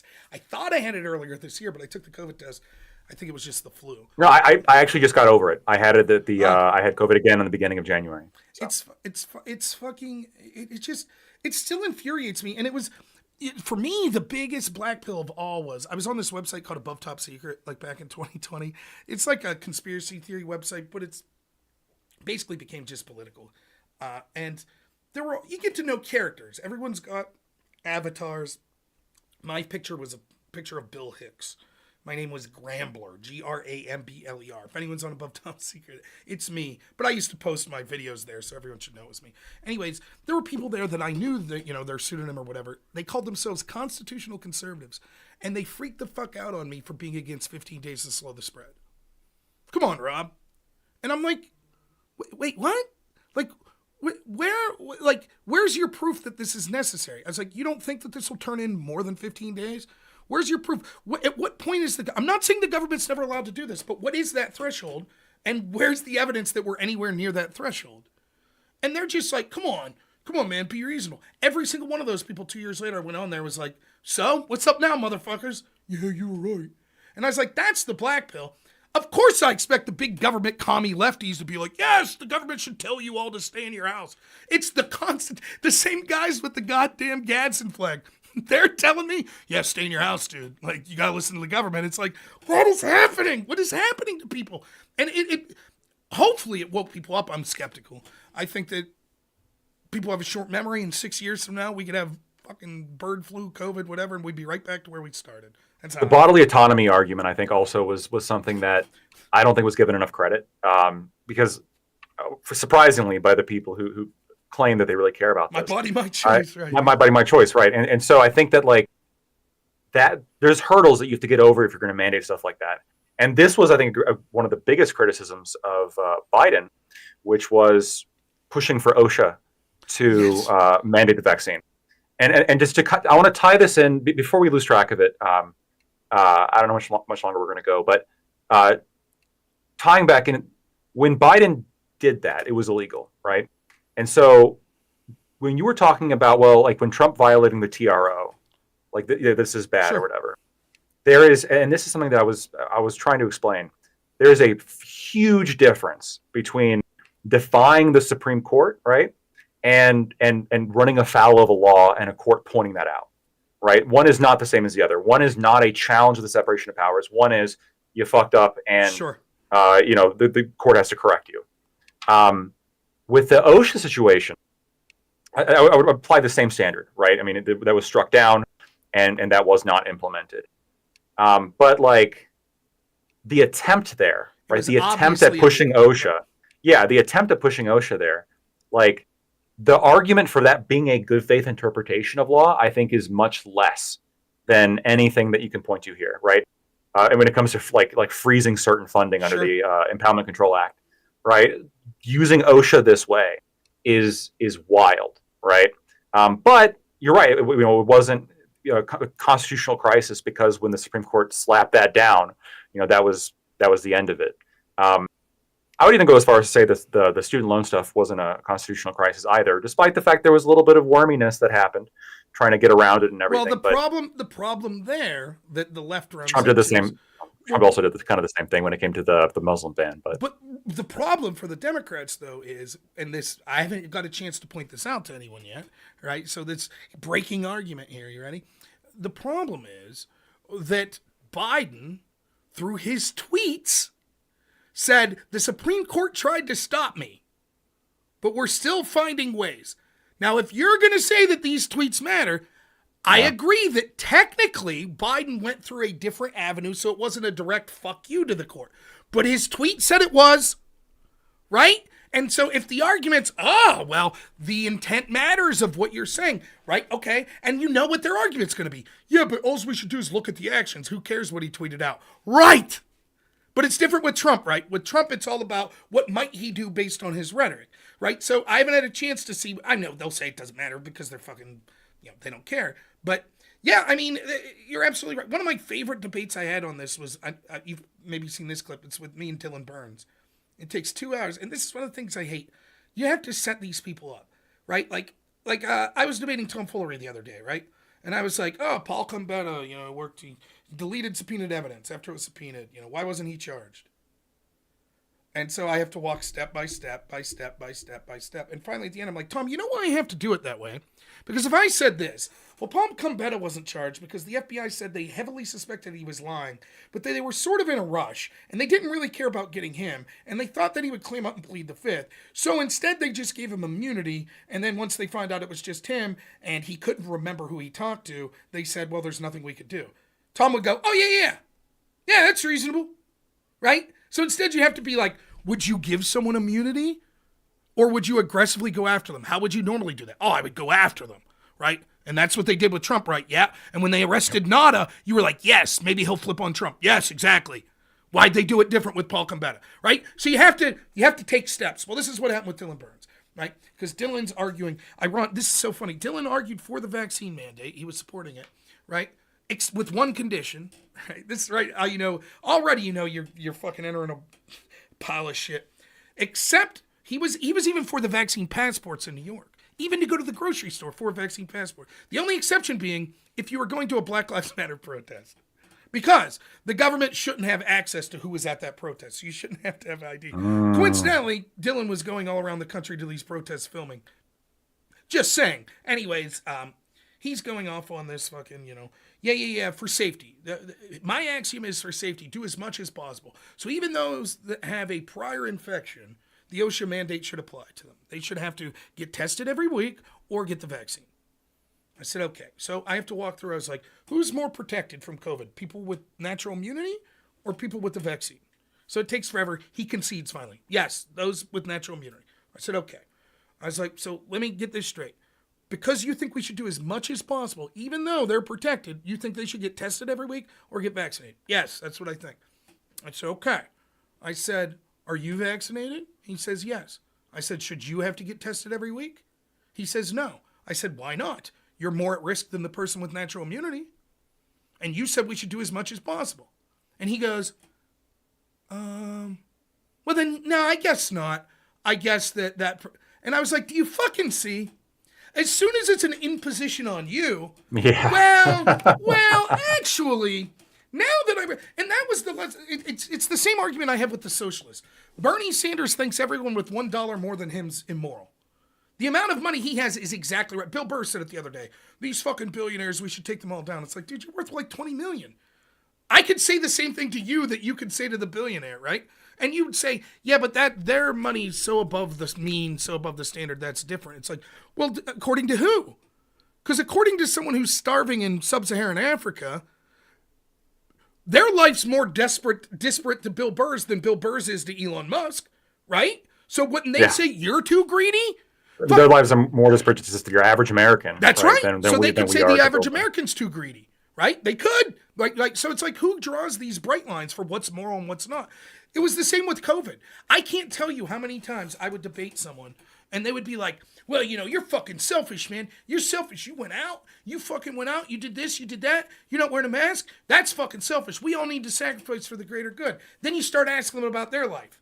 Well, what about you, man? What are you doing? Well, I don't even leave the house except to get groceries. Really? How many times a week? Usually 3. Oh my God, you go out 3 times a week? In public? In public! 3 times a week. Well, you couldn't order DoorDash? You couldn't order... My Walmart delivers to my home if I want. You couldn't only go out 1 time a week? Why are you so selfish? And wouldn't you know it, almost 100% of people were doing the exact right amount. The exact moral amount of sacrifice they were doing. Almost everyone was exactly what I'm doing's right. Anyone who does one thing that's a little more, you went out grocery shopping 4 times a week? That's immoral. But 3 times is more because that's what it was so obvious. You're like, you motherfuckers. You can't see. Like, that's sort of, I don't know. Can I ask, do you think Bernie betrayed Tulsi? I'm on the camp that he did. That's I do. That was fucked up because I remember Bernie Sanders like kind of being right by her back when those bullshit allegations were being made against her. Because of course nothing she said was incorrect. Even her comments on the lab are grossly misrepresented. Hillary Clinton had nothing to go off of when she said she was a Russian asset. Yep. And Bernie was on Twitter defending her. And then it came, nothing really changed in her position other than the fact that she obviously, was a Trump selection at that point and was I'm asking and you everything. once again for a 3rd lake house. You got it, Bernie. You got it, man. Right, I just don't know, like, why? Do you know if I don't recall? Do you know why he said that he voted against her? Did he ever specify, or was it just it's a Trump pick, so I have to vote against it? That's basically what I think. I don't know that he made a comment. I'm sure if he did, it was something that like questions on national security. and allegiances or something. And Which it's is so wild. funny because if you remember, if you go back to 2016, in the primaries they smeared Bernie as a Russian asset. They did, and the Green Party candidate Jill Stein, they smeared them both as wait a minute ties to Russia. And they also tried to get her off the ballot too, with that's Jill Stein. I mean, so much of this shit, like, I don't know if you heard me talking about USAID. It's like, it's surreal to me. Again, my standard's quite a libertarian adjacent standard. You're probably more libertarian than me. So I call myself, I don't know if I'm a minarchist, libertarian adjacent, whatever you call me, right? It's a scale. And I have the discussion with Scott a lot. Like there's some purity testing that happens. I'm much more like a big tent kind of person in the sense of me too. Like when it's a small ideology, you can't be super exclusive. There's like on the far end, there's the anarcho-capitalists, but then like as you start moving over, there's the minarchist. Gary Johnson believes in driver's licenses, right? And he ran. So I mean, you could have people who, and he's a libertarian. So I mean, I would say talking to you, I think you're pretty libertarian adjacent. I think that you have a libertarian streak for sure. So like I'm probably more so, but I've came more towards some conservative. Like there was a point of me at a time that would be like, I don't give a fuck if you want to shoot heroin on Main Street. Until you harm someone else, have at her. I'm still there. Yeah. So I'm like, now I'm like, but like my principle, my core defining principle is always to start to a place of personal liberty and personal responsibility. That's my core start. I could be persuaded, but that's where I'm starting, right? So like if someone's like, well, gay marriage, it's like, because the government doesn't have a right in this, and if they do, you can't right? That's where I'm coming from on most of this shit, right? And so for me, it's easy when all of these complicated issues come up. If that's where I'm starting from, I'm like, you need to defend why you're going to infringe on that. Defend it. Why are you telling me that a protection offered to me in the Bill of Rights that I could freely associate people needs to be stopped? Why? There needs to be a sufficient justification to override the individual right. It can happen. It can happen. That justification can be given. The dirty bomb example we just gave. And it doesn't have to rise to that level. I'm just saying that proves that it can happen. So give me, and what you'll find is 99 out of 100 times, maybe even 9,999 out of 10,000 times, not only can people not give that justification, they're indignant that you would ask. How dare you? What do you want, grandma to die? And that's the shit that I'm just like, what the fuck are you doing? Like, and so if I'm ever wrong, then I'm wrong of the context of, okay, I didn't force anything upon you, right? I've been wrong. You've been wrong. We've all been wrong. But I didn't force shit on you. I didn't force a drug in your arm. I didn't force you to not go to work. I didn't force you to not go to your kid's wedding. Yeah. I didn't force you to not go to your mom's funeral, right? Like, you did. So what if you're wrong? Right? And that to me, and you could apply this to almost anything. Trump bombed Syria. Okay, what if you're wrong? You did that. You killed people. Yep. What was your justification? And when you asked her, like, "Oh, go fuck," and what with Iraq, like we were wrong, right? Freedom fries, motherfucker. Fuck the French, blah blah blah. And it's like you look at that shit, and it's like, I'm sorry, whoopsie doesn't cut it. No, people died, right? Like, and that's like even talking to Connor last night, where we're talking about USAID, and I'm like, look, we go through all these countries, and we fucking like basically have color revolutions and overthrow their democratically elected leaders, and then we tell them to jail the previous party. And he's like, yeah, based. And I'm like, well, it's pro-fucking American, blah, blah, blah. But what if you're wrong, asshole? What if you're wrong? Right? And it's like, okay, so then he concedes. That ideology leads to the war in Ukraine. Well, that's a pretty big whoopsie, isn't it? Pretty big. Do those people ever say, fuck, my bad, I guess maybe I'm not the right person to listen to, I guess I need to change? No, they say, well, now that there's this problem, only we could solve it, only our idea, now we have to be more involved because this problem exists. That's constantly the rationale that these people give. Now, I'm slightly hypocritical because you could make this same argument to me right now, right? Be like, you're not for heroin on the street corner? What if you're wrong? What if fucking, now that's, but you see where it's more dicey. So fair. My position though on this is similar. It's going to be the same thing, which is when you look at foreign policy, like it's fun to just say, well, ideologically, like we should push this agenda no matter where it is because, it's fuck it. It aligns with what I want. But I think that you have to account for pragmatic realities on the ground and the ever looming potential of blowback, right? Iraq is bad. Great. Let's just get rid of the dictator. Great. We're going to replace it with democracy. No big deal. The blowback is now they're an Iranian puppet and we have ISIS, right? The blowback's pretty bad, right? We didn't really fully account for all the potentials that come with that. When it comes to Ukraine, right? Or Libya, I was going to say. Or Libya. Oh, Libya's a great example. Slave markets now. Yes, Yay! Libya is a great example of this, right? And I think the same when it comes to like drug legalization. I am very libertarian on this. Like, I do think that it's a bodily autonomy thing, and anybody should be able to do really whatever substance they want. But there's a big asterisk on that, which is that if you commit other crimes, which is what I think most of the time people have a problem with, like drug users doing, right? Robbing people, because obviously drug addicts do this, right? They'll lift your car and pull off the rims. When you're committing crimes motivated by your drug use, I think it's perfectly well within like the criminal justice system to identify what's causing you to do crimes and make you fix the issue. So if you commit crimes because if you're a heroin addict, they can make you get off heroin and make you stay off heroin. If you commit crimes because you have an anger problem, they can make you go to anger management therapy, right? But that, if that's part of the I was very similar, and I'm still close to that. I even suggested maybe enhancements, right? Yeah. Like, okay, if you burglarize something, the penalty's 10 years. If you do it on heroin, it's 20. Right? I wouldn't be that severe, but you get the idea. Right, yeah. The idea, the penalty, I think, would have to be like addressing the drug use specifically. Right. My problem is like, what if you have, because look, I mean, alcohol is a drug that has a lot of negatives. I think I read somewhere like for every $1 you get in tax revenue, there's $7 in social expenses that come with alcohol. When you look at like drunk driving accidents, violence, etc. And but obviously, I would be very upset if the government came up to me and said, "You're not allowed to have that bottle of wine with your spaghetti." It's like, fuck that. I want some red wine with my spaghetti. I'm personally not a big drug guy. It's just, not my thing.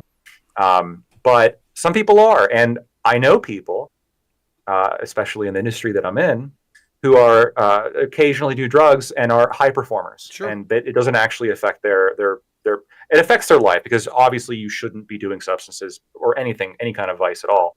But in terms of how vices go, it's not that effective or doesn't have that much of a negative effect on their overall well-being and their ability to do their job and all that and provide for their family, if they even have a family. A lot of them, sometimes they don't even have families. And in that case, I think there's even less of a justification for the state to intervene. Well, that's the one other caveat I was going to put. First off, to just buttress off that, in debate, I won't give a number, but I will say a huge portion of people at highly competitive collegiate debate are on uppers or amphetamines. Like a huge portion. And it actually is beneficial to some degree to be able to stay up all night and fucking, you hear how fast you talk anyways when you're talking something like this. So if you had a little substance, it helps you a little more with that. It's like, so now I'll admit, I'm not saying I'd lose my mind. I'm not going to say I've never dabbled, but I don't know if you can tell by my body shape, not the biggest fucking upper dude. Like, I'm not, a skeleton or anything. I actually just never really into weed. I did a lot of fucking, like, hallucinogens back in the day. And I was an alcoholic. I absolutely was. But I was always a reasonable functioner. I wasn't drinking and driving. I was very serious. If I knew I had work or something, I was reasonable the night before. I didn't consume anything like that. But on my time off, I was doing shit. The one thing I was going to say that you said there, the other caveat, whether it be penalty enhancers that deal with it, that was something that I thought about in the past, was having children. And I think that if you are on certain substances and you want to take them, this was what I used to think, that's fine, but you have to sign away your right to take care of your children. Because we can't have junkies with kids in the house. So you have to choose between the heroin or the child. I would be... the only reason I struggle with heroin is the easiest one to look at. I'd be really skeptical of this though, unless, especially, first of all, I'm skeptical of taking away children. Sure.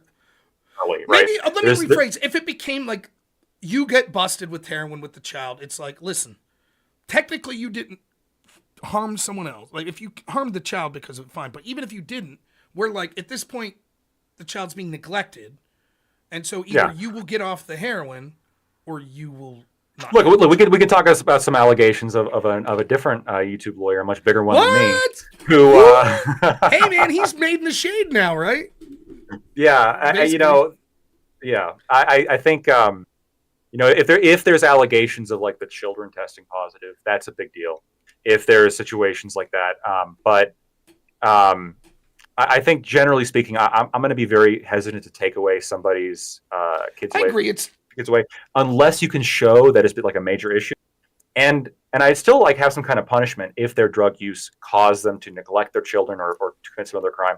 I mean, neglect of children, I think, is a big deal, right? but when I say, but So it would be voluntary, right? If you were like, look, you got busted for this, you have heroin and blah blah blah, and we know the law says you're allowed to do heroin, but at this point, you cannot in this condition be taking care of this child. So there will either be regular check-ins where we'll make sure you're not doing heroin, and if you are, we're taking the child, or you could voluntarily keep doing the heroin and it won't be a crime, but we can't have the child staying here. let me give you like the most charitable example. And I know that like the law isn't always geared around every single charitable example. So you might say like, ideally this could be the case, but I can't enforce it. What if you have somebody who their parents, but every other weekend their kid goes and hangs out with grandma while they go to a party, and at the party they do some uppers, right? They do some like cocaine or something along those lines at the parties, and then they come back home afterwards, and then that's it. Like they don't do any drugs at home. There's no drugs around the kids, but one of them pops positive, like on a test or whatever. In that situation, I would not take the kids away. No, of course not. That's yeah.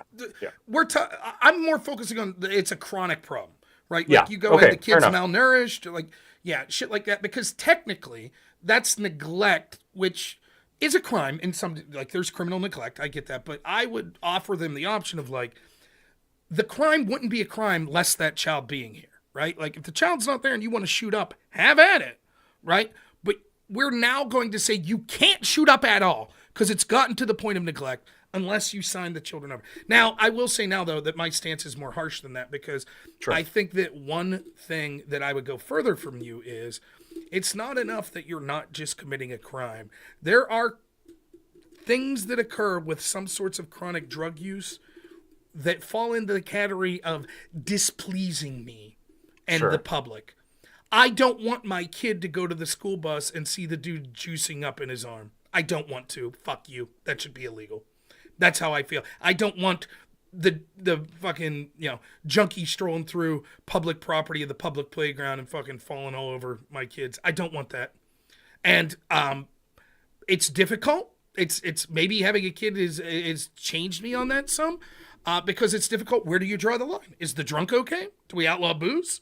You okay with the drunk cruising? We're walking around smoking a cigarette, right? Yeah, I mean, that's right. How far do you take this, right? And it is, right? But I think that wherever that threshold is, right? Crimes like what you see in San Francisco where there's just people publicly defecating, shooting up. You have entire fucking roads that are just junkies. Yeah, you can't do that. No. And whatever law we need to pass to say this shit ain't happening needs to happen because we cannot have our societies become that. We just can't. And I would say the same if the problem chronically became booze like that.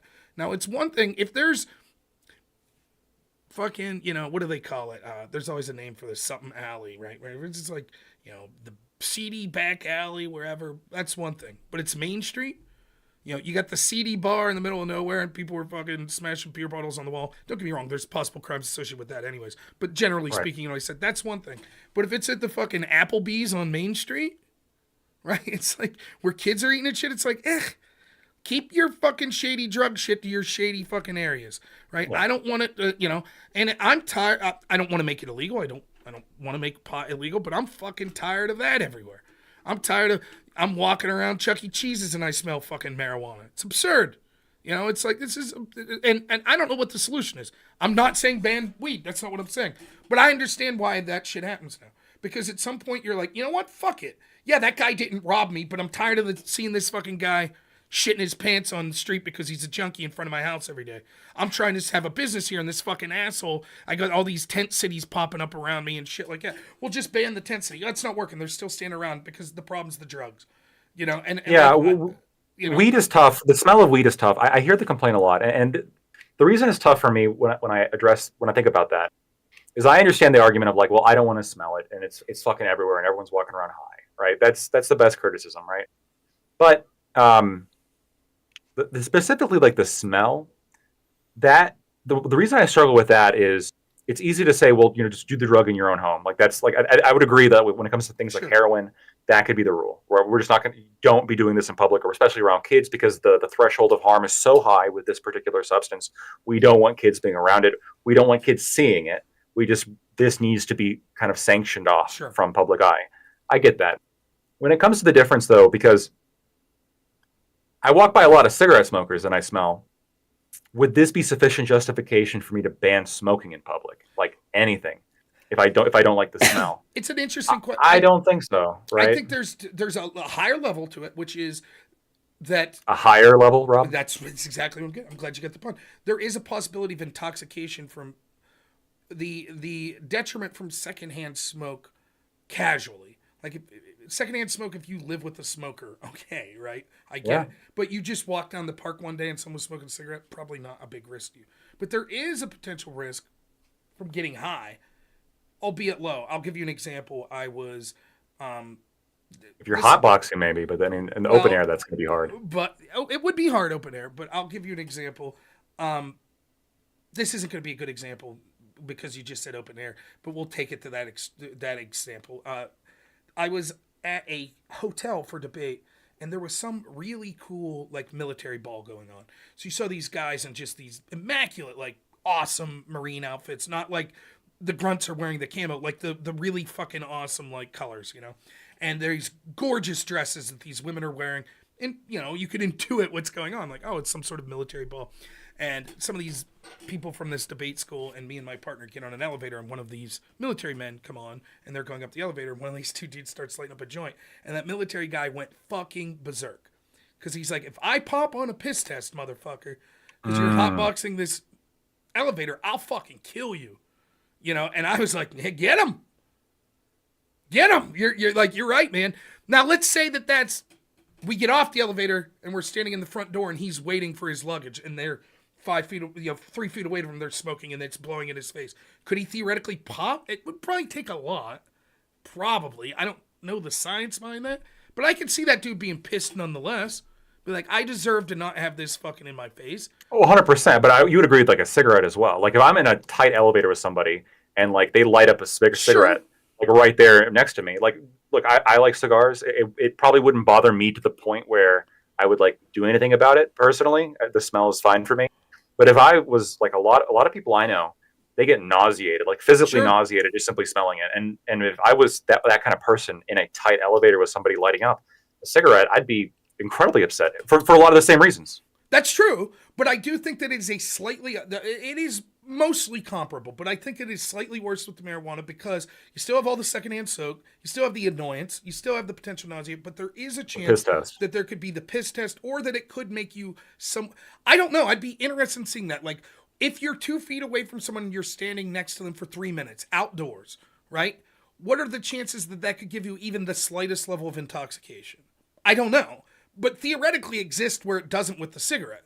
So if that's the case, right? Now view like you see, I don't know, I'm not a big city guy, but you know, these fucking footage you see of people shoulder to shoulder walking down the road in the city, you know, maybe, is that common or is that just in the movies? I don't know. But if you stuck shoulder to shoulder for someone for 6 minutes on your walk to work and they're fucking smoking a fucking joint, I don't know, people probably don't smoke joints like it. You see how little joints are, you know, and you know, hitting a fucking waterfall bong, there you go, gravity bong, and the smoke's just blowing in your face. Can you pop? Can you fucking, I don't know. I don't know. I mean, I saw a Twitter video where somebody put like what was it, like an air compressor or something, and used a torch to light up this giant pile of marijuana, and they were sitting they hotboxed the whole garage basically. I think they would probably pop positive in that kind of situation. Right, but sure. You are indoors there. But there are circumstances where there's indoors in public though, right? And if we're talking about whether, because I think we both agree, for me, private. Fuck you. Like, I think the smoke bans on private bars are absurd. 100%. If you don't want to go in, don't go in. Like, yes. But the public private space, establishments should be able to do that, and with weed as well. That's right. So the problem with the public area is that it's not privately owned, and so what are the laws there, right? And so should you be allowed to smoke a cigarette in a public area? I would lean towards yes. I would lean sure, you know. And so to say no, you can't do that. That's different because the private area. If the private guy says no cigarettes here, absolutely, it's his place. Whatever he says goes. If the private guy wants cigarettes there, absolutely. But I don't know. It's an interesting thought. It's an interesting thought experiment. But you know, I don't know. That's like those are things. And this is something that I would argue with like the extreme ANCAPs about was like you have to build coalitions with people like me. You might say no.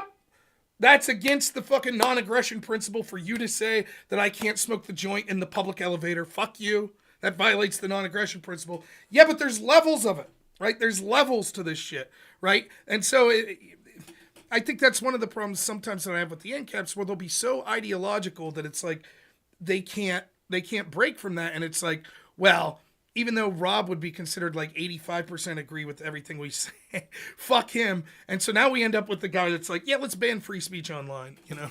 let me test a little bit more. So speaking of libertarianism, one of the things that it's controversial, but one of the things that I think Donald Trump is doing that I like the most probably is the whole Doge situation of auditing government agencies, going through and looking like this is what look at the shit they're spending money on. What are your thoughts on in terms of the priorities, I guess? Because my guess is you think it's a good thing. Am I right on that? Yeah, absolutely. Okay. There could listen. I sympathize with the people that say there's a potential conflict of interest with Elon Musk and even Donald Trump being the people that are doing it. I talked to Fabian Scott about this yesterday. The problem is because our system's so fucked up, it had to be people like them. Not because they're the best people for the job, but because it had to be independently wealthy people, and the characteristics to be independently wealthy are the same sort of characteristics that we would say we would write skepticism with them being the ones in charge. So unfortunately, when I was voting like crazy and trying to convince every one of my friends to vote for Ron Paul in 2008, it won't happen. It wasn't happening. And so it's going to take someone like Trump to win with all of the good and the bad. And so that's who's there for better or worse. So it's a plus that they're auditing it. If I had my druthers, would it be other people spearheading? Probably. But it is what it is. So yeah, I support it. We'll see where you want to go from this, but I'll just say as an addendum, did you see today that Hegseth said that they wanted to reduce yearly 20% the military budget? It's based so fucking great. Because I knew that he was going to the Pentagon, and I was really hoping for something like that to happen. Well, that because is awesome. The criticism that I'm willing to have of Trump is like, okay, man, if you're going to go into USAID, taking the money out of USAID is good for reasons other than just saving us money, right? Because I believe that it's literally funding shit that are antithetical to my worldviews, that are causing harm to the world, right? So it's a difference between we gave $40 billion to this random lady in Connecticut who bought the world's coolest RV and takes photos all around, goes to ball games every day. Like, that's bad because it's wasteful, but that woman's not doing anything that fucking harms me, right? No, we're giving it to things like, promoting child transitioning. It's a CIA front. Correct, right? That's the problem. But when it comes to just a shrinking the size of government business, if you're going to massively expand the size of the military budget while taking away USAID, you ain't doing shit. And so you need, as much as people don't want to hear this, right? The classic conundrum between the Republicans and this is how I explain to people I work with developmental issues that have like autism and other things. They have a right to vote. That's one of the things in Pennsylvania. It's beaten to your head. And I take that shit seriously. I take it very seriously. And so someone who maybe can't read, it doesn't matter. There might be people out there going, people like that shouldn't have a right to vote. They fucking do. So what's my role in this? I don't want to persuade them one way or the other. I don't want everyone in the world, I'd be like, fucking A, man, vote for Trump. But so the way that I always try to say this, I go with the stereotypical, what is a Republican and what is a Democrat? And this is how I explain it. I say, you know how you like going to like some of the fun events we go? Democrats would have like more stuff like that. But when you get your paycheck, they're going to take more of your money. Republicans, there might be less stuff like that, but you get to keep more of your money to spend it on what you want. That's as my ethical consideration. That's as straight down the middle as I've been able to come. And I'll say this person's Republican and this person's Democrat. And that's how I try to do it. Having said that, no one has ever voted that I've worked with. But when they talk about potentially, that's what I tell them. The problem is Democrats always sell you this program, in theory, program, but we're not going to raise your taxes. And Republicans always go, we're going to cut your taxes, but not any of the programs either. The truth is, they're going to have to cut programs. That's the fucking truth. And they're going to have to cut programs that a lot of people would traditionally say we like. A lot of conservatives are big military people. Yep. You're going to have to cut it. You're going to have to. And Doge is a clever way of being like, well, what about entitlements? Well, before you get to the conversation of cutting entitlements, what if we cut the fraud and waste? So if it turns out, hypothetically, that $5 billion a year are going to fraudulent Social Security payments, let's cut that. That's no-brainer, right? But you probably are still going to, at some point, have to have the difficult conversation of like, listen, the money's gone. What could we do? I didn't like Trump saying, yes, I like Trump saying, did you see what he said about we'll send people up to $5,000? The dividend or whatever? Yeah. I don't know what to think about I don't know if that's legal. If it's legal, we should do it. It's pretty base. Well, see, in spirit, I say yes, but then it's like, but would that, as fucked up as this is to say, because it's very difficult for me to ever say we should keep more of our money. I think that's good, right? Shouldn't we pay down the debt first? Shouldn't we balance we should. the sheet first? That's we should, but here's the consideration. I think, assuming it's legal to do this, which I don't know if it is, but assuming it's legal to do this, the idea of okay, we've saved all this money, we can pay down the debt, right? There is the element here of popular support, right? There is the element of if everybody gets a check, hey, look, some of it, not all of it, because I think they're only saying they're going to do with a fourth or a third or something of the total money saved. This is the idea. You get a check. This is just like a little bit of it. Everybody gets this, and the rest we're going to use to pay down the debt. I think that could do good for building public support. It feels a little bit like bribing the public a little bit, but I mean, that was the case with the COVID stimulus money. The stimmy check. The stimmy checks, stimmy, right? Baby? And this stimmy check is not made from money printing like the prior ones were. This is made from actual savings, actual tangible savings. So I think it would just be a much more responsible way to do it while maintaining that kind of the political element of it. Do I agree with you that paying down the debt would be the best idea? Just if we're just looking at this from a raw sort of analytical perspective, sure. But there is that sort of pragmatic part of me that's thinking if people don't see this tangibly affect them, are they really going to care to support it at all going forward? Yeah, probably not. I agree. And I think it's amazing though. Never underestimate the awesome power of propaganda and sort of institutions' ability to shape a narrative. But right now, most Americans are on board with, in my estimation, I know you can hardly trust polling, but it seems like most Americans are on board with the Doge shit. The criticism of Trump, most of it's his big fucking mouth. Right? That's because and he has that. Yeah, you got the Trump supporters; they're going to support Trump basically no matter what, and the Trump haters are going to hate him. But he won the election, and a lot of the people that voted for him are former Democrats. So what are they thinking? And I was reading about this today. It's most of them are yeah, the cutting the waste is good, but we don't like some of his tweets. We don't like some, but we still. That's why his approval numbers are hitting all-time highs for him, which is incredible because baked in with him is such an hatred and visceral gut reaction. He's got a ceiling that's worse than any other ceiling in history because there's 45% of this population that thinks he's the devil. So it's you're never going to convince them, right? So once he gets to about 55%, that's probably a ceiling. But that's incredible that he's at the highest number that he's ever been. And he's doing all this, what you would be led to believe if you're reading the New York Times or watching CNN, these radical fucking unhinged shit. He's deporting people. He's got people just going through the books at fucking the IRS. And yes, the American people say, great. And to watch the Democrats try to gaslight people as to why it's bad is fucking hilarious. It's just hilarious. It's and again, Connor last night. Connor, I have to re-listen, but what did he say? He was the bodies piling up under Trump, 2 million in places like Ghana from AIDS. Oh, from lack of USA or whatever. Already? Yeah. Holy shit, a 10-day freeze, really? Fuck, are you kidding me? Now I assume he meant estimate is sure. To be, but it's I'm sorry. That's the deal with USAID. This is what I do if I want to be a corrupt asshole. I'd be all right, man, here's what we're going to do if I'm Trump. I'm fucking find people like Lactoid and Rob and the NRA and fucking Newsmax and all them, and we're going to fucking, the entire budget, all this shit, 95% is going to go to them just to kiss our ass, right? Just fucking people we like, 95%. And then the other 5%, we're going to fight transgender AIDS in Zimbabwe. Okay? And then when they say, well, this is fucking crazy. Why is Lactoid getting money? Oh, you want people to die of AIDS in Zimbabwe? Fuck you. And Congress approved that money. They approved that money, right? And so you can't just shut it down. You can't shut it down. That money's been approved. I mean, it's. I was thinking about this. real quick, I was thinking about this. Technically, wouldn't it be the case if instead of like freezing it, Trump just funneled the U.S. aid money into like right wing organizations? Well, Wouldn't the constitutional crisis argument, like even that position, that would just disappear, right? well, Because here's my the money's being question. spent now at that point. I don't, and again, I'm someone who somewhat follows this. I think you are as well. Here's the legitimate question. Maybe other people that do politics will laugh at me for not knowing this. How is this money appropriated from Congress in the first place? My guess is it's something like this.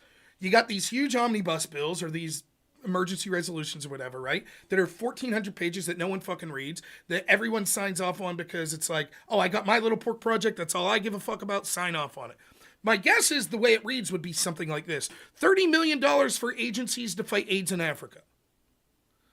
But it doesn't say this specific agency at this specific time to be divvied out in this specific increment, right? So it's kind of a split. So in these bills, there are certain line items that are very specifically funding certain things, so that like have to be funded. Sure, I would guess. And then, but then there is like a massive chunks that are discretionary in the sense that they have to go to like a certain goal, but what that goal, like how to accomplish that goal, is left up to the president, right? It's left up to the agency to actually run it. And when it's left up to the president, it's left up to the bureaucrat. That's right. Because the president has no clue.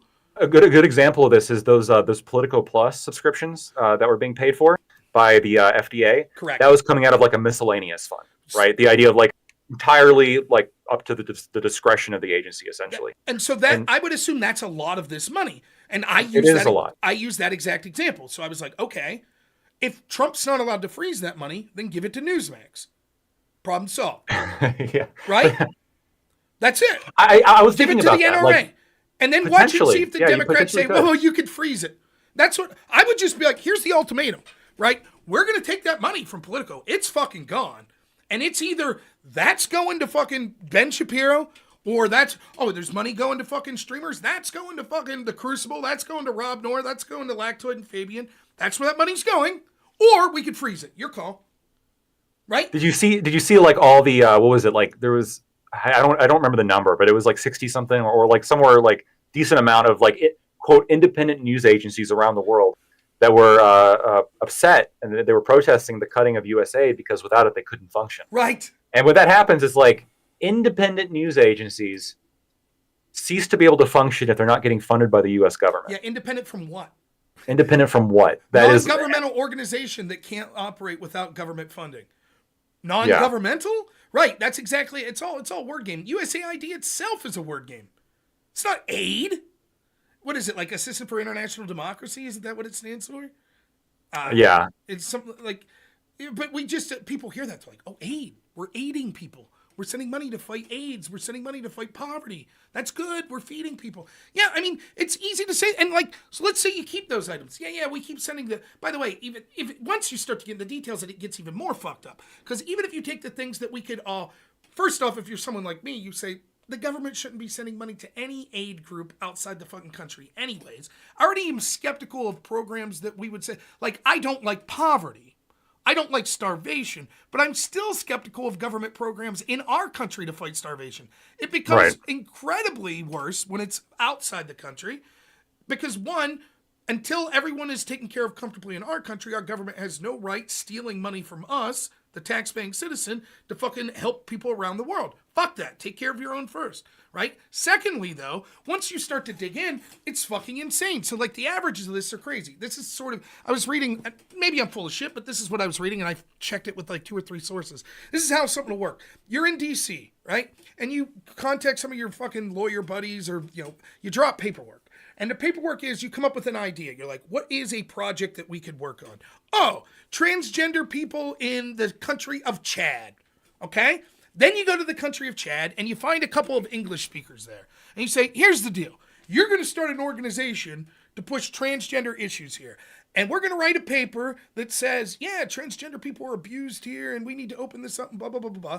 You're going to start this organization. Then we're going to apply for funding. Then they go and you start your organization in Chad that is the Chad Transgender Organization.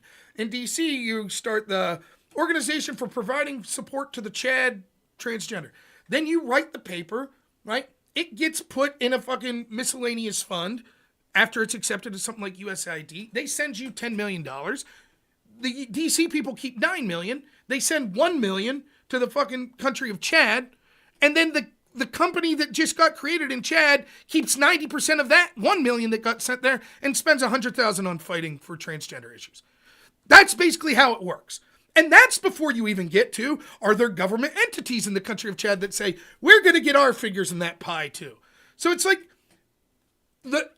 that's a bad example when my audience is going to be like, fuck transgender. But let's say poverty. Let's say starvation. We can all agree, like, we don't want people starving in Chad. True. But even if your big heart says, yeah, we should fund that program, very little of it is actually going to fight starvation. It's going to pay salaries of nonprofit, non-governmental organizations. And you're paying all these fucking massive salaries to them. And then you go a step further where it's like, well, not only that, but you have people in the United States who are the politicians voting for it, that's family and friends are on the boards that are getting this money. Then they're not just funding fucking poverty, they're also funding things that are antithetical to what you believe in, like populism around the world. Or they're funding, my favorite Mike Ben's video that I've seen recently was, they're funding the Atlantic Council, who then puts on a seminar on how journalists can spot disinformation to flag it for censorship. And the first tweet that they put out is Trump saying, and I'm quoting, witch hunt. So they're training these 300 journalists. What type of disinformation is that? Oh, it's a fallacy of authority. Right, it's a fallacy of authority. And how would you flag that? Right? And it's like, so my tax dollars are going to fund my own censorship. Right? Yeah. The whole thing, it's such a fucking shell game. I'll after this, I'll send you. Earlier today, I was like going through sources, and one was like an official source of the Ukrainian government, like the official website. And I was scrolling to the bottom, and I was reading the whole thing, right? And I scrolled to the bottom, and the very bottom left, USAID, little trademark right there. I'll send that to you. That's great. It's everywhere, right? Like there's so much shit this has been funding that people just weren't aware of. All these independent news agencies, all this shit, and it really is. You're right. Like, why would you want to support something that that is has its hands in so many things, that's used as a front for the CIA and so many things, and in the cases of funding anti-populists, for example, something that's just overtly opposed to your political ideology. Well, Connor, in that debate last night, I bring up the example of Poland. I'm like, National Endowment of Democracy puts out this thing. Right. Now, to be clear, that newsletter isn't evidence that they forced them. But our dollars are going, and they're I'm 99% sure there were dollars that went to the funding of judges, the funding of politicians in Poland to achieve this. But they're basically telling you, this would be our roadmap. This is what we think you have to do, right? And by the way, this is another thing that they do. Wink, wink, nudge, nudge. All of the lamentations during the first Trump impeachment of the quid pro quo of Trump saying, if you want money, then you have to do this investigation. I shit you not, 3 Democratic senators also sent a letter to the Ukrainian government that was like, we send you all this money, and we hear that you might not cooperate with the investigation into Donald Trump. And that'd be a shame, because that seems to tinge of anti-democracy and cheering for corruption. So, wink, wink, you like that money you're getting, right? Now, how was that not a crime worthy of impeachment if the Trump thing was? Well, because Trump's guilty. Trump's a criminal. Of course they should cooperate in the investigation of Trump. That's the theory that's going on here. But that's the sort of shit that they do. It's like, well, we're not telling you have to do this, but we do send you $50 million. Just saying. Right. Just letting you know. And so, like, I'm talking to Connor, and like, to me, the example with Poland that's the most stark is they literally recommend, your tax dollars are going to an organization that's telling Poland that they must throw in prison politicians that push for mail-in voting in 2020 because it would lead to obvious fraud. If that doesn't sum up our federal government in one fucking nice, neat bow, I don't know. Our tax dollars going to jail politicians that wanted mail-in voting, while at the exact same time they censored you on social media for complaining about it in this country. That's it. And like, you bring it up to Connor and he's like, based. That's what he says. Based. Oh, well, he wants you to pay for it, right? Though I read 3 sentences on this Wikipedia article, and it says that the president that was there before, his party's really corrupt. So they packed the courts. So it's like, but you don't even know shit about that. Like, for me, my principle would be like, what? We're interfering in other countries' elections? That's fucked up. Again, back to that idea. You're going to have to make a significant case why that's necessary. Connor's coming at it from the opposite end. I assume they're allowed to interfere in everything. Prove they shouldn't. And then he'll start ranting and raving about democracy and republicanism. It's like, that's clearly antithetical to everything that speaks of. And probably against our Constitution anyways, let alone the thought of republicanism internationally. But he doesn't give a fuck. And then he has the balls to be like, well, you don't really care about the rule of law. You don't care about like the Constitution and shit like that. What part of what I'm suggesting, because I don't think Eric Adams, that situation is the most corrupt fucking shit that ever happened. Or let's take his best case, the alternate electors thing. I didn't like the fucking alternate electors thing. I thought it was scummy as shit. But it was a legal challenge. It was. And it failed and predictably would fail. And I don't know what to say as far as thinking it's scummy versus thinking that it's like... It's scummy. It is definitely scummy. It's undoubtedly scummy. It is, right? But it doesn't rise near to the level of the shit that was done against Trump. I would have no problem if none of the shit that was ever done to Trump occurred. Or if it was all criminally charged, right? And then Trump did that and being like, fuck it, man, throw the book. Like, I don't know exactly what the crime would be from Trump's perspective. I understand the way they tried to go with it with the fraud statute at the state level. But it's going to be real tough, I think, to prove that case federally against Trump based on... Yeah, proving a crime would be very difficult, but right. I think it's enough to look at and have a problem with politically. It certainly to say is. like that's scummy. That should not have happened. They oversell. The problem with it is they always oversell their case. Here's in general what happens with the Democrats and Trump. Trump says or does something that's shitty, right? And then the Democrats point that out, but then they conflate a bunch of other shit that's not shitty or it's just made up, and they glob it onto it.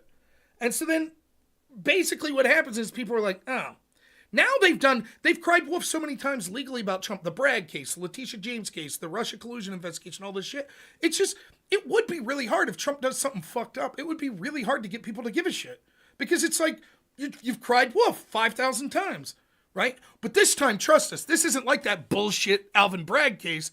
This is the real deal. Now this is a real felony. What do you mean a real felony? What about the Bragg shit? 34 felonies. What's 35? We're going to tack another one on? Now, that's not how me and you would look at it, but that's how people will look at it. And it's the same. They did this shit with the alternate electors thing. The big problem they had with it was combining it with January 6th. That's the problem. They led with this is an insurrection. Look what's happening here. And then when you start to look at it, you're like, well, wait a minute. This is clearly being oversold. It's a riot. It's not good. Much more. Yeah, much more. And by the way, and Trump's actions during the January 6th riot, they're not good, but they're way overstated. I think that my problem with the whole not only do I not think it's an insurrection based on an aggravation threshold, but I also think that you also have to prove that Trump incited it, which I don't think you can do. He said fight like hell. He said fight like hell, and then I know that you'll go peacefully and patriotically. I mean, there were statements made that definitely do not appear to indicate any kind of like incitement to violence. Now, let's be clear, because I've had this debate with Visco. They don't have to prove that he incited it. They have to prove that he engaged in it, right? That's the technical terminology of the Section 3 of the 14th Amendment. So the Colorado court lays out the evidence of how he engaged in an insurrection. Okay? He said fight like hell. He said fight like hell, right? That's one. He had other tweets that said fight, right? One of those tweets, and I brought this up to Destiny in our debate, because Destiny's like, clearly, when Trump says it, he means use physical violence. I said, so all these examples they use, when he said fight, it means physical example or physical violence? He said, yeah. I said, okay, here's one of the tweets that the Colorado court used. It says, Mitch McConnell's weak. He won't fight. We need more people like Jim Jordan that do. McConnell needs to get in there and fight. I was like, do you think he's literally telling McConnell to strap up his fucking fist, put some tape on, dip it in glass, and get the fuck in there, right? Start sucking. Well, no. But that's the example that the Colorado court gave. So why are they putting examples in that clearly don't mean... And then they cited other things like he retweeted someone that said, don't worry, Mr. Trump, the cavalry is coming. That was an example they did of him retweeting someone that said the cavalry is coming. That's engagement of insurrection. And then, of course, the go peacefully, what they did was they brought on an expert from some university that said, I'm going to show you how Trump dog whistles to the opposite of what he said. And so he was coded language. When he said peaceful, his audience knew he meant don't be peaceful. That's it. That's their evidence. I struggle with this on so many levels. This idea of, well, we can't like hit this incitement threshold, so we're going to say that it was engagement, but we're going to say engagement not in the normal sense of the word, which is that you're there doing it or Right. planning it or Handing people involvement. weapons and But guns. it's at this point it seems like engagement is being used as as sort of a wormy way around the limitations on incitement. Like they're wanting to use incitement, but incitement you can't prove incitement here. So they're saying engaged in. I think that I think that's incredily weak. And I've always looked at the question as, is he inciting it or is he not inciting well, it? the engagement, it gets even more weak because like they'll cite things the way the courts like define engagement. It's so fucking loose. Like for example, you would have engaged in an insurrection in the Civil War if you saw Confederate soldiers walking by hungry and you fed them. That's engaging. You gave them something of aid or comfort, I believe is the language that it uses. Whether verbally or materially, you aided or comforted the insurrectionist. So it gives I think the exact example the court gives is providing shoes for a shoeless Confederate soldier. That's engaging in an insurrection. Now imagine, and this would also apply to battlefield medics too, who treated both sides. You would think, right? But imagine you're just some poor fucking rural person in the North, and you see some deserter from the Confederates starving, and you're like, come on, he's got a gunshot. You provide medical aid to him. You feed him some soup. You just engaged in insurrection. That's nonsense. And then you're applying that to Trump, and it's like, well, then the obvious question is like, okay, well, if hypothetically, if that's what engaging in an insurrection, wouldn't that also be engaging in other things? If that's how we're defining engaging? Like engaging in a riot. So I think that the Milwaukee burning down of a police station meets their definition of insurrection, but nonetheless, insurrection or riot. Kamala Harris promoted a bail fund for them. How is that not engaging? Yeah, it's such a weak that's different. Wait a minute. What do you mean material worth? That's money to get out of jail. It doesn't get more obvious. Aid. Right, it's aid, right? They're saying U.S. aid, that's aid, right? It's absolute. And here's the other thing about January 6th that people are afraid to say, but it's a setup. It was. I am thoroughly convinced, I would say 80% convinced, that people in establishment roles knew that things were going to get rowdy and encouraged it to do so. And then wanted to have that photo up so that they could stamp out opposition. That does not mean that the people that engaged in violence are excused or that they weren't really Trump supporters. I'm not saying that. I'm saying that they knew and they facilitated it getting more violent by the police taking certain actions, and they intentionally knew not to have adequate security there to allow these people to at least get to, I don't know that they wanted them to get into the Capitol, but at least to the steps. And I think that the overwhelming preponderance of evidence shows that, particularly the testimony of Capitol Police Chief Sund, where, according to the official narrative, what I'm supposed to believe is this dude, twice, he had to get permission to request the National Guard, and then he had to request the National Guard. And both the Sergeant-at-Arms Paul Irving, under Nancy Pelosi, he lied because he said that as soon as Sund requested the request to get the National Guard, he gave him the confirmation. Sund has evidence that he called 17 times and that he was told over and over, I have to run it up the chain. And the only person to run it up to that was higher than Paul Irving that he answered to was Nancy Pelosi. He later met the Sergeant-at-Arms under Mitch McConnell, Stenger. Stenger told him that when he first requested the National Guard on January 5th, the day before, he requested to Paul Irving first. Irving said, I'll have to think about it. Then he went to Stenger. Stenger immediately said no. And Sund was like, well, it's like you knew the question before I got here. So months later, when he's having dinner with Stenger, he said, how did you know what I was going to ask? He said, because Paul Irving called me and said that Nancy Pelosi would never go for it because of optics. Right? And then... Yeah, I just haven't seen any of this. Once he gets permission... So then he says, I called 17 times. Irving says he didn't. Whatever. Once he gets permission, which took hours, he then gets on a phone call with Mario Bowser, Lieutenant General, I forget what his name is, and Walker, I think his name was. And he says, I'm supposed to believe that this career military man who's like a lieutenant general, colonel, whatever, is watching an insurrection, thoroughly believes that they're going to kill members of Congress and possibly Vice President Pence. That's what they're saying now, right? Guy in charge says, hey, can I have the National Guard? He says no because of optics. That's what he said. They don't even deny it. That's what he said. how can that be true? If you think this is so serious, they're about to kill the vice president, but a career military man's like, well, killing the vice president would be bad. But you know what would be worse? Photos of police stopping them from killing him. I mean, I just don't believe it. And I think there are significant questions around the pipe bomb that are a fucking joke. What goes on with that? So that's my belief. I can't prove it, so I'm not suggesting throwing anyone in prison, but that's my belief. Yeah, I'll look more into that. The evidence, I haven't seen any of it. I haven't read any. I know there was some allegations of Nancy Pelosi being involved, and that was brought up during the debate. I mean, on these specifics, there's a lot I think that you've dug into that I just haven't really dug into. But one of the things I do know about January 6th, like the makeup of the crowd, was the FBI did an investigation, and Reuters even reported on this, that a very small, I think it was 5%, a very small percentage of the people actually engaged had a plan. Right. Like they were actually the kind of people that were trouble, right? Like serious trouble, like the kind of people that wanted to do something beyond that actually had some kind of designs for what they would do, getting into the Capitol and doing something beyond that.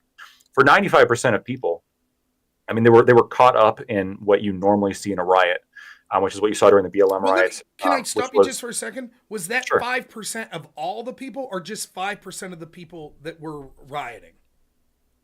That's a good. I'll look up the Reuters article right now. That's actually really good. It's a difference, right? Because only a percentage of the people there rioted, right? So if it's 5% of the ones that rioted, then you're talking about 5% of 20% of the people there, maybe. You know what I mean? Which is an even lower percentage of the overarching amount of people that were there. Yeah. Let me take a look for that. My audience is like, those 5% were probably all feds.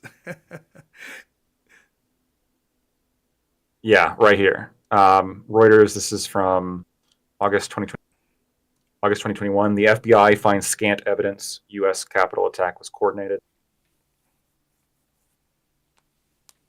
Here we go. 90. Quote, though federal officials have arrested more than 570 alleged participants, the FBI at this point believes the violence was not centrally coordinated by far-right groups or prominent supporters of then-President Donald Trump, according to the sources who have been either directly involved in or briefed regularly in the wide-ranging investigations.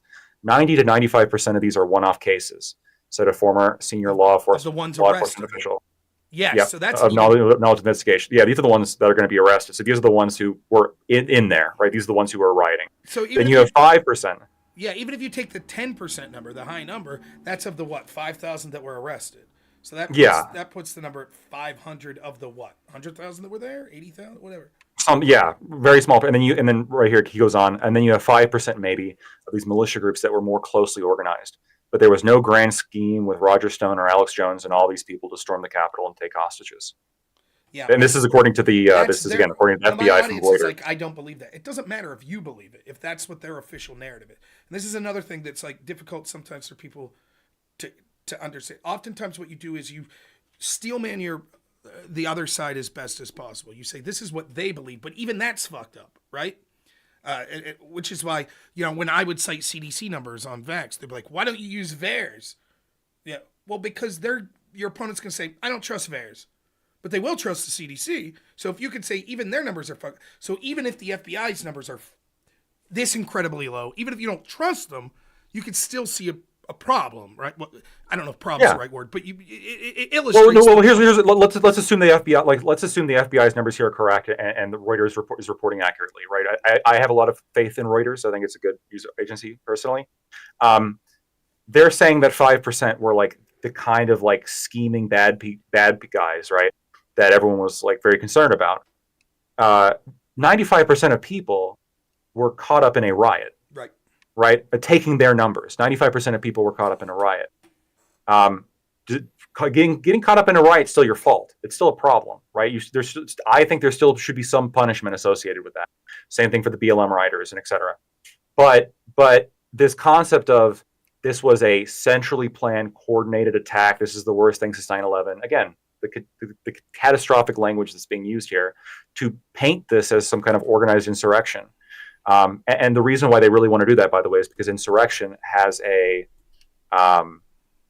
legal consequence, right? If they can get somebody on committing insurrection, it's not enough. Like, they just want you to say insurrection. Oh yeah, maybe insurrections aren't a big deal, but it's an insurrection, right?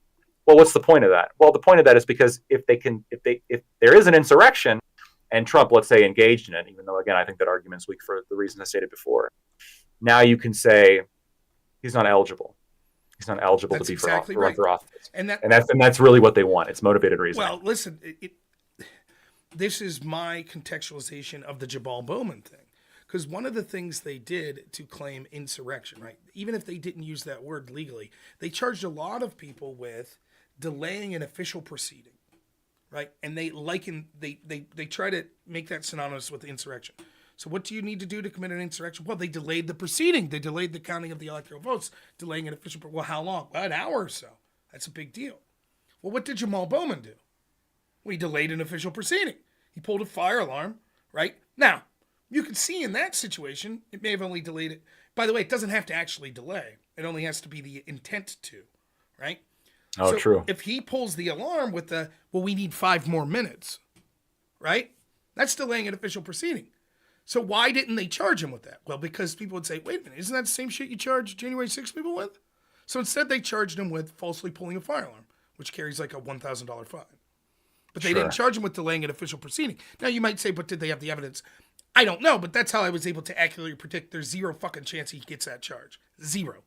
Because there is no way that they're going to allow. That's why they didn't charge him with lying to law enforcement. Because you'd be able to draw a straight line to like, oh, Papadopoulos? Flynn? No, they ain't going to have that. That's how I knew they weren't going to charge Hunter Biden with FARA violations, even though it's blatant. Because then they're like, oh, shit. Who was he? He was lobbying with our enemies, hostile foreign companies. To who? Oh, Dad? Democrat politicians, right? That's how you knew. What was the name of that? Sam Bankman-Fried. That's why the fucking right? The illegal funding charges were dropped. Didn't want to know it was going to Democrat and Republicans. It went to some Republicans, but overwhelming Democrat. For me, it's always like, I'm not saying the default position is these crimes, if they're ever charged, are always going to be done so in a way to protect as many of the establishment people as possible. Hunter Biden could go down for the gun shit. He didn't even go down for the tax shit. But he can't go down for the FARA shit. And then simultaneously on the other side, what charges can we do that connects as many people as possible to something nefarious? Oh, insurrection. Because that would mean that we could then stop Trump. Because the way the law is written, then we could do something. And I'm not saying that works 100% of the times, but most times when you look at it, it's like, yep, that's fucking how it works out, right? It'd be a real goddamn shame if they had to charge Joe Biden with mishandling classified information, right? If they had to charge him out of that for something, I guarantee it would have been some fucking obscure, it was negligence on blah, blah, blah, blah, blah. But they I want to see if they're going to depose Hunter now, because now he can't claim Fifth Amendment protections. I do wonder. Don't remember. Yeah, he's going to say that, but I mean, they could. I don't know. They charge. Go look at that fucking Flynn 302. Look what they charged him for lying. They ask him over and over, "Did you have this conversation with Kislyak?" First, he's like, "No," and then they're like, "Are you sure?" No. Then the 4th time they ask him, he says, "I don't recall. That could have happened." That's lying, is what they say. Okay, if that's lying, I don't recall that could have happened. Whoopsie-daisy for almost everyone that ever gives testimony in front of Congress, right? How many times do you hear, I don't recall, I don't recall, I don't recall? It's like the select, and again, that all it takes is, all I'm asking is for an equal standard, right? Like, I'll give you an example. Personally, as much as it might be untoward, I don't think it should be a crime to try to get dirt on your opponent from a foreign national. I don't. If some fucking Brit comes up to you and says, "Hey, I got dirt," I'm 18. Oh, I'm doing Australian. I'm fucking terrible with accents, but you limey bastard. I got fucking dirt on I got dirt on your fucking opponent. And, oh, okay, man, I'll hear you out. Whatever, right? But let's say you think that is a crime. And so Don Jr. met with this Russian lawyer, Veselnitskaya. Okay. But then Hillary's team goes to jail too, right? For meeting with Igor Dushenko. Don never got the dirt. Hillary's team did. I'm not saying Hillary personally. Maybe she didn't personally meet with Dushenko, but someone did. So, right? Well, no. Now, if it was me, it would either be charge both or charge neither. My preference would be charge neither. But if that's how it's got to be, that's how it's got to be. And so, like all this shit, if you want to say, we're going to interpret insurrection so broadly that it encompasses January 6th, so Trump can't be on the ballot. Fine, then neither can Kamala. For putting well, neither can a whole fuck ton of people Right? at that point. Black Lives Matter basically becomes an insurrection group based on the terminology that they're using. So anyone that provided aid or support to Black Lives Matter, which can include saying kind words about them, well, that's 80% of the Democratic Party. Right? Yeah. And as soon as you bring this up, they're like, well, that's ridiculous. It's outlandish. They said fight like hell. That means engagement. Absurd. That's ridiculous. Oh, they had a noose around an effigy of Trump. That's a real noose. Absurd. Why could you even say that? Like, they don't get it. Like, it is so amazing to me how and again, it doesn't matter how many. I understand Connor's audience. Look, I'm fucking with Connor a little anyways. It's getting heated. I get it, right? I get that Destiny's audience shit. Like, I get all of it, right? But it doesn't matter how many times you could be like, I could come out and be like, Donald Trump should go to prison for the rest of his life tomorrow. As long as this Democrat that committed the same thing goes as well. And they'd be like, why are you defending Trump? And or as long as the FBI, is held to account for being selective in the prosecution. Well, no, they wouldn't say that. They'd say, why are you dick sucking Trump? Right. That's what they would say. Yeah. And again, it's so I have to make it about that. And the other thing is, like, as much as there's a cult of Trump, which there is, I think it's overstated. There is. There definitely is. There's some. The worst cult is the TDS cult, and I can explain why. Because it encompasses so many people that at face value you don't think have TDS. The real truth of the matter is the core political philosophy and belief of Pisco and Josiah and Econoboy and Destiny is take Trump down. That's it. Now, they openly say it, yeah. Because that's their core belief, they won't give a fuck if they have to say, sure, take Biden too. Yeah, whatever. Sure, take Hillary too. We don't give a fuck. It's interchangeable. The Democratic politicians are interchangeable. There's thousands of them. I don't care. Take 10 of them to take Trump down. Fine, fuck it. We don't care. Trump bad. Orange man bad. Stop him at all costs. And so what happens is you can see how this plays out. I'm not defending Trump. A lot of the times it is a defense of Trump, but that's not my reasoning. My reasoning is looking and wanting to end corruption in these bureaucratic agencies. And so when there's a double standard, it comes across as defending Trump. The Bragg case. Is the Bragg case me defending Trump? Technically, that's the outcome of it. But the reasoning of me focusing on the Bragg case is the corruption of the prosecutors. That's why I'm focusing on that case. The double standards, right? So I remember this one time I'm in this debate with Brianna Wu. She's on this panel. Brianna. Did I say she? Anyways, goodbye, Twitch. Sorry. When I fucking I'm on this panel with her, and I convinced her. She's like, mishandling classified documents, obstruction of justice, not to move boxes, blah blah blah blah blah. And I was like, so you think obstruction of justice is a big deal? Yeah. I did the same thing with Tom Fuller the other day. I'm like, did they ever get those boxes back? The FBI? Yeah. Okay, you're aware of the fact that there were subpoenas of Hillary Clinton's emails? Yeah. What happened with those emails? I don't know. Well, they got deleted. Did they ever get them back? I don't know. No, they didn't. Was the person who deleted the emails a clear-cut case of obstruction of justice? Were they charged? No. Or I don't know. No, they weren't. So you go through it. You know what Brianna says at the end of it? Okay, I guess charge that guy then and charge Hillary. I'm like, okay, that's what you believe? Yeah, sure. Okay, then why aren't you pissed that the FBI didn't? That's my problem. I don't care if Paul Combetta goes to jail. I don't care if Hillary Clinton goes to jail. I care that the FBI saw that and was like, let's protect these motherfuckers at all costs while going as aggressively, including raiding Mar-a-Lago to get Trump at all. That's my issue. And the people that try to get out of it by going, sure, just throw the Democrat in jail too. Okay, but they didn't. Now what? That's the point. And they don't give a fuck. It's not that they're Hillary supporters. They hate Trump. So if it means, sure, take Hillary down with them too, I don't give a fuck. That's why they protect the FBI so fluently. That's why they'll protect Alvin Bragg. That's why they'll protect Letitia James. They can't admit to corruption with it because that's the tools to take down Trump. And so they can't admit that there's flaws in... They can't even say, yeah, that one case was really fucked up. They can't say it. The majority of them. There are a handful, but they can't say it because their perfect little fucking dream of like all of this shit is justified because these are the fucking crusaders. These are the people with the red cross and the broadsword that are storming the gates. And so we must defend them at all. Yeah, the guys that sent them, what? They're interchangeable. Fuck them. But these soldiers must be defended.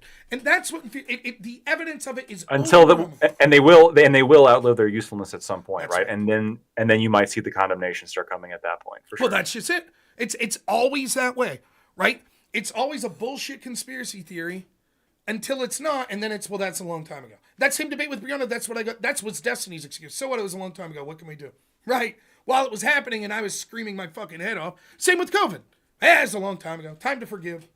All this shit. You're a fucking wacko conspiracy theorist. You know, Bill Clinton. Well, then the Me Too movement. Yeah, he's no longer useful. Yeah, it's a long time ago. And I love the examples still uses like, well, they went after Menendez. They got Al Franken. Right, in seats they knew they wouldn't lose. Sure. Menendez, it was overwhelming. Like, it was so corrupt they couldn't ignore it. Al Franken, by the way, I don't think should have been kicked out. Just saying. I agree with that. No Al Franken fan. I think that what he did was in poor taste, and I could see that woman being upset, and maybe there was some sort of civil action. Looked to me to be a joke, if I'm just being honest. Well, my understanding is there was no actual contact, right? He just, I mean, come on. That's my take on it. But the only reason they threw the book at Al Franken, the Democrats did, was because they knew a Democrat would take his seat. That's it. Sure. And he was, to be honest, he was sort of like an OG squad type person. So I'm not so sure how much the establishment level, he wasn't as bad as the squad, but he was considered a little quirky, you know, as far as the traditional Democrats go.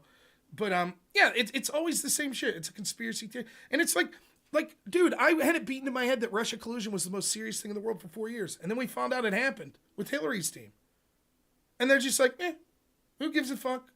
You know, Pisco says, he's like, well, can you prove that Igor Dushenko was working as a Russian Federation asset? I said, I have equal proof as you do that Konstantin Klemenuk, who was the Ukrainian national that supposedly was working with Russia that Paul Manafort showed, the big collusion that they dug up, a business guy that was in a business associate with Paul Manafort, who our State Department routinely brought in to help advise them with Russia. Paul Manafort gave insider campaign polling data. That's it. But Rob, why would he do that? Because Paul Manafort is a scumbag that was trying to say, look, I'm going to be a big man in the president's administration. Let's do some business.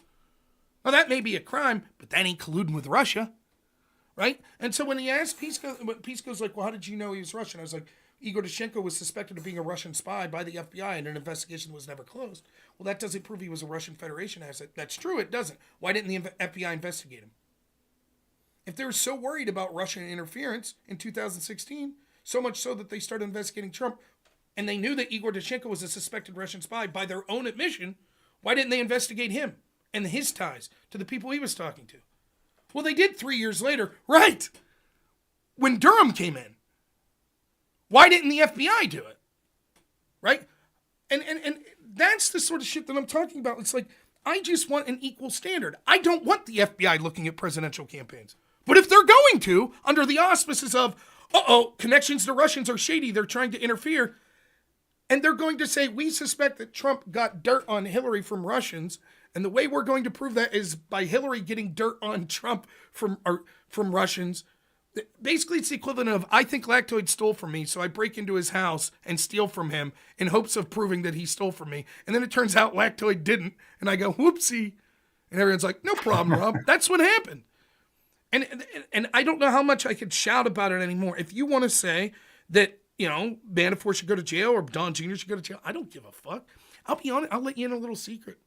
For me, as someone who would have rather had DeSantis or even Vivek, the best thing that could have happened was Trump going to jail before the election. I also voted for DeSantis in the primary as well. It would have ensured that whoever was the primary candidate, won. Probably Ron. If Trump would have went to jail during the Republican primary, DeSantis wins that primary and probably wins with 60% of the national vote. That's how. I'm curious. You think Ron would have done better than Trump did? If Trump went to jail. Yeah, Trump will go to. Oh, yeah. Okay. People would have been fucking insane. Yeah. Okay. Republicans would have ran away. They would have fucking swept, man. And so it's like, and how would my life change if Trump goes to jail? Not at all. And if I thought DeSantis was better anyways, so it wasn't for my personal gain. It's for what I see as what's right and wrong. And it's like, this dude's being targeted. right? And his associates are being targeted. And by the way, Ron DeSantis, it's so funny because you already see them doing it with J.D. Vance. If you thought Trump was dangerous, J.D. Vance, it's the same shit. Mitt Romney was a Nazi. George W. Bush, not in the same way, mind you. It's way worse with Trump. But now George Bush, who, you're probably old enough to remember, he was persona non grata. Rightfully so in many ways, in my opinion. Bush lied. People died. Now people are like, now the same lefties are like, Bush is a sensible Republican. Oh, why can't we? The same thing's going to happen 10 years from now. That's right. The Trump same will thing's be going to all happen. right. Trump will be all right. If only we go back to Trump. Yeah. He was quirky, but this Vance person, he's got a silver tongue, right? Yeah. He's dangerous. At least Trump was ham-fisted, and you knew that he was joking around, but not Vance, not DeSantis. Right. Unless it's a Bush or a fucking, So it's always. But hey, man, so I gotta. Yeah, I was gonna. Well, actually, I was about to. I do have to head out. I want to give you a little bit of time with your audience. I wanted to ask you one final question, though. Maybe we can end on a portion of Trump criticism. Okay. I think that the Live and Learn crowd would like that. So let me ask you this: Trump suggested something that I think is just an incredibly bad idea, in my opinion. I'm loading this just so you know exactly where I stand. His suggestion regarding Gaza, I think is like next level bad. Yep. The idea of let's move 2 million people out of it, and didn't he literally say like let's make a Riviera or something? Well, it'll be the Middle East Riviera, the Middle East Riviera. Yep. What are your thoughts on this plan? Terrible for various reasons. First, he's implying you're a very reasonable person, Rob. You get a lot of shit for being this is. I'm glad because some people are defending that, and I. Oh, it's so for various reasons it's terrible. One, because you're basically talking about moving people that are on that land that we have no business being involved with whatsoever. Second, he's talking about basically the U.S. occupying it, which would necessitate U.S. troops, which is unforgivable. It's bad enough that we're sending the funding to Israel and to fucking Palestine, but sending boots would be so far beyond that. Now, I'll defend it in this sense, the same way that I'll defend the tariffs to this sense. Reciprocal tariffs, I'm okay with. Punitive tariffs on identifiable issues, okay, maybe, right? But the idea that it's just like sometimes he'll bluster like 20% tariff across the board, everyone, fucking terrible idea. With one caveat, if it is purely a negotiating tactic. Now, if it is a negotiating tactic, you can't say it's just a negotiating tactic because then it loses all, right? Like, I had long suspected, and I said this to my audience, I was like, at some point, Trump's got to hammer one of these countries with tariffs, even if it's just for a month, because he's got to make it believable. He's got to make the rest of the people go, oh, shit, he will go through with this, if it's a negotiating tactic, right? He's got to take some small country, like Colombia was fucking around. I don't have a problem with that. If we're deporting these Colombian nationals back to Colombia, and they're like, nope, the plane can't land, I'd be like, okay, fuck you. No more business in the United States. Sure. The Panama one worked too, right? They're leaving Belton Road. Right. Yeah. So you can see the effect of that. If that's the idea with the Gaza shit, if he's like, listen, the fucking Arab neighbors need to get involved, and they need to basically be the fucking UN blue helmets, the buffer zone, right? And I'm going to fucking throw this out there enough that they're all like, what the fuck? He'll do this too. We better get our hands out of our pockets and fucking do something. Okay. Right? I'm willing to say, it sounds really bad, but I'm willing to be like, let's see. But if it happens, I will be fucking infuriated. I think that would be one of the most backstabbing, sack of shit, neocon interventionist things that I can imagine. I absolutely believe that from the bottom of my heart. We have no fucking business in that region. None. That's why one of the things about Trump, one thing you can say about him is he gives, I understand the left will say like, oh, he's so predictable because he's not predictable. He gives mixed signals, right? Ukraine, I wanted to stop all funding immediately, right? For various reasons. I'll talk to my audience a little about that here in a minute. But I do too. What was Trump's position that he ran on with Ukraine? I don't know. Do you? I don't know. Half the time Vaguely peace. Peace. I'm going to peace. But half the time it was like, well, yeah, we'll keep sending money. And half the time it was like, no, we're going to stop. So I'm like, I don't know. It was the same with DeSantis, to be honest. Like DeSantis gave this mealy mouth like, well, it's important, to defend our allies and blah, blah, blah, but we have to be responsible and understand, track where all the money's going. It's like, well, what are you saying, dude? And that's because that's a tough issue with this party, with the Republican Party. Democrats, it's easy, fund Ukraine. With Republicans, it's like half the base is like yay and half the base is like no. So you got to, I get the politics of it. Trump basically coming out, I know everyone's bitching. There's a little ham-fisted shit that I don't like with, like, I wouldn't have a problem if he was like, yeah, Ukraine, come on, you're coming with us to this negotiation, and then bullying them there if you need to, right? I don't know about just saying, like, fuck you, we're not even going to bring you in. That seems a bit much, but that's the thrust of it, which is end this fucking war now. We're done funding it. Yep. Great. That's good. That's good shit, right? Like, and so that's antithetical as a philosophy to the Gaza claim. It's complete opposite, right? Where it's like, fuck that. We're going to put boots on the ground. We're going to keep this shit. Imperialism, rah, rah, rah, rah. Right? And so I don't know what he's thinking sometimes, because you could say, the Nick Fuentes crew will say, well, he's pro-Israel. Is that pro-Israel? Saying we're going to take the land? I mean, it's pro to kick all the people from Palestine out, but then the U.S. then owns it? I don't. Yeah, he also brought it up right next to Netanyahu, like just out of nowhere. Yeah, I think Netanyahu's. I'm no expert, but his facial features. It's like I think he was like, "What the fuck?" Yeah, he was surprised. He was. Yeah, and it so was like, I don't know that this is super pro-Israel shit. I think that it's like, huh, this guy should. So maybe that's Trump's way of big man and like Netanyahu. Like, look, man, it's not going to be the outcome you want. But having said that, like everything with Trump, like what I say is, let's see the actions. Let's see what he actually does. Trump's big man Napoleon tweet sounds bad. Not a fan of it. But let's see what happens. If the Supreme Court rules against him, he's like, fair enough. Then I don't really give a shit about that tweet. I'm sorry.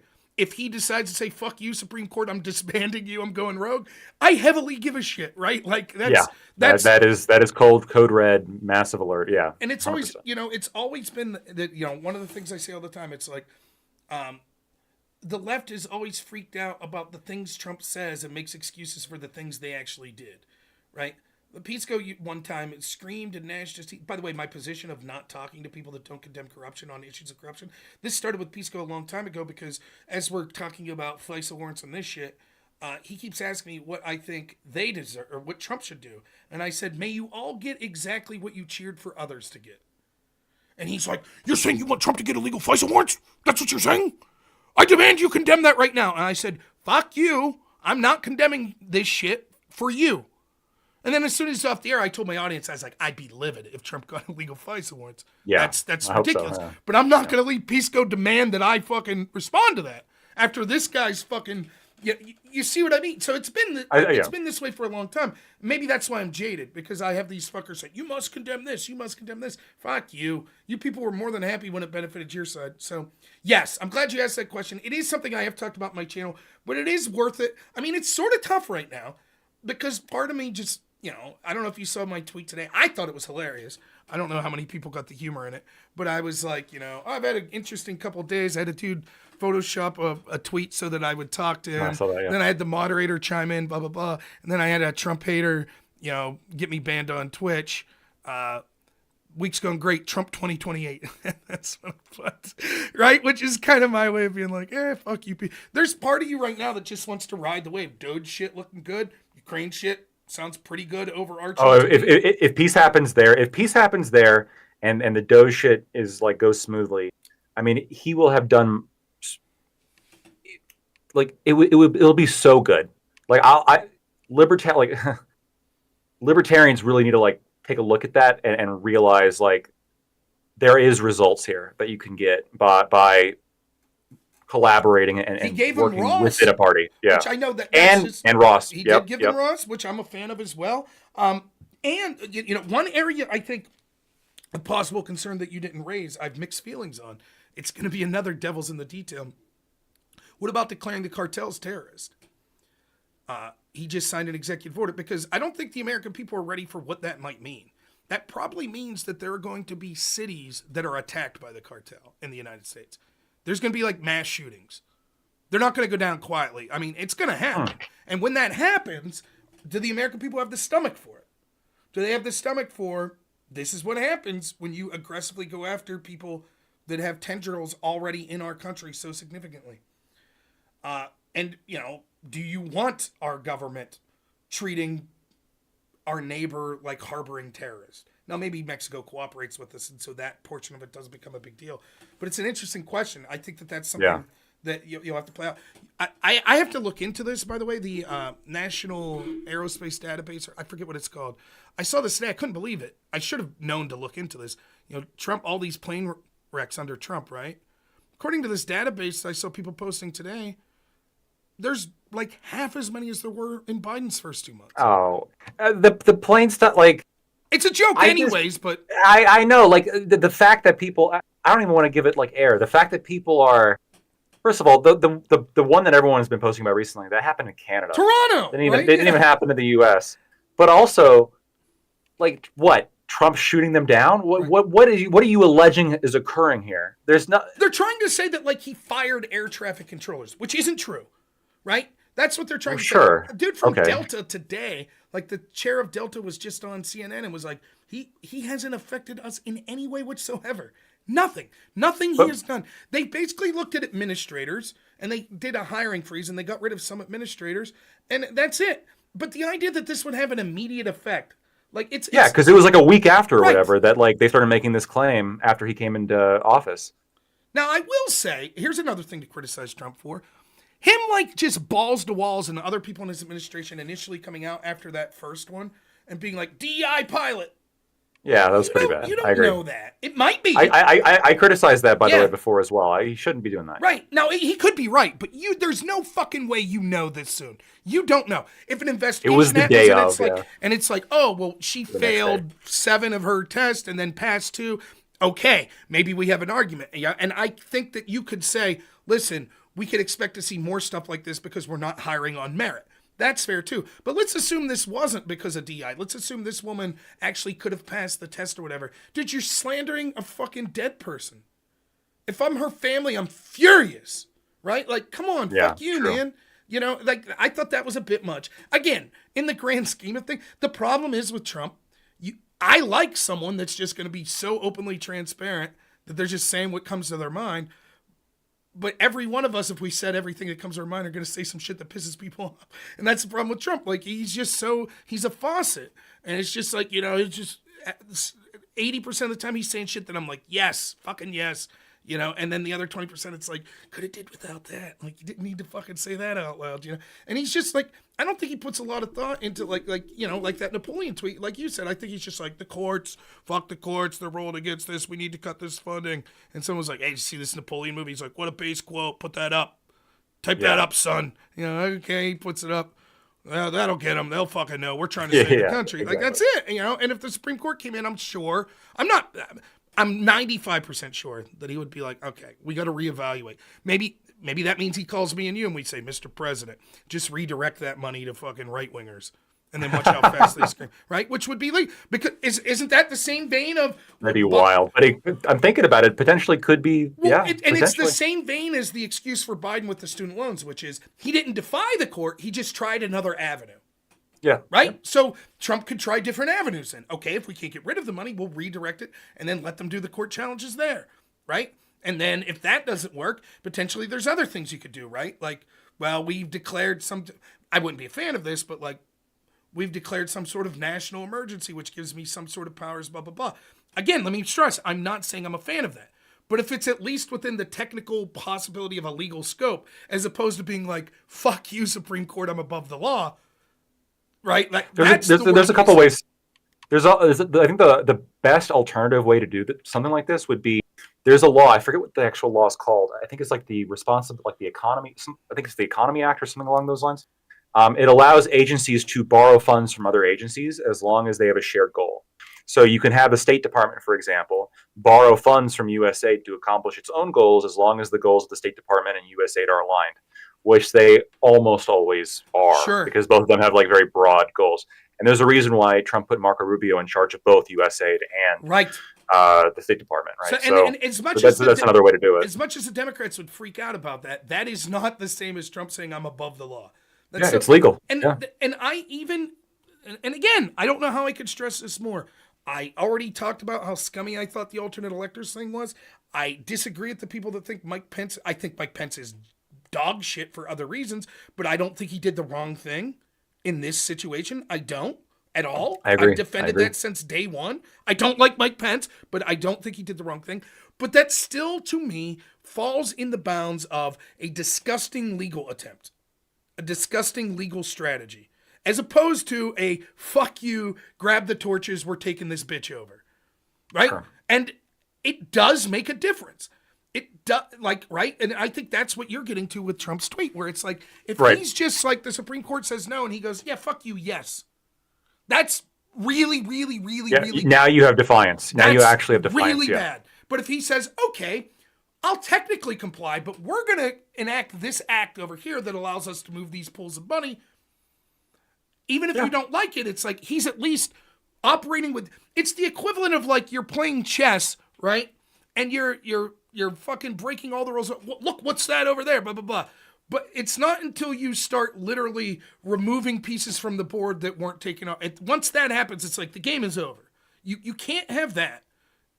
And even those that would support that, I warn you of this. Once that happens, the game is over. Yeah. Like that's all or nothing at that point, because at that point, there is no pretenses of anything mattering anymore in the Constitution. It is a full crisis. I said that about packing the court as well. Like once one party does it, like you know, the next time around, they're putting 20 people of their own, and then it's 30 people back and forth, and the Supreme Court's a rubber stamp. There's no actual Supreme Court anymore. And by the way, I think this way about this is in a different way. You know, I don't think this is corrupt, but I think that way. If I could talk to Trump, one of the things I would tell him is like, you have no choice at this point, based on what you've already done with Doge. You have no choice but to see it to the end, because if you don't, you're fucked, and the people that the MAGA people, they're fucked. Because if you start to slightly uncover it and then close the curtain back up, they ain't gonna make that mistake again. They're gonna fucking make sure that shit gets entrenched in ways that it's impossible to every, like, you have to, you can't just scratch the surface. You have to go all the way, you know, and I worry that it'll be like, you know, think of the possibilities. Let's say that 3 months Doge is doing well, and then all of a sudden we have an ISIS terror attack. What happens? All of the attention changes to that. And then we get this big fucking, well, you can't do, he said 20% defense cuts. We can't do that now. Now we got to ramp up the war on terror again, right? And USAID is so important because this shit's festering. It's festering in this country over here. We need to be in there, right? I'm telling you, like, it's, and I'm not even saying that it would be a false flag, though it very well could be. But it could, shit does happen. And you know, or what if it's a Katrina type event? A natural disaster of epic acting proportions. fast matters. Right. Yeah. And it's like oftentimes what happens are, you know, our attention spans are short, and you wonder if, you know, the politicians are as well. And so something that you didn't anticipate happens, and it's fucking huge, and that's where we're at now. And all of a sudden Doge is put in the back burner, or all of a sudden, you know, and whatever it may be. And, you know, when you think about like what's, you know, it's dark to think about, but people tried to assassinate Trump for how many fucking rabid Ukrainian followers if Trump follows through and ends support to Ukraine?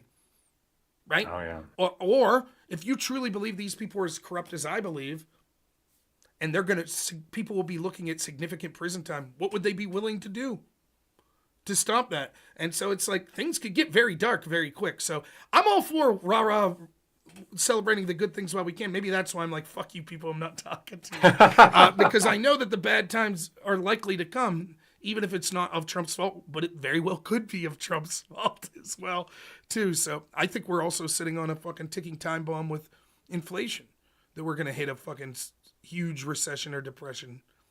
I'm optimistic. Yeah. I'm with the stuff that's going on with Doge and sort of the way that the things are going on. I'm optimistic. I hope I'm not wrong, obviously, but we'll see. I think things right now, we are on the better of the two timelines. Okay, I think we are. I agree with that. So, do you stream to anywhere other than Twitch? Yeah, well, yeah. I mean, right now, so you could find me at Lactoid TV on Twitch, YouTube, Twitter. Really how I do it is I stream on Twitch, and then I upload my VODs to YouTube for people who miss it or just prefer to watch it that way. And then obviously on Twitter, Lactoid TV. I've been thinking about doing multi-streaming to Kick and perhaps Rumble as well, but haven't really started that up yet. But Twitch is the main place to see me live, and then YouTube if you want to just watch VODs instead. I'll have to reach out to you. I would be interested in doing like a once a month show. I think that would be neat. To just talk about the issues. I think that would be a lot of fun. I'm always looking for people. I think one of the things in some ways I have fun debating people like Connor and doing that like Wick panel and all that bullshit drama and stuff. But sometimes it's nice to talk to people that it's not going to be like getting called a fat mother effing homophobic slur and shit like that. Yeah, no, you're 100%. One of the things I was thinking of, and I think the left in this space does this really well, is yes, there's debates, but there's also like collaboration and sort of that sort of organization that I think the right doesn't quite have as well. And so I also, I think it's I've worked with Admiral Gibbs before on this. We did an election stream together, and Gibbs, I think he's funny. I think he's a funny guy. I like Gibbs. He fucked me over in this one debate, and I gave him shit for it. That fucking Gibbs. I was setting up Hutch. I had to fucking. I had it, man. I was about to spike the fucking ball. I set it up because, like I was saying earlier, you can't just ask a question. You got to get concession. Right. I'm about to spike the ball. Gibbs is like, I need to talk. Gibbs takes the debate. I shit you not. Within 30 seconds, to Texas should secede from the Union. So you should tell you. Have you heard his drone bombing the border take? That's a pretty good one. No, God, Gibbs. But 23 minutes later, I finally get to finish my point that no one remembered about Hutch. I'm like, thanks a lot, Gibbs. You took the fucking bait. Someone made a picture too. It was hilarious. Of fucking Gibbs with like a trout. He was on the face of a trout with like I'm like, Gibbs took the bait. Fucking idiot. Because it was Biden versus Trump. My strategy was very simple. I've started to realize I've had to readjust. When you're on a panel, you make 2 to 3 points. That's it. 2 to 3 points. If you talk 40 minutes, you're still making 2 to 3 points. You just keep hammering them. I'm not saying you ignore people, but you keep bringing it back there. That debate was very simple. I said, the presidential election is about the record of Donald Trump versus the record of Harris Biden. In every facet, the country was better under Trump, except during the pandemic years. And although it is correct to criticize Trump for failures that occurred there, the Democrats wanted to do even worse than him then. That's it. Yeah. If it comes to the economy, if it comes to foreign policy, if it comes to scandals, other domestic issues, Trump wins. And I was like, my opponents will constantly ramble on about January 6th, about Ejon Carroll. They will not have a defensive policy. And that's exactly what the debate was. And so we're crushing them. It's me, Andrew Wilson, Gibbs. We're crushing. It's Pisco. It's Hutch. It's Joe Lewis is just out from the. I don't mind Joe, but he's doing his own thing, whatever. And the fucking Gibbs throws the time bomb of Texas should secede from the Union. It's like, Gibbs! But I do like Gibbs. He's funny as shit, man. He is funny. He is funny. Yes. He made me take a shot with him the last time it came on, which is very rare. I was like, God damn it, Gibbs. So I took a shot. But yeah, he is the Lord of Chaos. That's what I was saying in my chat. 100%. Yeah. Look, I'll talk shit. I think that I'm a better debater than Gibbs on most of the things I talk about. But I think he would say that too. If I'm in a foxhole, I'm taking Gibbs over me 100 out of 100 times. So there's a. By the way, another thing to say: debate don't mean shit, right? Like debate, it's a skill. But even when it comes to political streaming, like. Hassan's a shit debater, but he's fucking crushing it viewership-wise, isn't he? That's true. So it's like, if you're out there and you're like, I just don't feel... It's something that I say, even though I think it's a pussy move. I'm Really Important one time told me that he doesn't want to debate me anymore. He likes staying in his bubble. And it's easy to make fun of him for that. But is that something to make fun of? So what? He's in his niche. He's doing what he likes to do. That's rare to get that, yeah, he's doing what he likes to do. You don't owe me shit. You don't know debating anyone. And if you just admit, like... I would say if I could steal my IRI's position, it's probably, I think I'm right. I think my politics are right. I just, in a hostile debate, the confrontational debate, I'm not the best at voicing my opinions on it. But in a one-on-one, or in a talking to my audience, there's no shame in that. So many people say like, oh, I'd like to start streaming, but I'm afraid I'm not good at debating. Then don't debate. Simple. You don't have to. And if people call you a coward or something, say, that's cool. You got your own show. Do your thing. I'm doing my thing. Simple. Don't let people fucking shame you. Now, once you're an asshole like me or like Andrew Wilson that's claiming you're really good at debate, then someone calls you out and you basically gotta bite the bullet. See, I have to debate because if I don't debate, like on Twitch, then I'll do it on Facebook, and then I'll piss off family members, and then I gotta get it out here, okay? I do this because my wife fucking 6 years ago was like, I'm tired of hearing this shit. Yep. Yep. And so that's what I do. Let me ask, I'll get you out on this. I promise. I know I'm keeping you. Like, is there someone that you would, not for moral reasons, right? But is there someone you would, I don't want to use the word afraid, but that you would worry you about to debate? Is it okay? Is there somebody? So I'm not I'm saying just someone that's been any kind of accused topic. of like murder or something. So ethically, you'd be like, I don't want to debate them. But they're a very strong debater to the point Yes, where like I would be like kind of nervous as nervous. to Yes, underperforming. yes. I'm not. I'm not. Look, I'm gonna have to think about it for a second. Not because there aren't people out there. I'm sure there are. Yeah. Look, I'll say it. I do think that he's an important voice in the space, and I agree with him on some things, but not all things. I know he doesn't. Not a big fan of libertarians, from what I've heard. I think Andrew Wilson's a very strong debater. He is. He's a very strong Correct. debater, and I would debate him. I can't guarantee I'd win it. It's Andrew's tough. He's a great debater. He's a lot of fun too. I love Yeah. debating Andrew though because Andrew does something that almost no one I debate does, which is he will immediately bite the biggest fucking shittiest bullet. Right? Like we were talking about gay marriage one time and shit, and he's like, "Look, do you agree that transgenderism and convincing kids of trans shit is like a grotesque evil that must be fought, like basically incredibly strong?" And I'm like, "Yeah." And he's like, "Well, then if I could draw a line from gay marriage to that, then shouldn't we reject gay marriage?" And I said, "Okay, but what if I could draw a line from interracial marriage to gay marriage to that? Would you reject interracial marriage?" And he just bit it. He just And bit he's it. like, "Yeah." Oh, And it's like, woof, woof. That's a big woof. But it's like, hey, at least there's no hemming and hawing about it. Like, for me, the person that I would be very nervous to debate, and it's because of their skill, which they're probably better on their topic of choice than me, and because I think they're wrong in their conclusions, and I would hate to lose on an important issue that I think I'm right on. Do you know who Jared Taylor is? he's the like a white nationalist, I think. Yeah, I know I that. think Yeah. he'd smoke me. I've heard him before. He's like super calm and Super like calm, super super smart, and insane. and I racist. and he's yeah. I mean, and it's like he make like a lot of the white nationalists. The problem is they correctly identify a problem, like of anti-white sentiment. It's the solution Yeah. that's fucked up, right? The Yeah, solution is agree. like, well, then country only for white people, and it's like there's so much, right? Like there's just so much, like, well, if other races get to do it, why don't we? Yeah, Yeah, but our position is that nobody should be doing it, right? right. Like, Well, is yeah, it? Do you that's think my that? position. Do you think the Japanese should have to open up their country to non-Japanese? Well, so what I mean, yes, I think, and this is we're getting into this will take too way Right. too I long. know. Yeah. We probably I'm probably a lot more libertarian when it comes to like immigration Sure. than the kind of the current Trump administration, and I'm guessing your opinion as well when it comes to immigration. Mhm. But for me, yeah, I in the U.S. I tend to approach things with like a colorblind approach. Um, I agree that white people are expected to do that when nobody else is expected to do that in the U.S. context.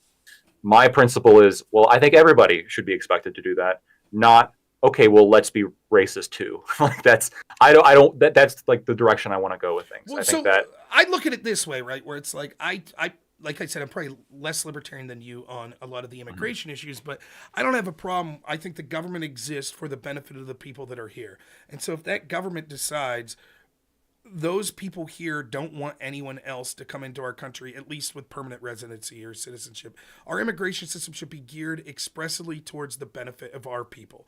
And if that means bringing in a bunch of people from India because it helps the country as a whole, it's great. But if that means not letting anyone in from the rest of the world, also great. The problem, so the way this would play out though is we're not a white country. So you can't that's right. kick people out, right? You can't. But if you were a country that was homogenous, I guess I would have to say you should be entitled to the same shit, which would mean if you say overarchingly, we don't want people, or our country doesn't want people of a certain religious ideal because we think that it's fucked up, that I guess you would have the right to say that. But it's irrelevant here because you can't kick people out that have already been made roots here. Now, illegal immigration's differently because they knew that it was illegal, et cetera, et cetera. But how do you look at a fourth generational black guy? You can't. There is no circumstance that that's a legitimate concern.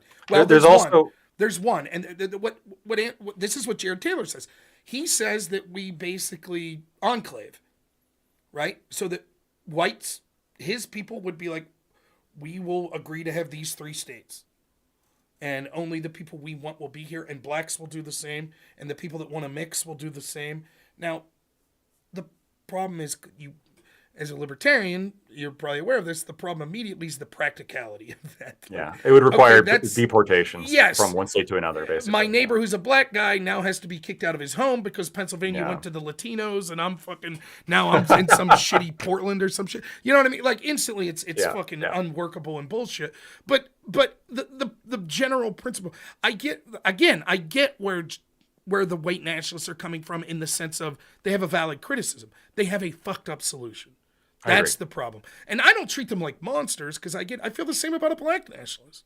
You have every right, man. You have every right to fucking point out there are legitimate problems in black communities that oftentimes aren't faced by other guys. I would be a fucking asshole to say you don't have a right to say I'm representing my people. I'm concerned about my people, but you don't get your own country. You don't even get reparations, in my opinion. Like, you know what I mean? But you have every right to fucking band together and say, you know. So you could have freedom of associate. Like I do think the First Amendment provides a level of freedom of association where if you want to form your own club within your own household or have your own club, etc., that's fine, right? Like the black nationalists, they want to form their own thing.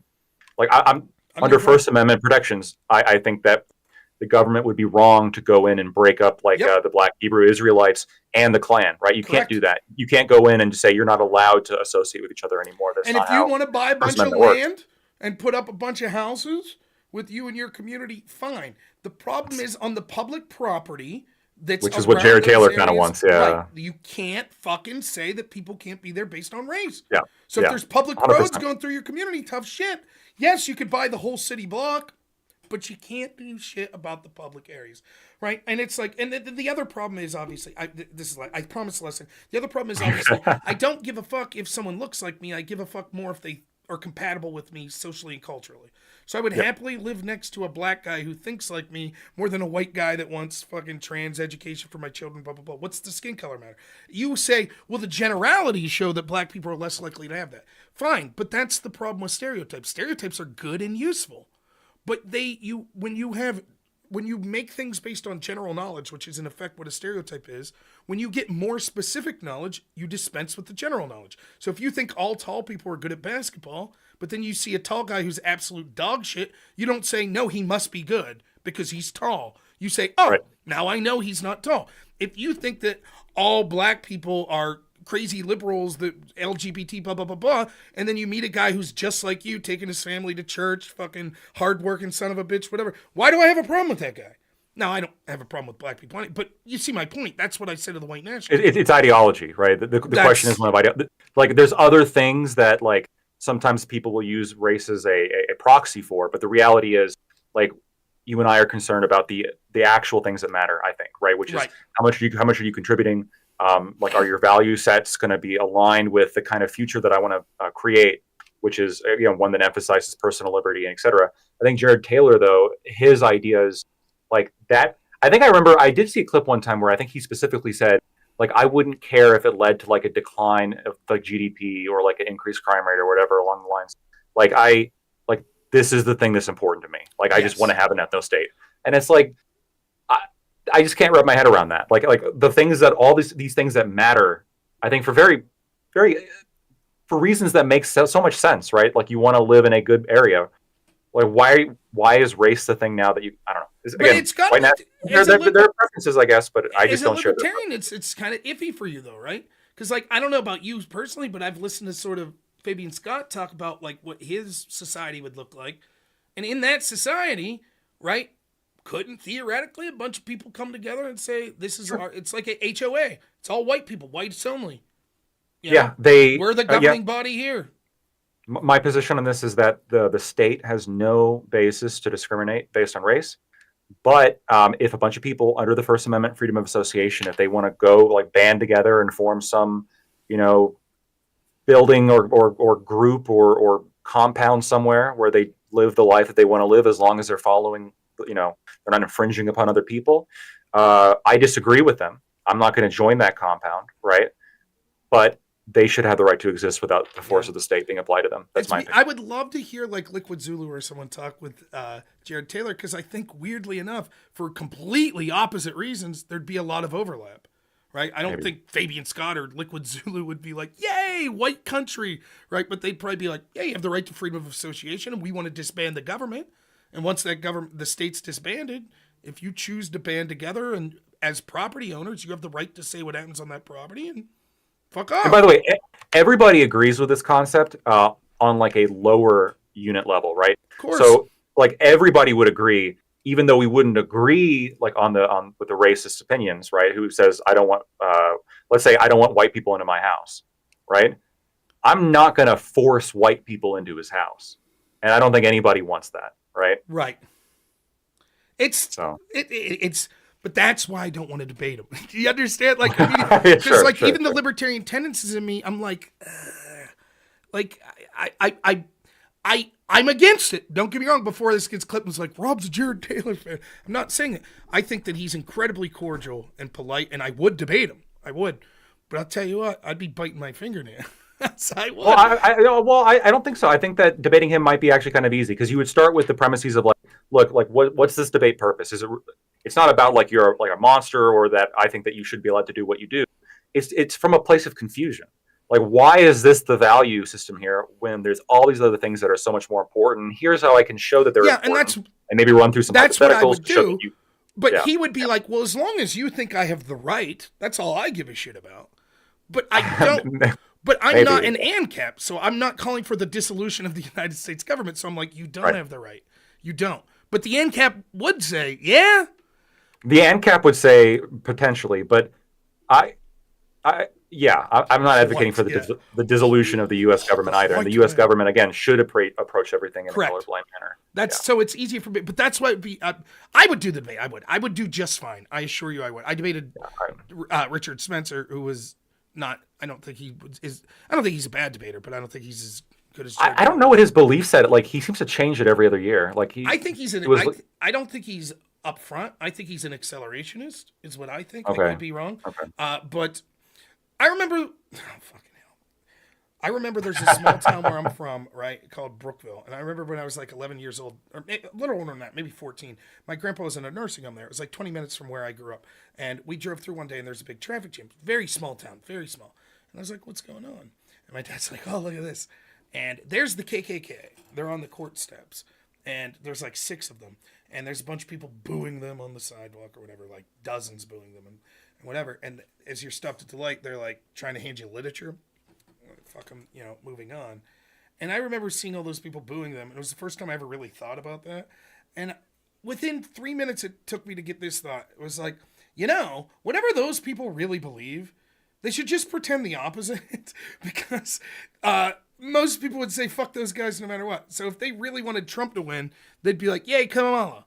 Vote Kamala. You know what I mean? I think that's a lot of Richard Spencer.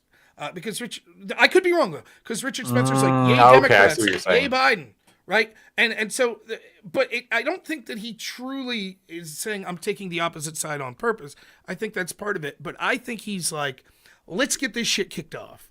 Let's just make it as shitty as possible, as fast as possible, so then people will eventually realize that we're right. And I think that he is pulled back from his white nationalism. He claims he's not one now. I suspect that that's not true.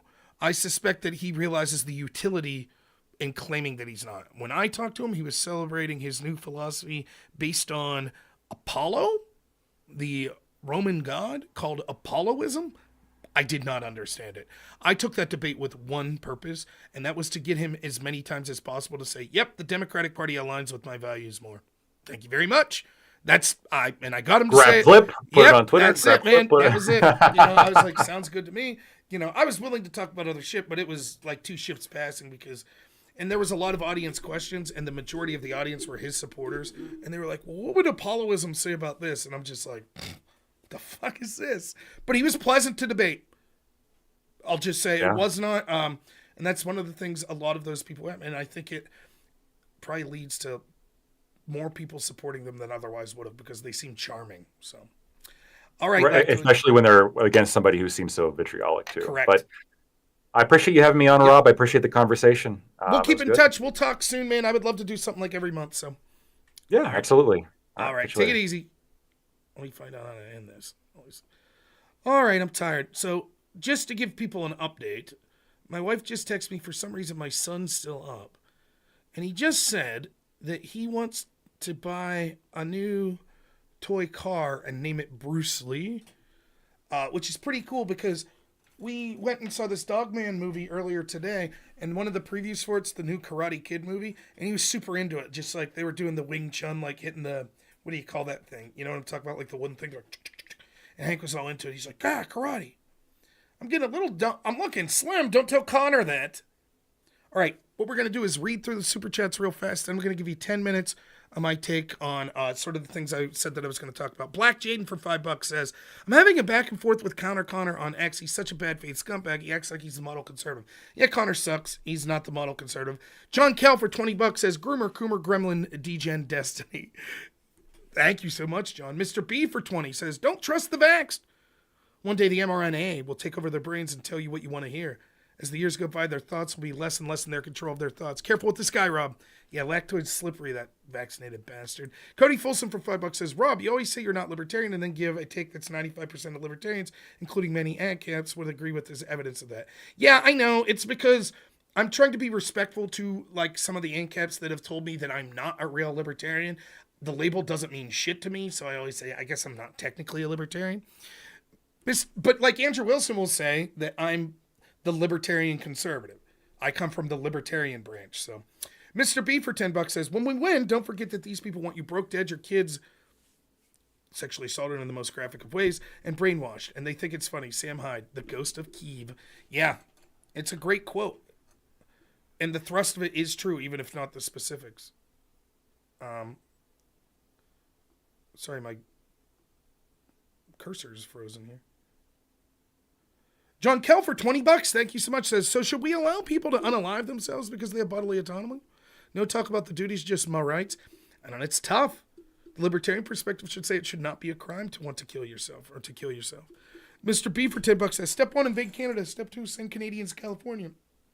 Step 3, annex California. Step 4, question mark. Step 5, profit. We'll figure out step 4. Mr. B, thanks again, man.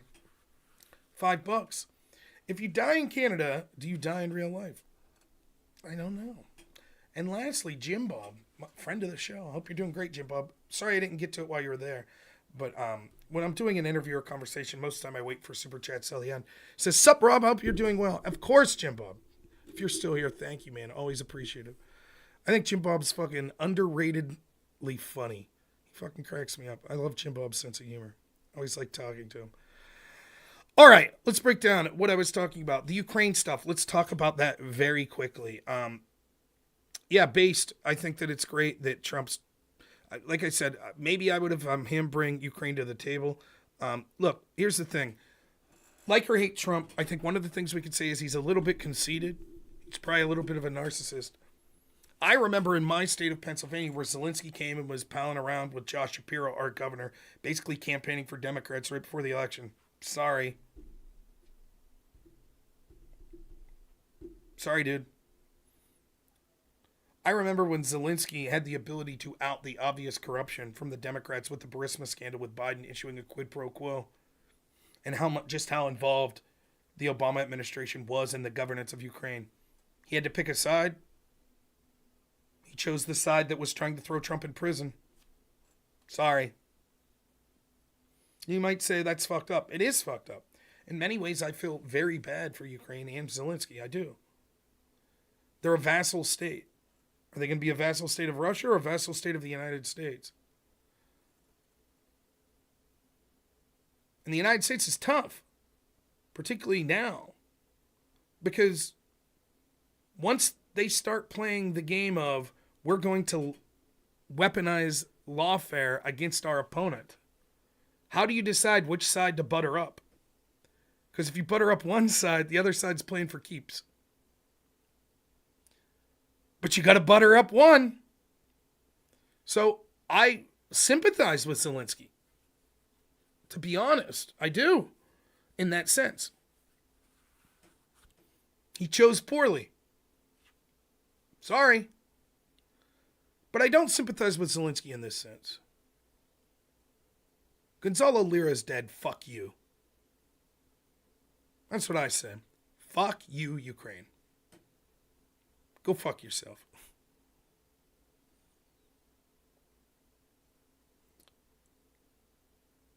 Until amends are made for an American citizen who was arrested for the crime of criticizing, based on their own indicting documents, of criticizing the Ukrainian government, mocking their soldiers, free speech,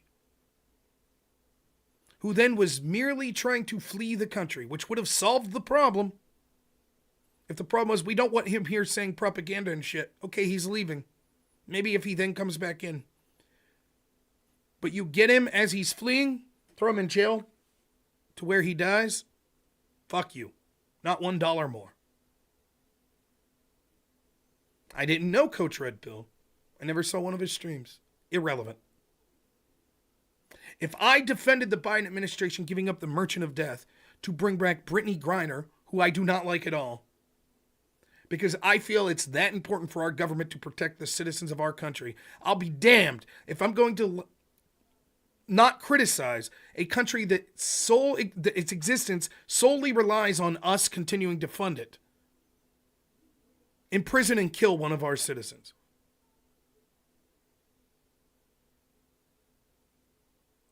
Chud Luigi says, "Go son."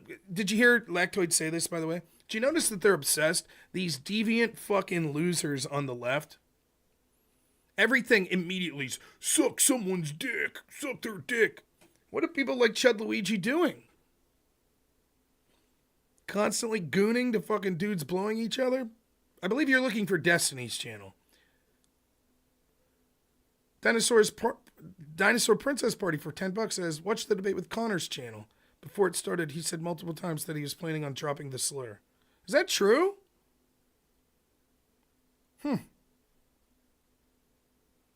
That's shitty. Canisius 4W for $2 says, JF is a great debater debate. JF's a very smart dude. JF Gary Eppie is objectively smarter than me. I debated him. Me and Andrew Wilson debated him and Sean Last, and I thought we kicked their ass, which is no small feat. I'd talk to JF again. I don't have a problem with it. But really, he murdered his wife. Maybe. I know I don't like the Jared Taylor mustache just from a pure aesthetic point. I'll be honest, I don't consume much Jared Taylor. I see just sort of the viral clips. I saw he came back to X, though. I'm not in the left. Okay, neocon, fucking. You're more at home with the Democratic Party at this point. So. Thanks, Nish. I appreciate it.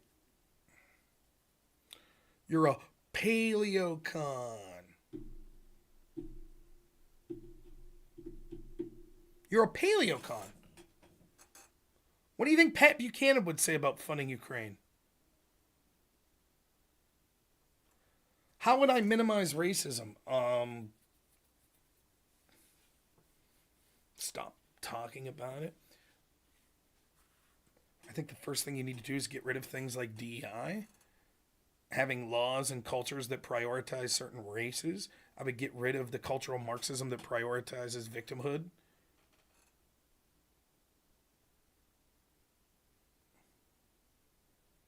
I don't think paleocon's bad either. My guess is a paleocon would be someone that, I thought they were more isolationist.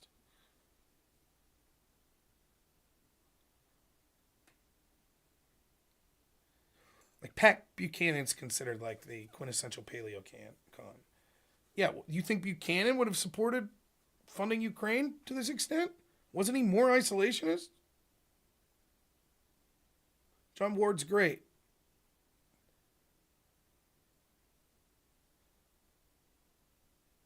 That's what I would think, Devin. Anyways, that's my take. You know, all the people that are fucking screaming because they might not be able to watch Ukrainians fucking go to the meat grinder anymore, like Connor. All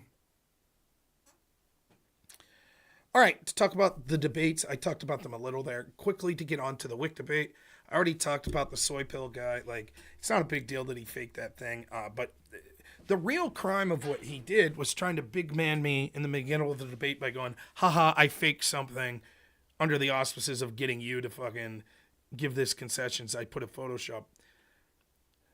I may have acted with more hostility right out of the gate than I should have, but my strategy was right. I will not talk to someone that does that. Had he waited until the end of the debate, I would have done the debate and the whole way through, and then he could have brought that up at the end of the debate, and I would have said, fuck you. And probably never talked to him again.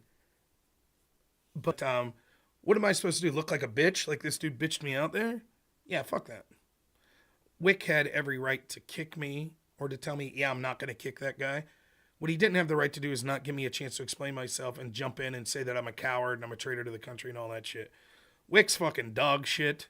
He's a dog shit host. How am I massaging Putin's balls? Where have I ever praised Vladimir Putin? I've said repeatedly over and over again, the United States shouldn't be involved. I hope that fucking Ukraine wins today. I hope that Russia goes back to their country with their tail between their legs and realize that Putin fucking sucks and they vote him out immediately. That's me massaging Putin's balls.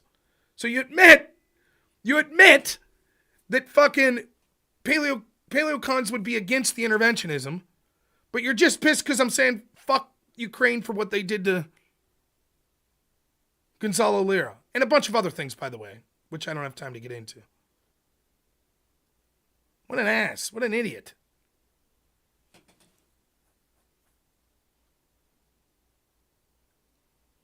So, fuck Wick. The best thing I could, my vengeance against Wick will be simple. I'm just not dealing with him anymore. All of these people, whether it be that soy pill guy, Wick, Connor, anyone, I don't want anything bad to happen to any of them. I really don't, from the bottom of my heart. It's not really in me. I don't care. So maybe Wick's channel will thrive and his numbers will outpace mine in every way possible, and he'll be the next Joe Rogan. He'll be the Joe Rogan of the left. Great. I think he fucking sucks as a moderator. I think he sucks as a host. And as bad as he is at those things, he's terrible as a debater. And he was basically astroturfed by Progressive Victory PAC that poorly spent their money. Sorry, dude. Progressive Victory not hiring the best and brightest. Sorry. So we'll see how good. Am I going to apply for a press badge? Probably not. I'm too busy. So that's Wick, and we talked about a lot of the problems I had with Connor's arguments. Let me criticize myself a little because of Connor's sort of hyper aggro style, which I don't mind because I planned on being a dick to Connor when I walked into that debate. So insults all on board. I don't give a shit about any of that. I don't care that he called me a homophobic slur. I don't care that he called me fat. None of that matters to me. He called me a coward. Don't give a shit about any of that at all. Really don't. But it's difficult when he's just constantly interrupting and going on these fucking, well, I got a high IQ. I could break down middle school for you. Huh? No. Let me talk. I'm going to say this. Like, it's difficult to get all the points out that you really want. But I think I did pretty damn good in proving how poor he was. I know he thinks he handled himself well. I think he did shit.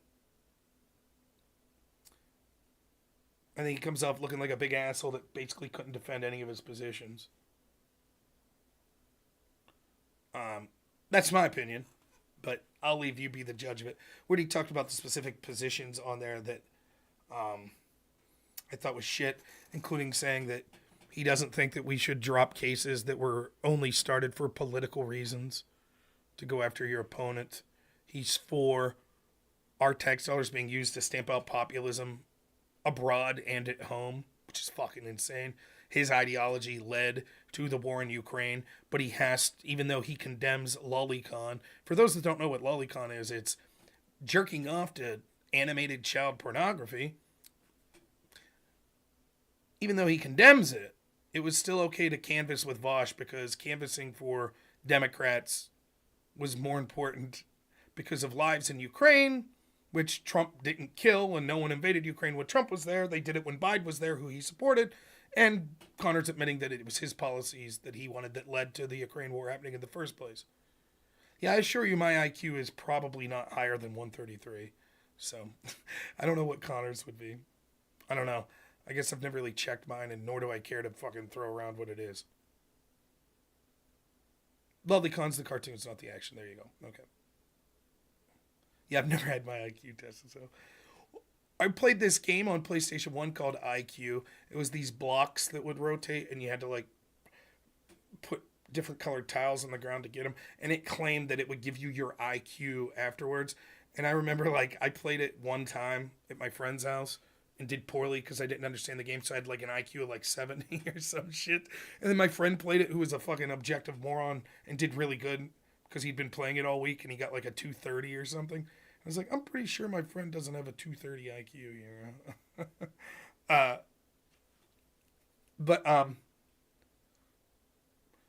So yeah, Connor's positions suck. But most importantly, there is one thing that I want to say. Like, I really got under that dude's skin, didn't I?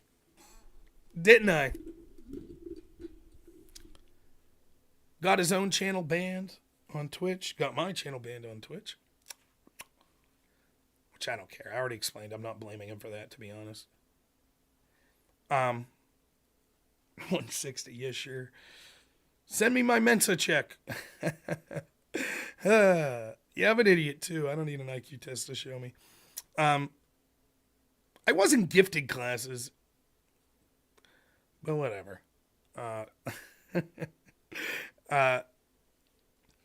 He's not having a good time, is he?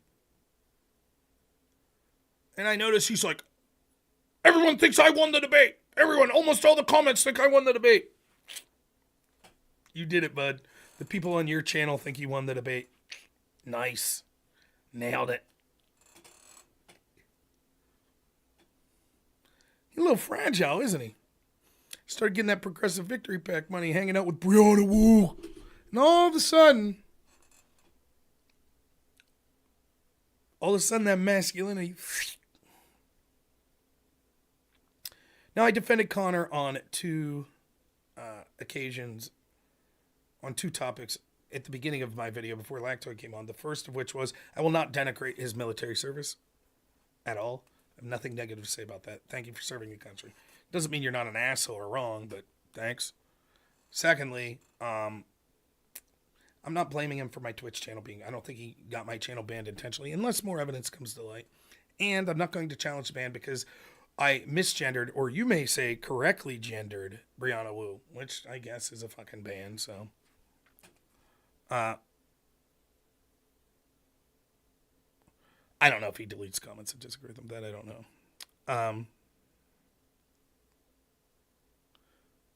I was 3rd degree burned? I got cooked? Really? Oh shit, you think so? Most of the comments I saw that were like, you know, that thought Connor did good was like, finally someone told Rob that fat effing homophobic slur.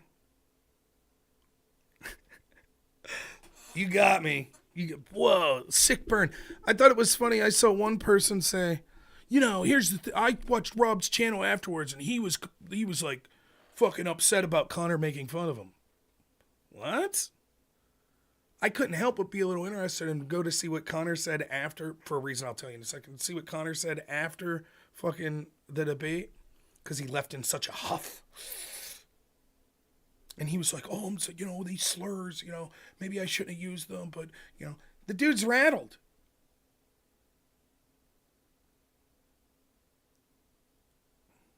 He's rattled. I don't mind the insults and shit at all. I don't care.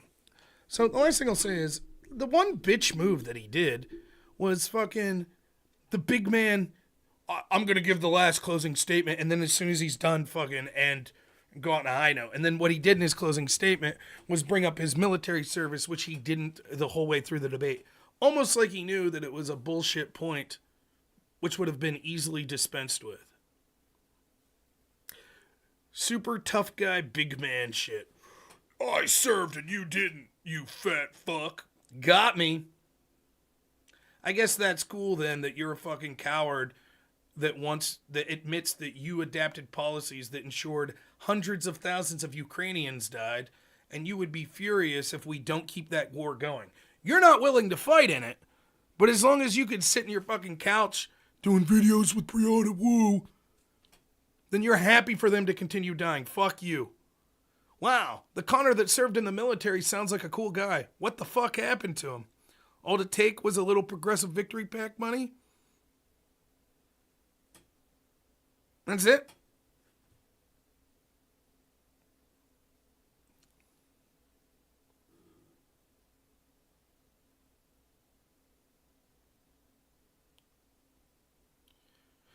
Here's a question I have for the people that do that shit. Well, I served and you didn't, so fuck you.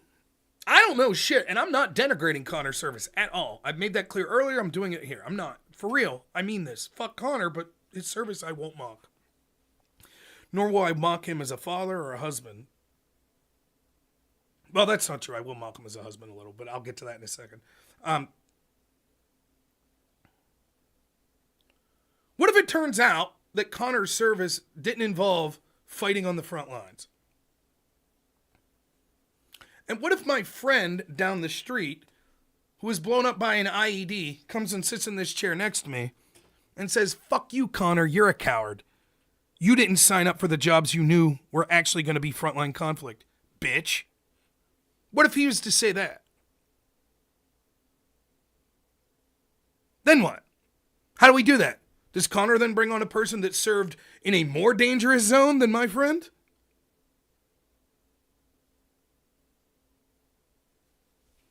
How's that game work? Does that mean Connor's wrong then all of a sudden about his opinions?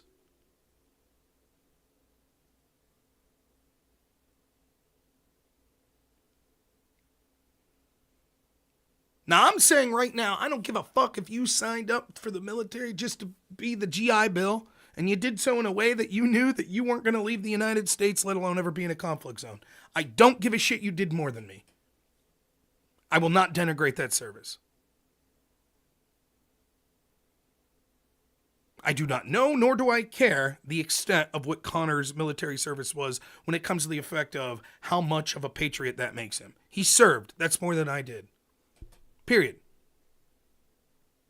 But I'm just saying, in the abstract, if you play that game, I put myself in jeopardy more than you because I served, therefore I'm right. Well, what about the person that put themselves in even more jeopardy than you, and they think you're wrong?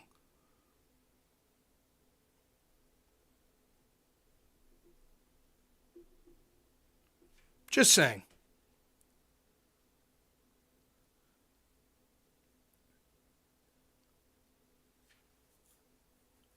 The last thing I'll say is, I got some shit because I mentioned at that closing statement, tell your wife I said hi. Connor's wife decided, in a way that didn't upset me at all, to jump in with both feet and accuse me of gargling balls and having a small limp penis and being a overweight piece of shit and a fat mother effer or whatever. I don't know the exact words. You get the gist. Being stupid and all this stuff.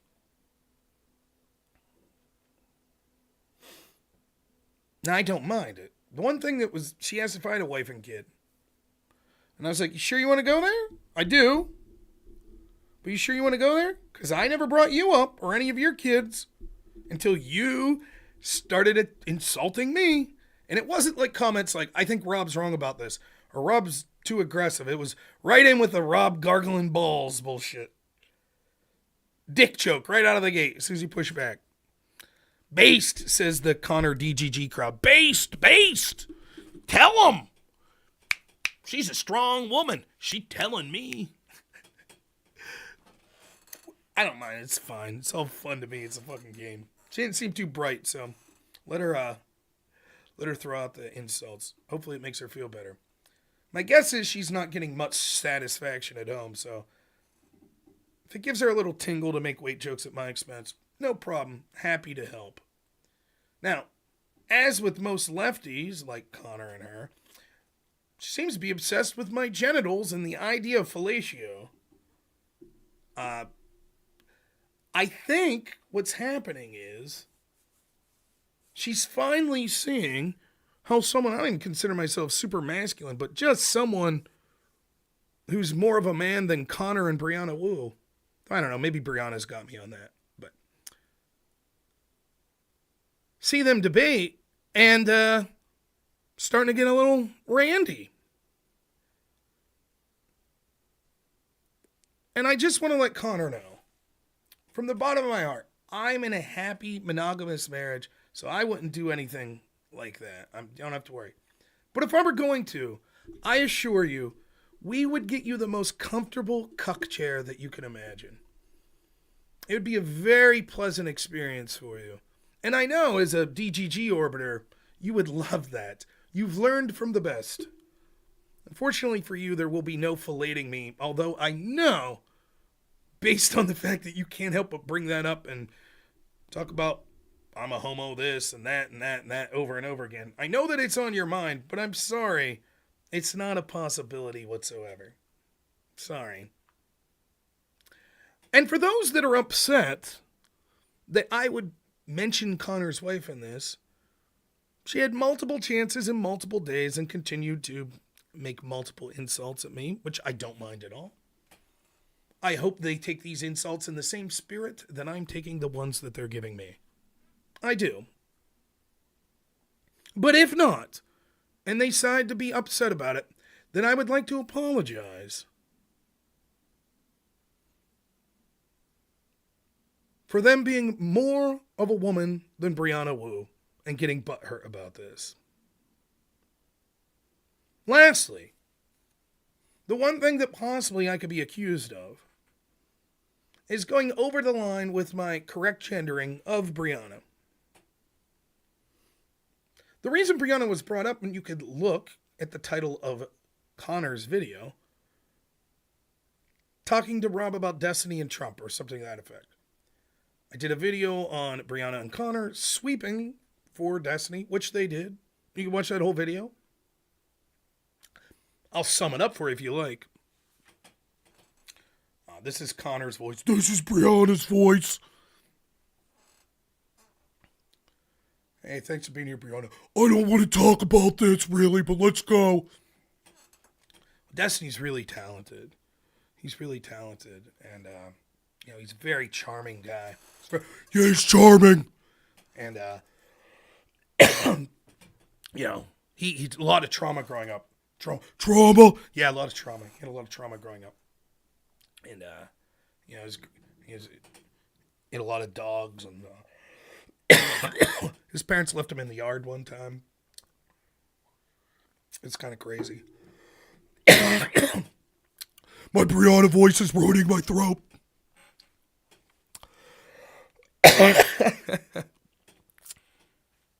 And he's talented, he's charming, and a lot of trauma.